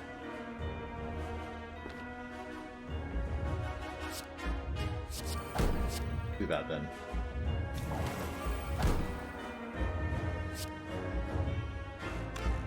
Play Meditate at the end to get back Turbo and Dual Wield? Sounds pretty hilarious.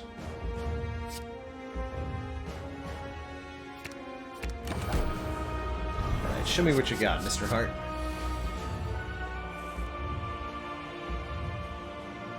So if we play a power attack and a skill on this turn, we can clear all of our debuffs. Let's start with Third Eye.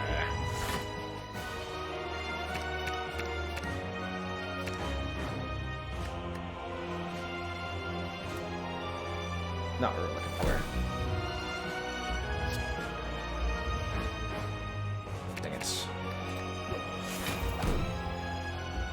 So we'll purge all of our debuffs.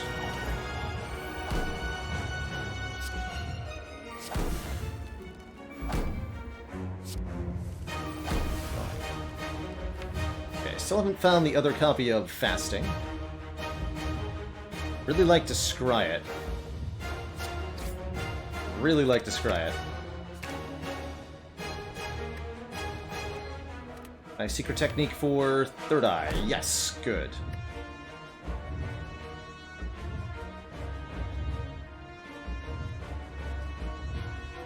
Actually, let's see what Discovery has inside.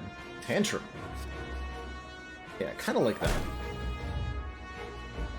Like, kind of, though.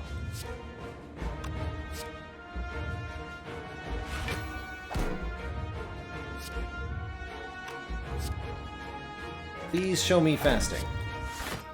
Yes! Okay, so, why have I been trying to scry Fasting this whole time? You might be wondering to yourself. A little confused. The answer is because if we discard Fasting, we can Liquid Memories it, which makes it cost 0 for the turn. And now we can dual wield the 0-cost copy to create more 0-cost copies.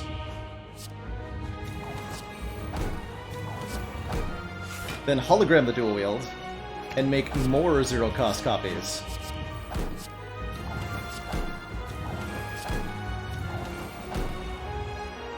Seems good, yeah?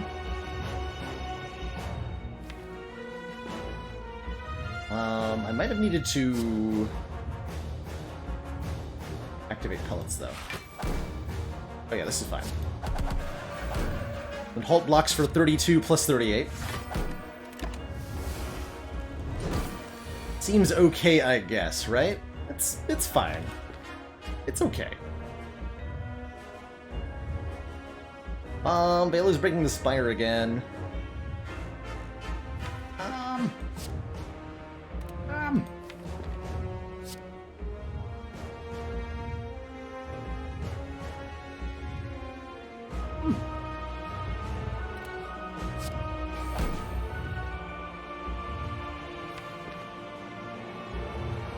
We'll do that next turn. It's fine. It's not like we need the last Fasting.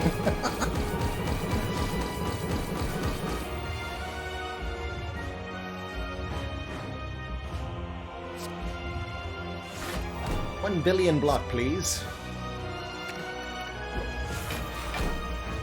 Or whatever.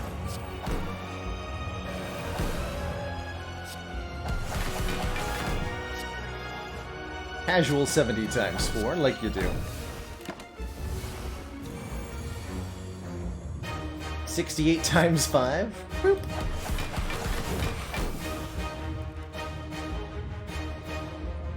Seems fine. I'm gonna block for $1 billion again.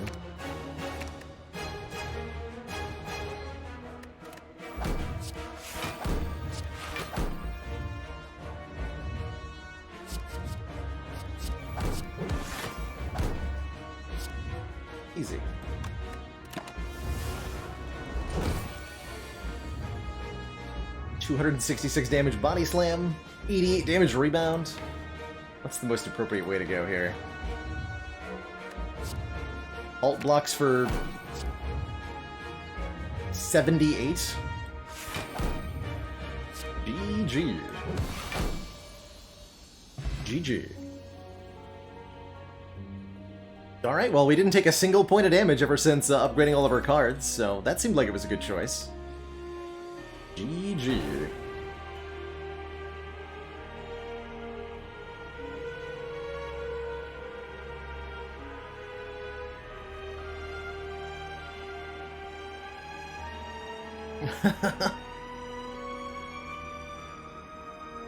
That definitely counts as revenge. Got him.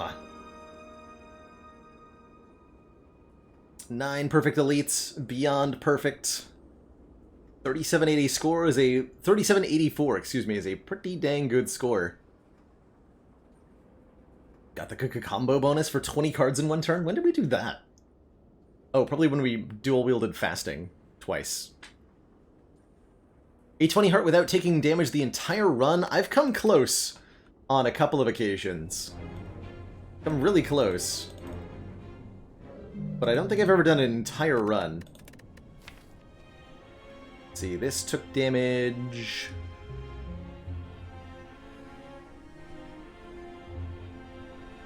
The champ took 9.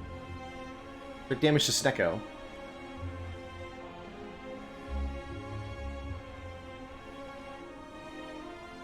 Took damage to Gremlin Knob. Yeah, this run only took damage in 3 fights.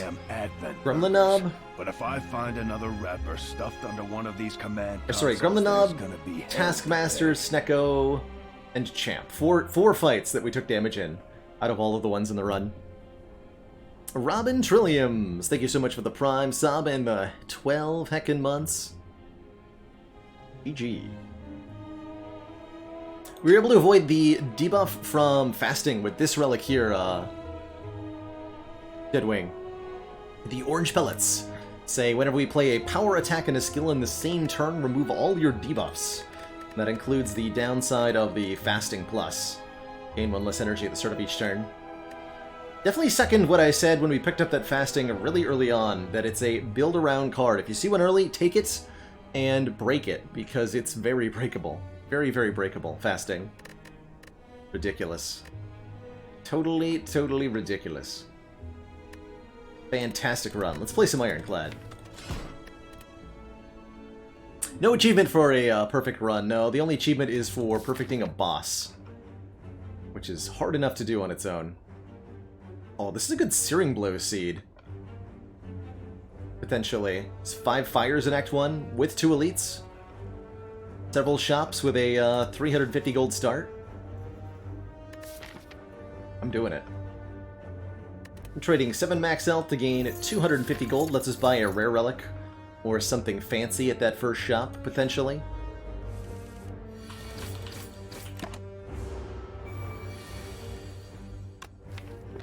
That's right, there's also an achievement for killing a boss on turn 1.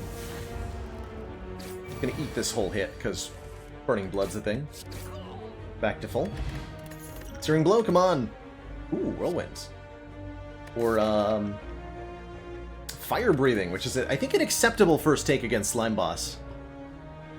But I think I'd rather take the Whirlwind as my first pick, with a Flex Pot. Deal 5 damage to all enemies X times. Could be a Chemex in the shop, too, which would make this extra spicy. Fire Breathing into Searing Blow. That Whirlwind was immediately useful, by the way. Carnage is a nice slap-in card. Anger is free, or True Grit is block. Kinda like Carnage for the single target. Whirlwind is not good single target damage. But Carnage is. Chemex? Akabeko. First attack each combat does 8 additional damage. That's real good with Whirlwind. Like, really good with Whirlwind. Also very fond of Toolbox, giving us a colorless card on turn 1. Lots of times that can be very good. We can afford both of them. Or we can do like a card remove, Blessing of the Forge, shrug it off. But Becco Toolbox seems awesome.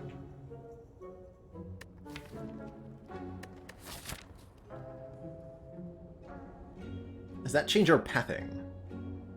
No. But I'm going to take them both. I think they'll be sweet. Okay, more money could change our pathing. We could go here, remove a card, and then try to fight the Burning Elites. We'll just save that for this shop. We'll definitely be visiting that shop. We have to, if we take the 5 upgrade route. Event or regular combat? Be our last regular combat. We'll take an event. Which happens to be an upgrade. So we get 6 upgrades this act. Wow. That's actually too many upgrades.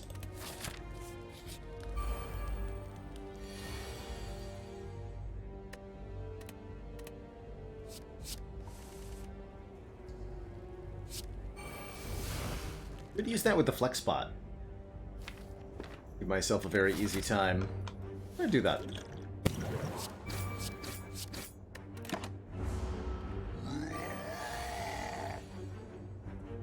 Actually, not even a kill on this turn, though. I can bash defend, though. Yes? Yes. Save a little bit more health.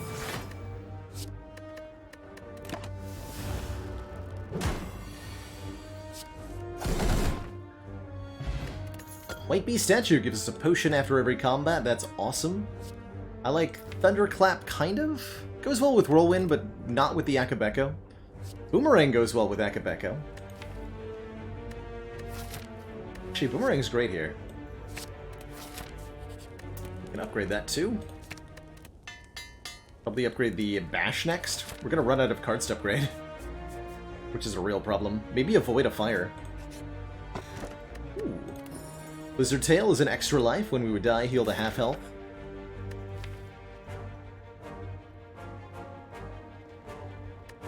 Upgrade Bash.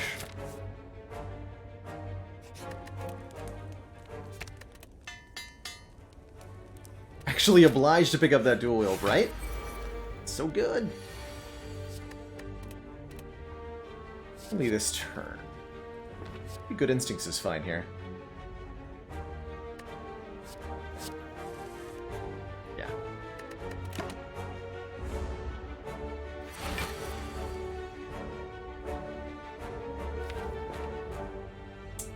Lose Carnage, huh?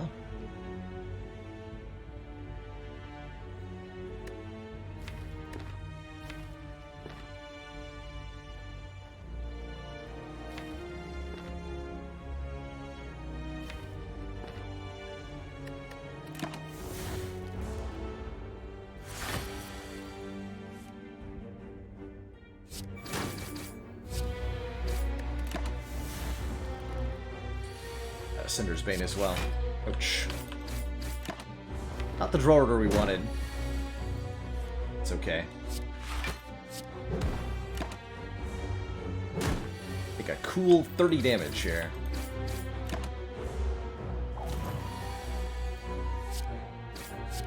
Not sure we could have done better. Get well rewarded though with a boat thingy giving us 14 Blanca on turn 2, and if we want, maybe an Immolate. Although it feels like Whirlwind Plus is fitting that role just fine. Havoc could be interesting. So we can afford to upgrade it. It'd be a Havoc Plus. Play the top card of your draw pile for 0 cost and exhaust it. Could Act 1 recall. That's real, actually. Probably do want to do that. In a situation like this one.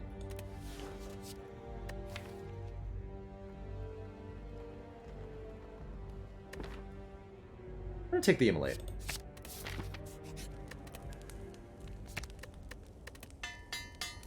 Make sure we absolutely crush everything in Act 2. Remember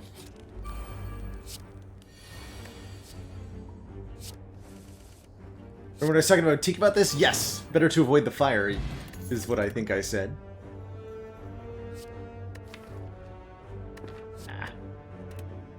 Definitely don't want an armaments in a deck this upgraded. Do want to remove a card, though. Double tap tempting, pummel with Akabeko tempting. Rose and I. Had I bought the Havoc, or picked up the Havoc, I'd think about it. As it stands, I will very happily remove a strike. And... maybe this power through for some serious block? Yeah, power through for some serious block looks good. Power through often becomes part of my late game block engine. With an upgrade on it, it blocks for 20, which is enormous here. Definitely wanting something like fire breathing now, hey?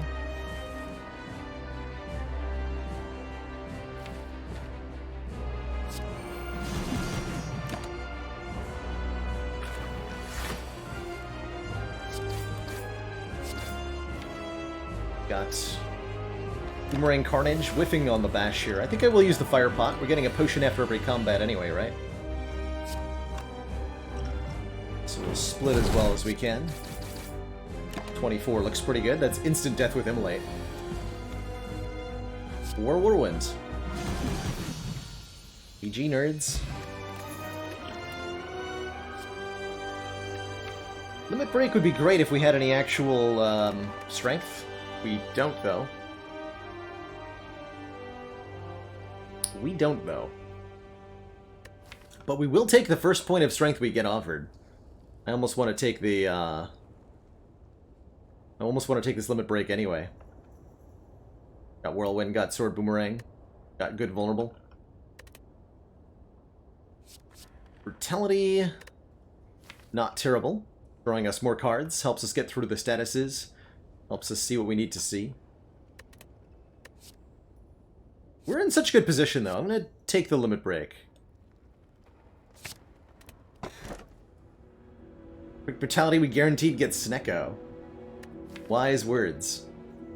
Here is the Snecko. I think it's a very good Snecko Eye with Carnage, Immolate, Bash in deck. So I am completely content with Snecko Eye here. Shame no Demon Form, though. Sozu is an extra energy every turn, but no more potions. Which would be rough, because we have White Bee Statue giving us a potion after every combat reward, or we could go for the Sacred Bark to double the potions that we're getting after every combat. That's reasonable, too. I strongly suspect Snecko Eye is going to be better here. But that's a decent Sacred Bark. Taking that Snecko Eye, thank you very much. Taking that Snecko Eye. Potions for days. Yeah, I'm down to fight the Burning Elite late in this act.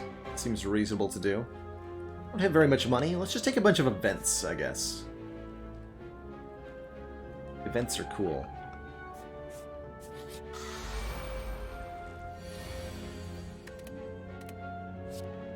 It makes the toolbox pretty cool as well.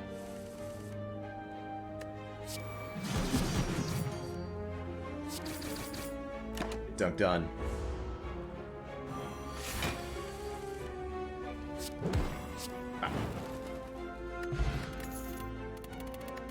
That's right, we're getting a potion for everything. Shrug is some decent block. It's not an amazing card, but I think it's better than the average.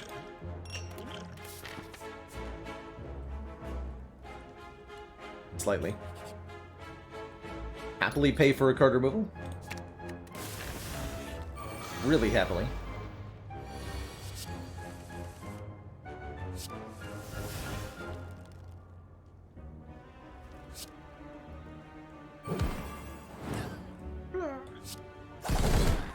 Alright, good fight. Active Strike does quite a bit of damage. And we have Snecko Eye, so it's fine, but we've removed many strikes, so it's not that good. Fairy is ostensibly better than our other potions, but realistically we're never going to get to use it. And we already have an extra life with this Lizard Tail.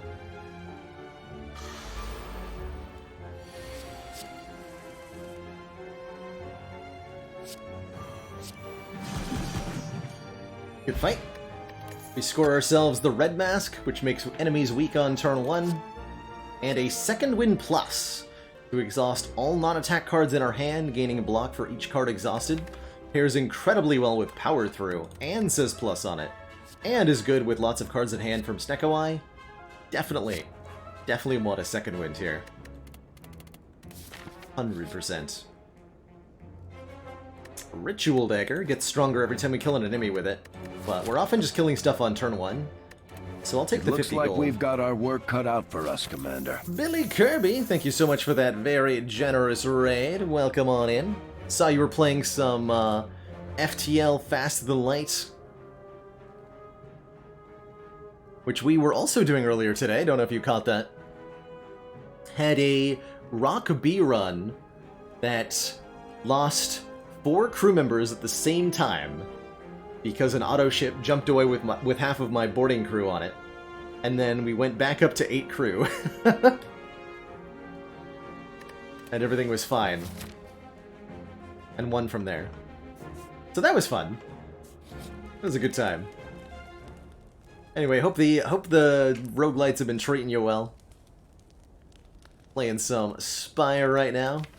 We've got some ridiculous Snecko Ironclad nonsense happening right now. I guess I'm upgrading Shrugginoff. It's where we're at. It's where we're at. It's a good place to be. A bomb. Blind is nice for 2 turns a week in here. Go for the blinds. Yeah, I've been seeing you play some Battle Brothers lately. That's up there in terms of games chat wants me to play. Is Battle Bros.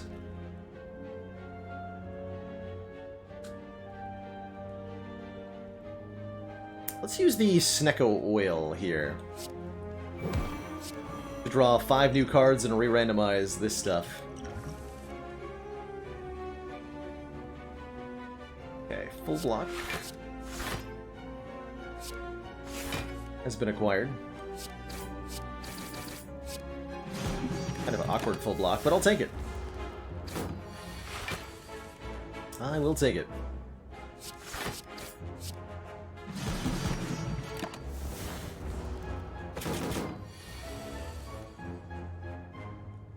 Noita coming to 1.0 soon, that's pretty cool news. Played it. I don't think I've actually played Noita yet.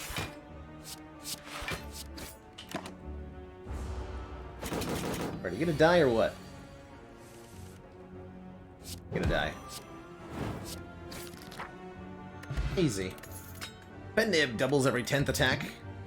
Great. Searing Blow, you're way too late. I could have had the best Searing Blow ever this run. But no. We just upgrade every other card in the deck instead. Ridiculous. Ridiculous, I tell you.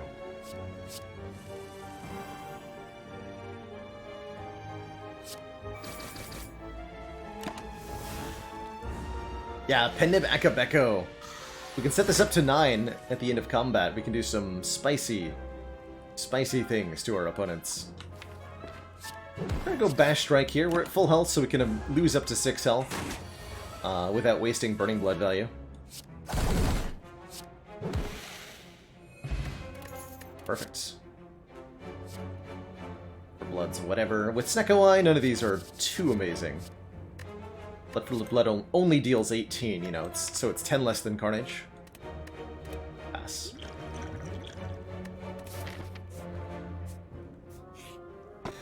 Toy Ornithopter heals us for 5 when we use a potion, which is every combat, so yes. And, is it recall time? I think it's recall time. None of those upgrades look very appealing. Strike or defend or limit break with no strength. Ooh, strength? Dual wield. Dual wield Snecko Eye is always a champion, letting us duplicate an attacker power card. Or flex.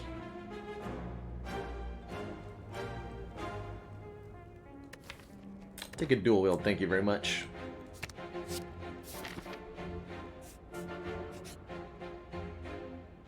Ooh, Mutagenic Strength gives us strength on turn 1. Or we can take Jax for permanent strength. at the cost of some health. Or Transform 2. But I like the mutagenic strength a lot here. 1 to go with our Ekabeko, giving us 3 strength temporarily on turn 1.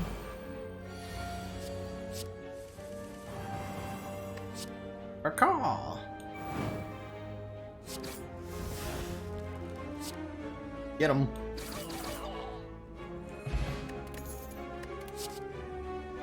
Double tap or Dark Embrace. Whenever a card is exhausted, draw a card. We have Second Wind? Oh yeah. I'm such a Dark Embrace fanatic. Pretty much take that card whenever I see it. On Ironclad.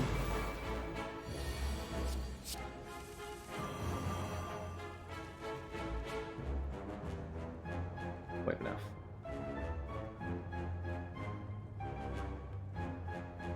Dang it. Like to kill with Hand of Greed here. Don't think I can make that happen, though.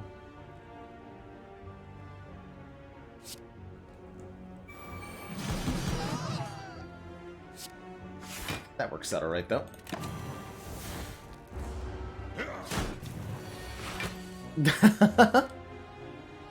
Oh, welcome in, Templar of Flame. I didn't realize we still had the follow mode on.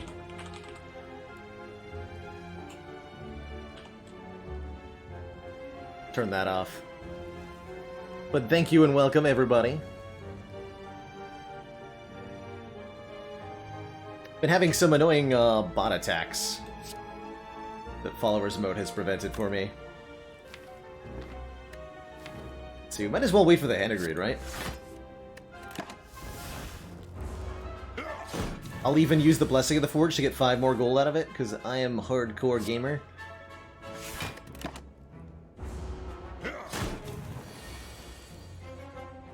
Or something. Although we do lose the Penna Beka Beka.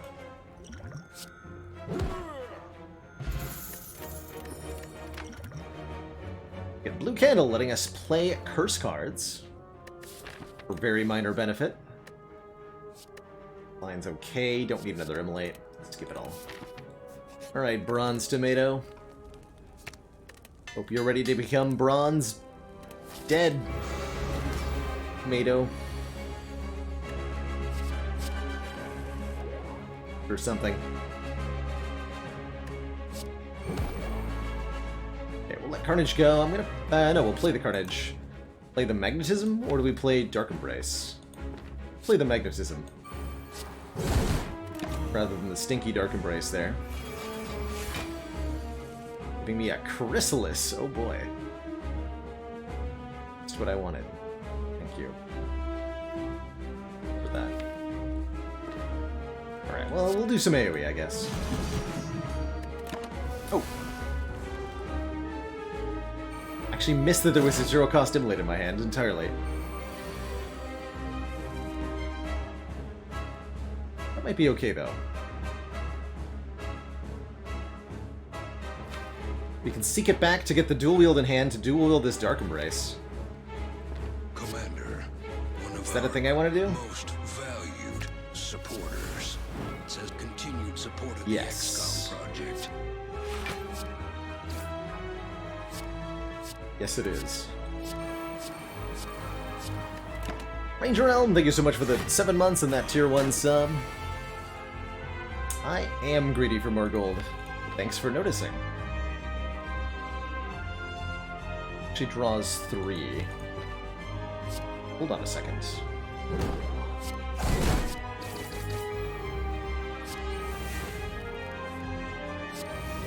Get back our zero-cost stuffs.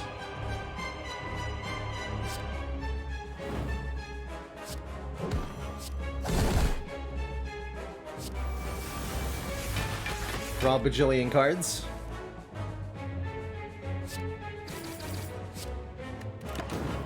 Perfect.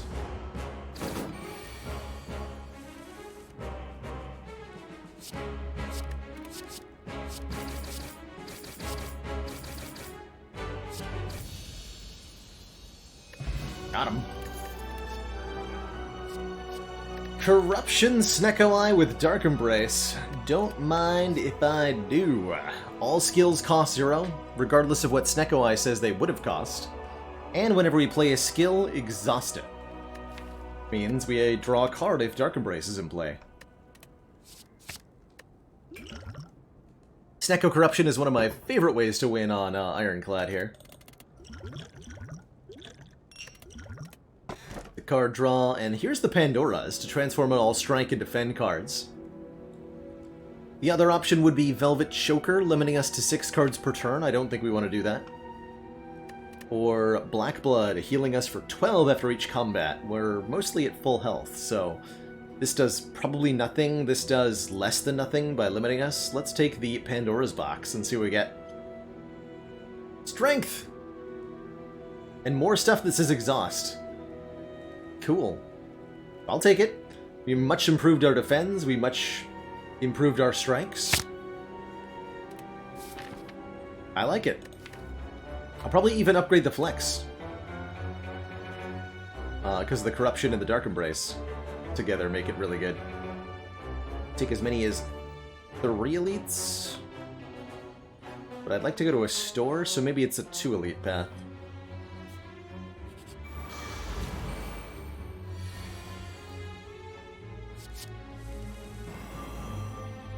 Whoa, whoa, whoa, whoa, whoa. Excuse you, nerds.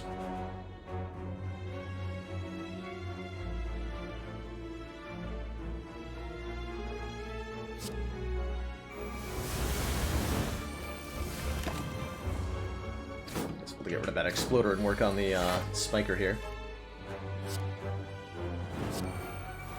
Flex Limit Break. Excellent.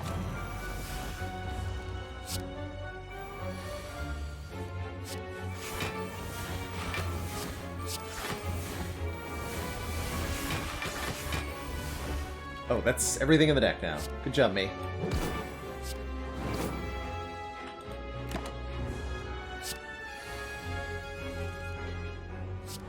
So we sure run out of cards real quick, as you might expect from Sneko Dark Embrace Corruption with a 20-card deck. We just need to add skills aggressively. These aren't skills, though.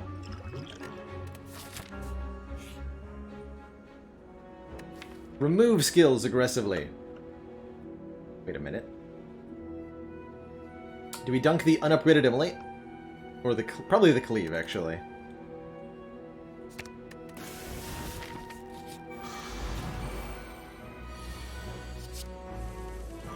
Backhand of Greed.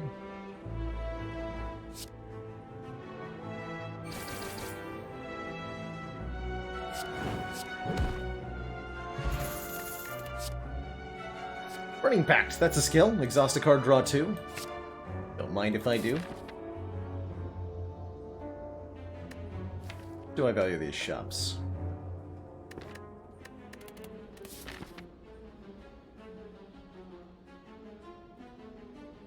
Let's do 2 elites and 2 shops.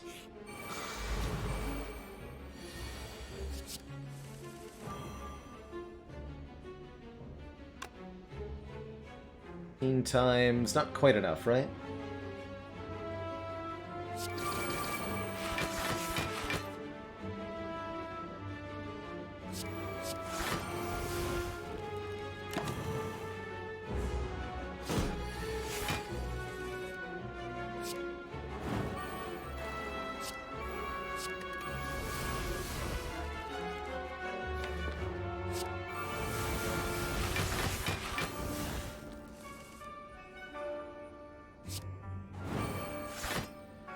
Need this guy to change to an attack that's different than that.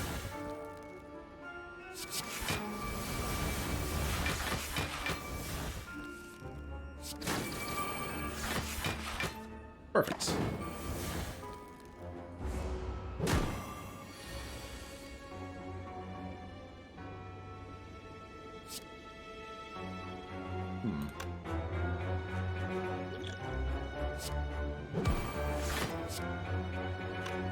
Slight problem has arisen.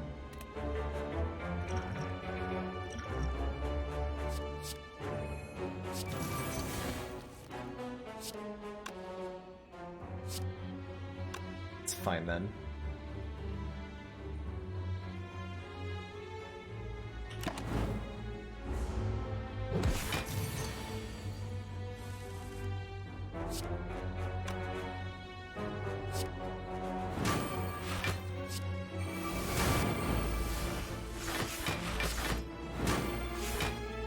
Ah! Actually, that's okay with blue candle. I have an immolate. Okay, scary.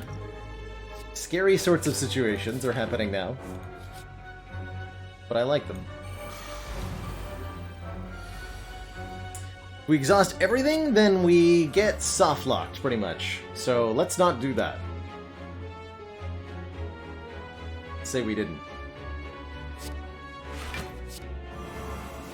Very bad times.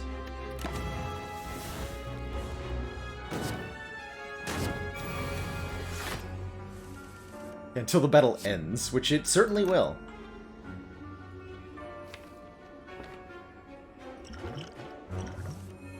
Okay, there's Corruption, Dark Embrace. Perfect.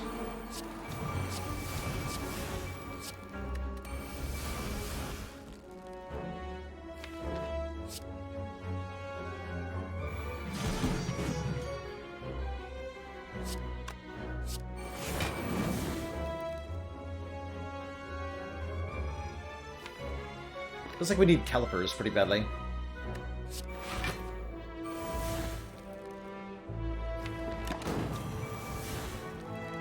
I'm also, of course, trying to land dual wields here. Or, not dual wield, Hand of Greed. Trying to land the Hand of Greed here. Conveniently exactly 33.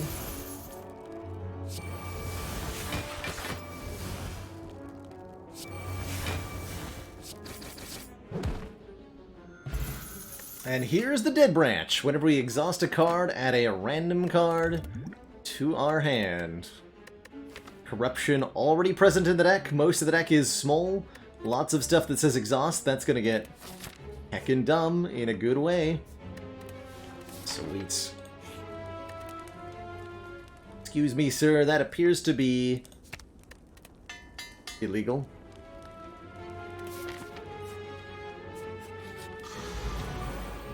Sure.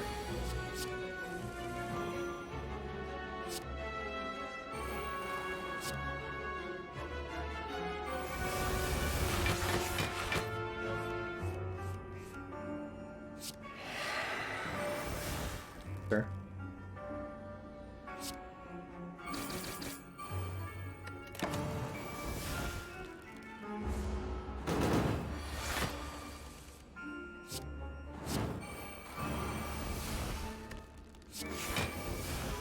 For the energy, hee hee.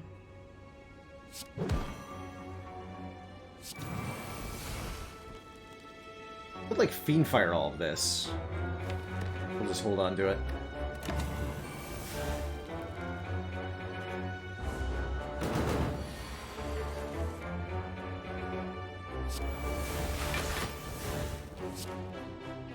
Perfect.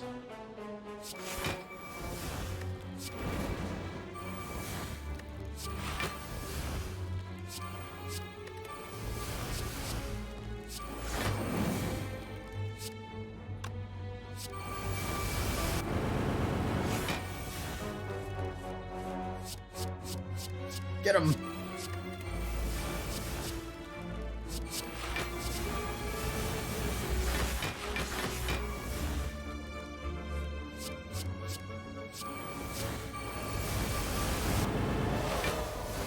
Got him.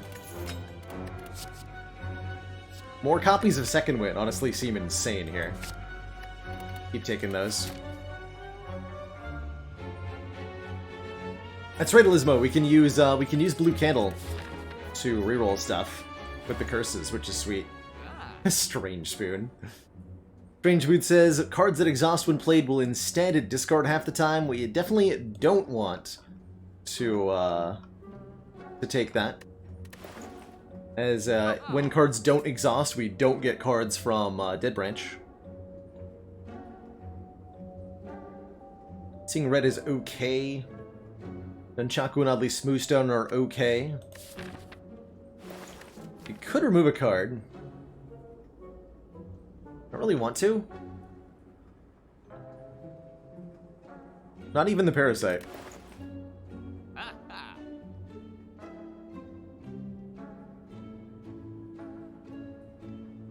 Yeah, one deck's actually really big with these second wins, right? We have 3 of them. That is huge. I don't think I'm going to pay for the Nunchaku, though. Yeah. They definitely make energy sometime. I think I'd rather have a Happy Flower. Or a Sundial. That would have been good, too. How about a Feel No Pain? Whenever a card is exhausted, gain 3 block. That's great. Lantern I like more than Nunchaku. Start combat with 1 more energy. And Disarm looking good too. Remove strength from an enemy. Take that. A little late for the shard on this run. Only a few more combats, right?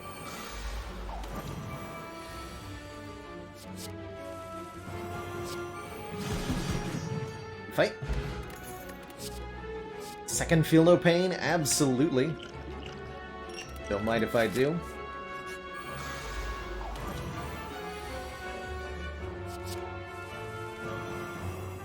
Panacea means we keep the 3 strength there.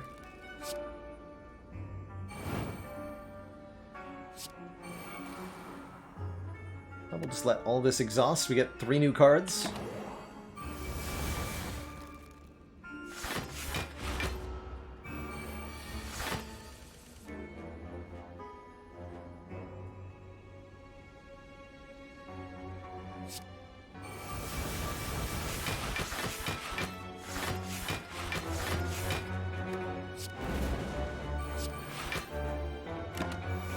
Plain Brutality.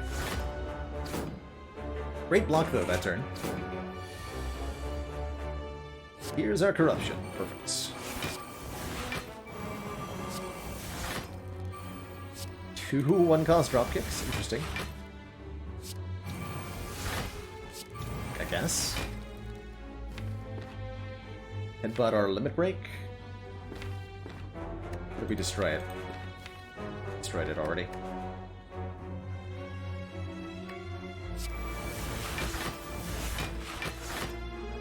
Double tap drop kick. Now we're talking.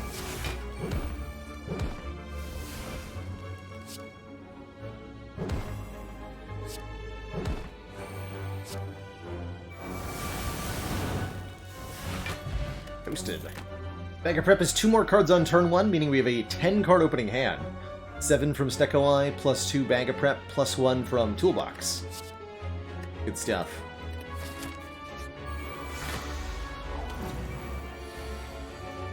Hand of Greed is here to make me more money. Thanks, Toolbox. Good job.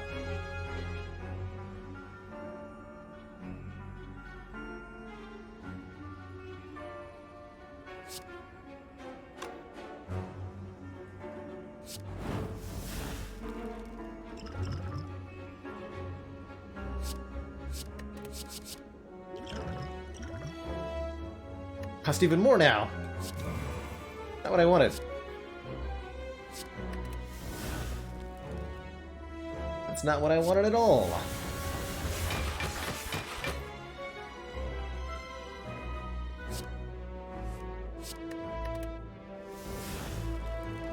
Barricade? Let's do that.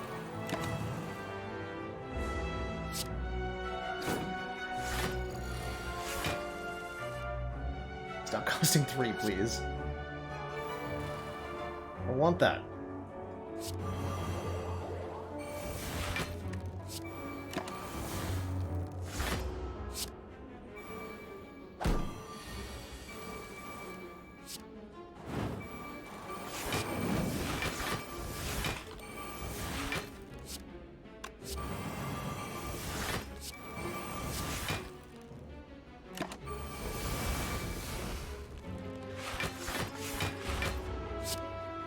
Didn't want a Whirlwind there.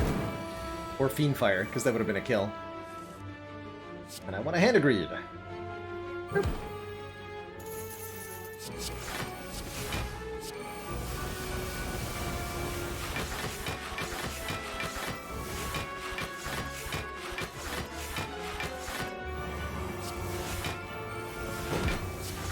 Yeah, hand grenade. Of course I did. Alright, it's gonna be a pain in the butt to go back again. Oh, never mind, we have more hand grenades apparently. More than I knew about.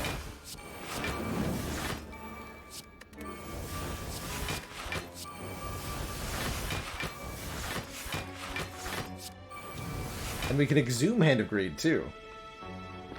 So, yeah.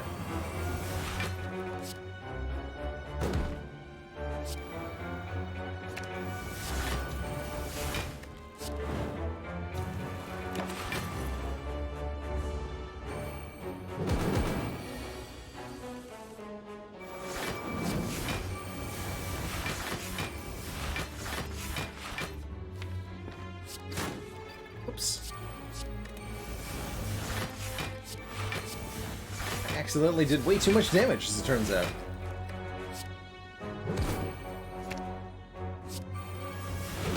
There we go. Got a couple down. I'll take a duplicate shockwave, quite happily. With the Snecko-Eye corruption. Make sure the debuffs get applied. It's back! It's back again!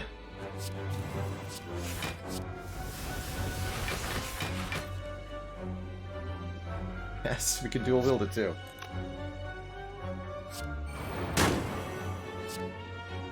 Perfect.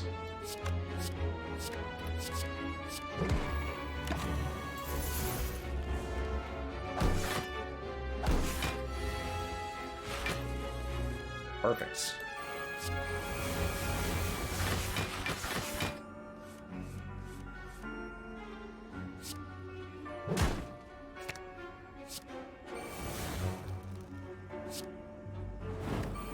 Hang on. Fine though.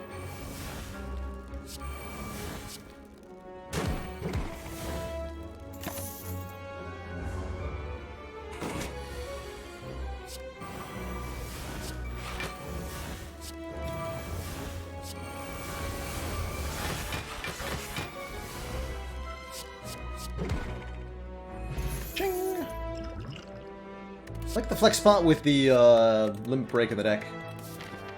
Quite a bit. Gambler's Brew might have been better than Blood Pot. We will upgrade Disarm, I think, to make it one more strength. Constantly cycling deck for the more dual wield greed. If we can dual wield, if we can greed each of them once, then that's more than enough.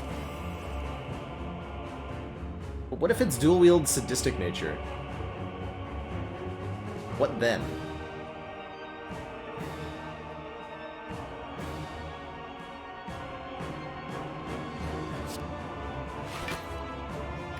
No, it's dual wield the free feel no pain, of course.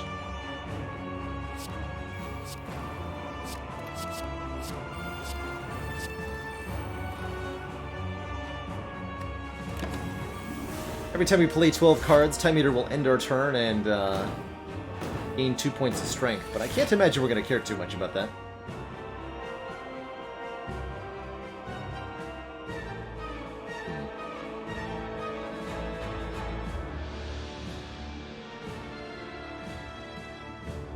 This is fine. When the Ghostly Armor exhausts, we get a full block. There's Corruption for me.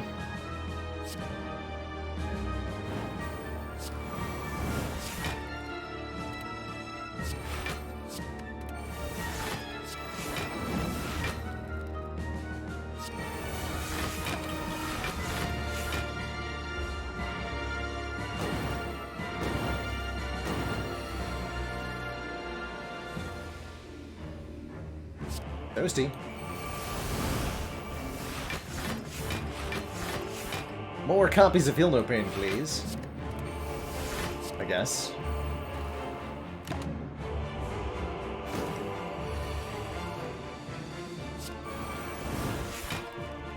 Evolve will help a bit.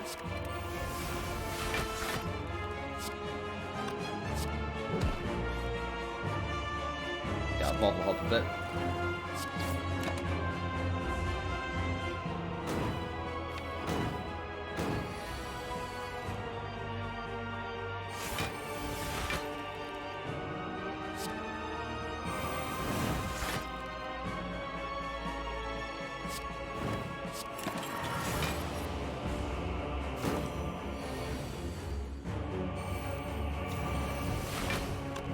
Double flex limit break.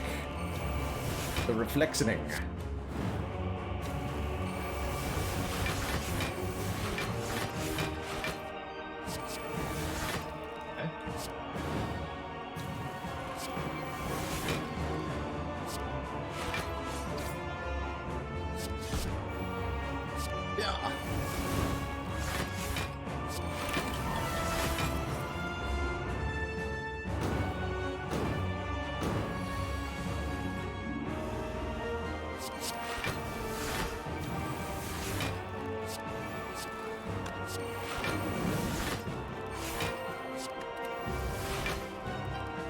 Something good to dual wield? I guess Twin Strike works here.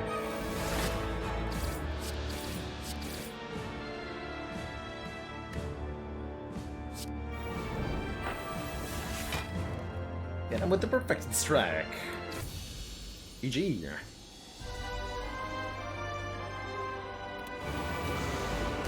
Awakened One's up next, and we're offered not a Hand of Greed. Tragic. Really, really tragic there. That's alright.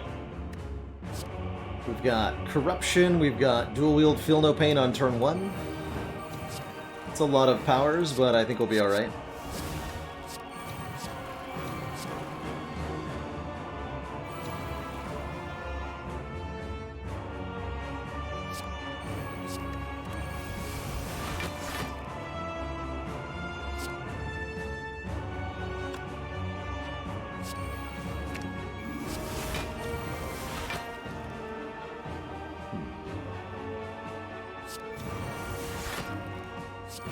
Might be a bit greedy, but here I am.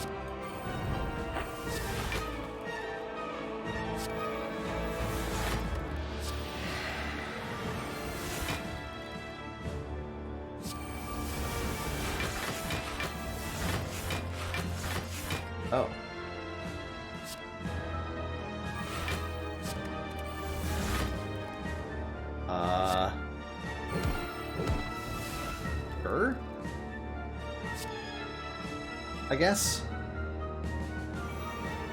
I guess Gur. Good job, me.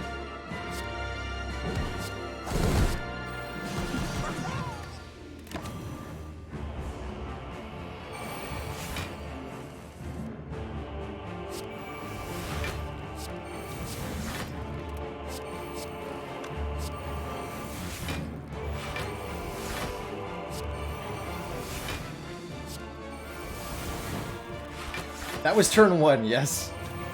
That was, in fact, just turn 1.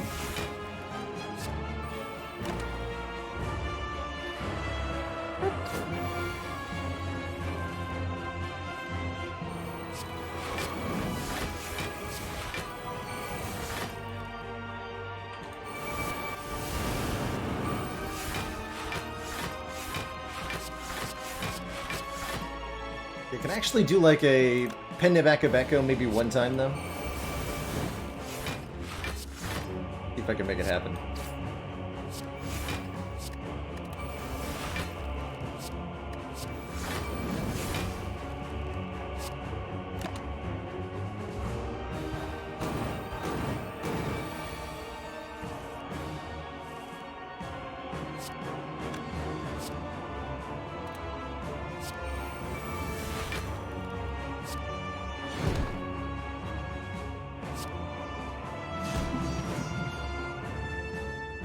Two more attacks.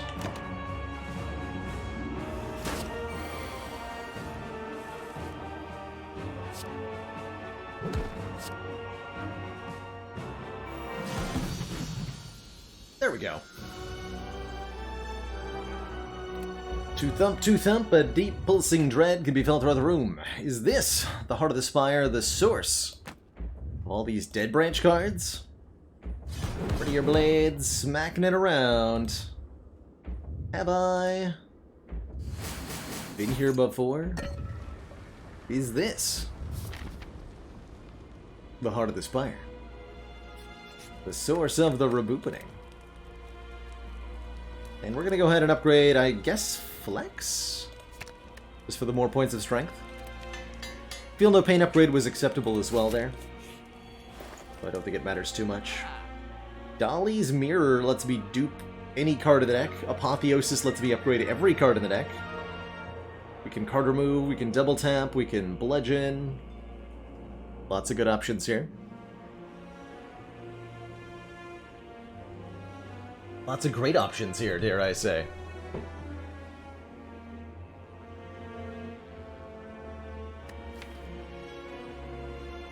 All the bestest options in the world.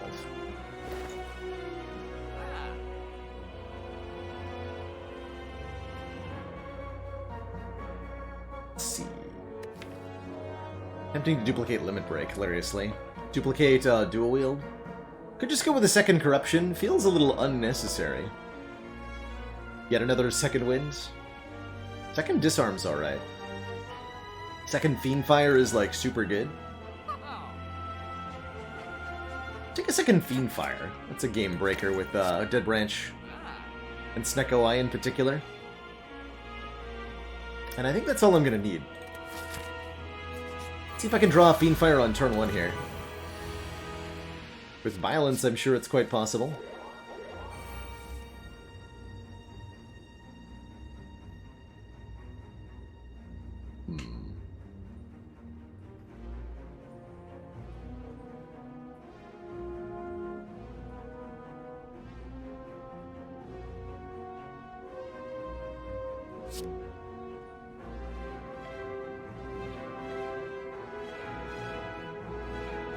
Interesting.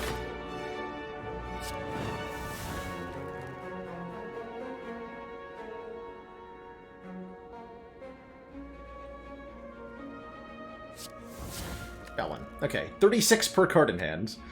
With Pen Nib. Get him. Bye-bye now.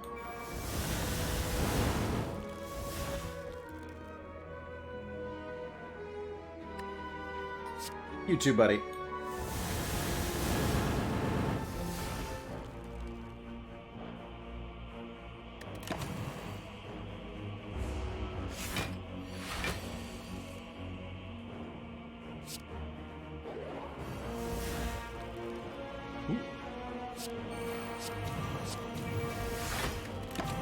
Drunkening.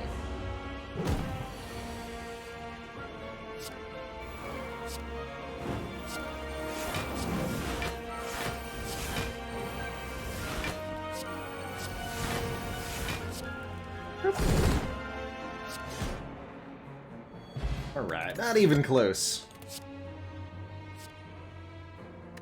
Trench Plus, kind of cute, if we get a barricade or something. I'll take it. Mostly for fun. And now, for the Corrupt Heart of the Spire at the very end here. Good luck to him, that's what I'm gonna say. Good luck. Got 0 cost, Feel No Pain in hand. We've got Corruption in hand at 2 cost. I'd like to perfect this fight.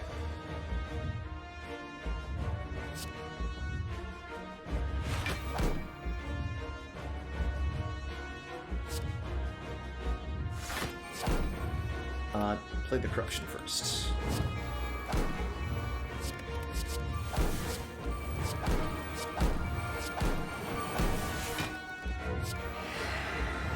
We got 9 block per card we exhaust. Can Violence a bunch of cards into hand, but not sure I need to do that. Play our,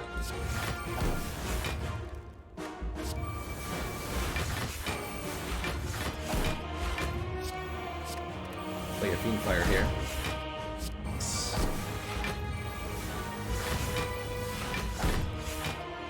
Perfect.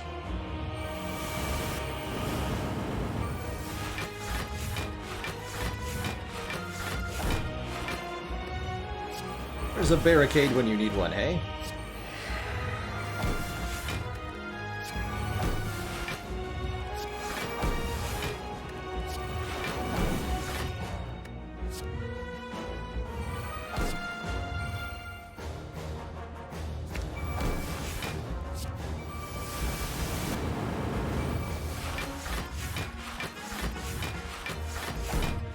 These cards don't say barricade on them.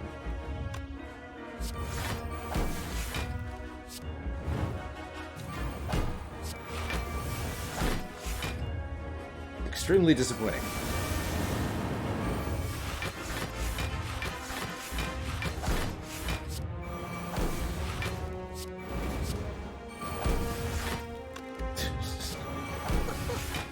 Alright, we've hit 999 block, but I can't hold on to any of it.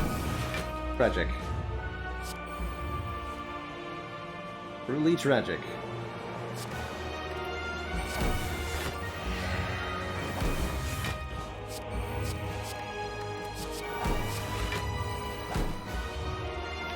How unfortunate.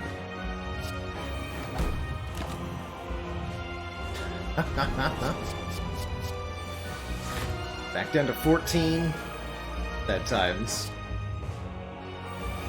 But is it really, though?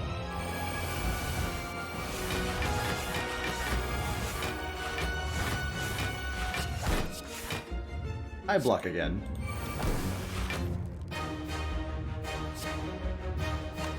Not for much damage, though, hey? Fortunate.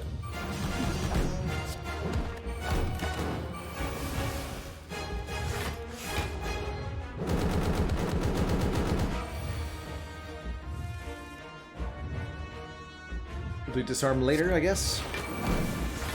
We did draw Flex and Limit Break on the same turn, at least. And Flex Potion to go with that Limit Break, so we go to 28 points of Strengthitude. The Restrunkening.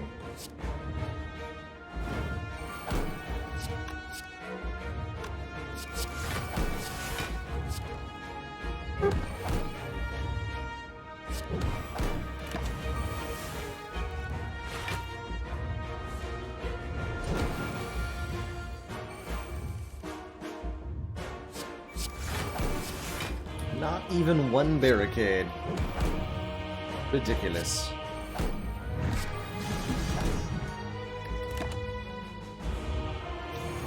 Simply absurd.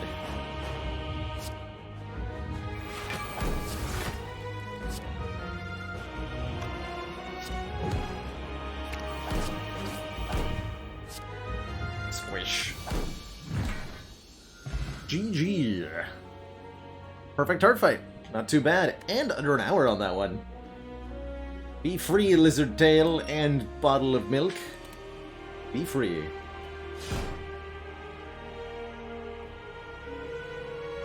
GG, everybody.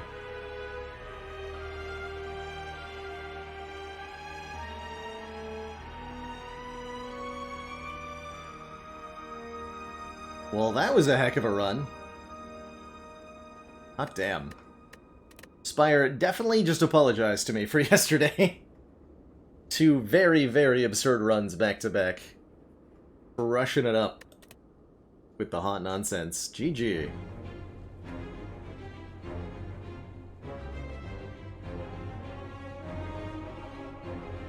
GG.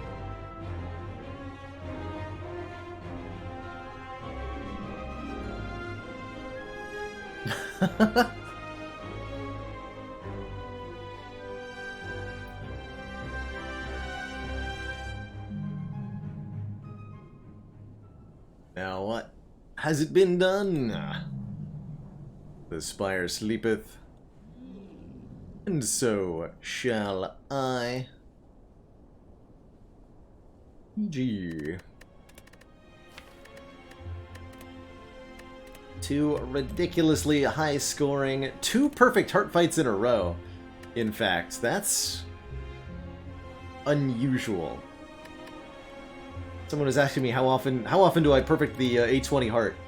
The answer is like 1 in 20 runs or something, based on the run history. We just did it twice in a row. Regrettably, our briefs Tyron the Third, oh my goodness gracious. in this matter is Thank you for the ridiculously generous 20 gift sub bomb. To everybody here in chat, holy heck. That's a lot of subs. Welcome on in, everybody, to the council. Enjoy the emotes community, and of course, cozy sense, smugness.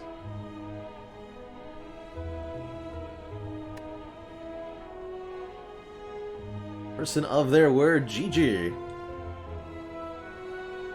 Some really, really awesome runs.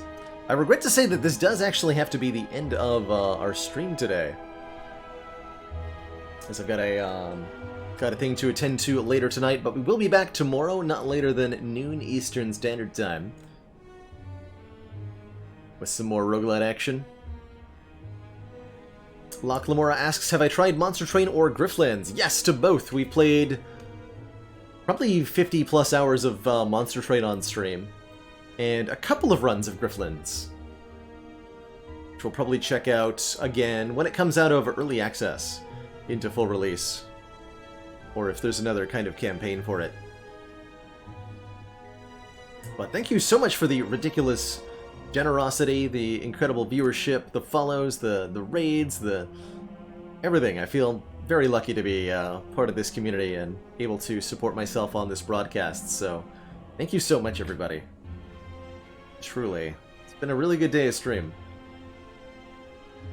Like I said, we'll be back tomorrow. Thanks so much for watching, everybody. Ta-ta for now. We'll see y'all next time. I'm going to throw you all over to Red Beardy McGee, who's doing some A20 heart runs. If I can spell his name correctly. I can't. There we go. There we can. Awesome community member for Slay the Spire. Very talented individual. Great explanations. Hope you enjoy hanging out with him. Show your waffles if you've got them. I'll see y'all next time, everybody. Toodaloo.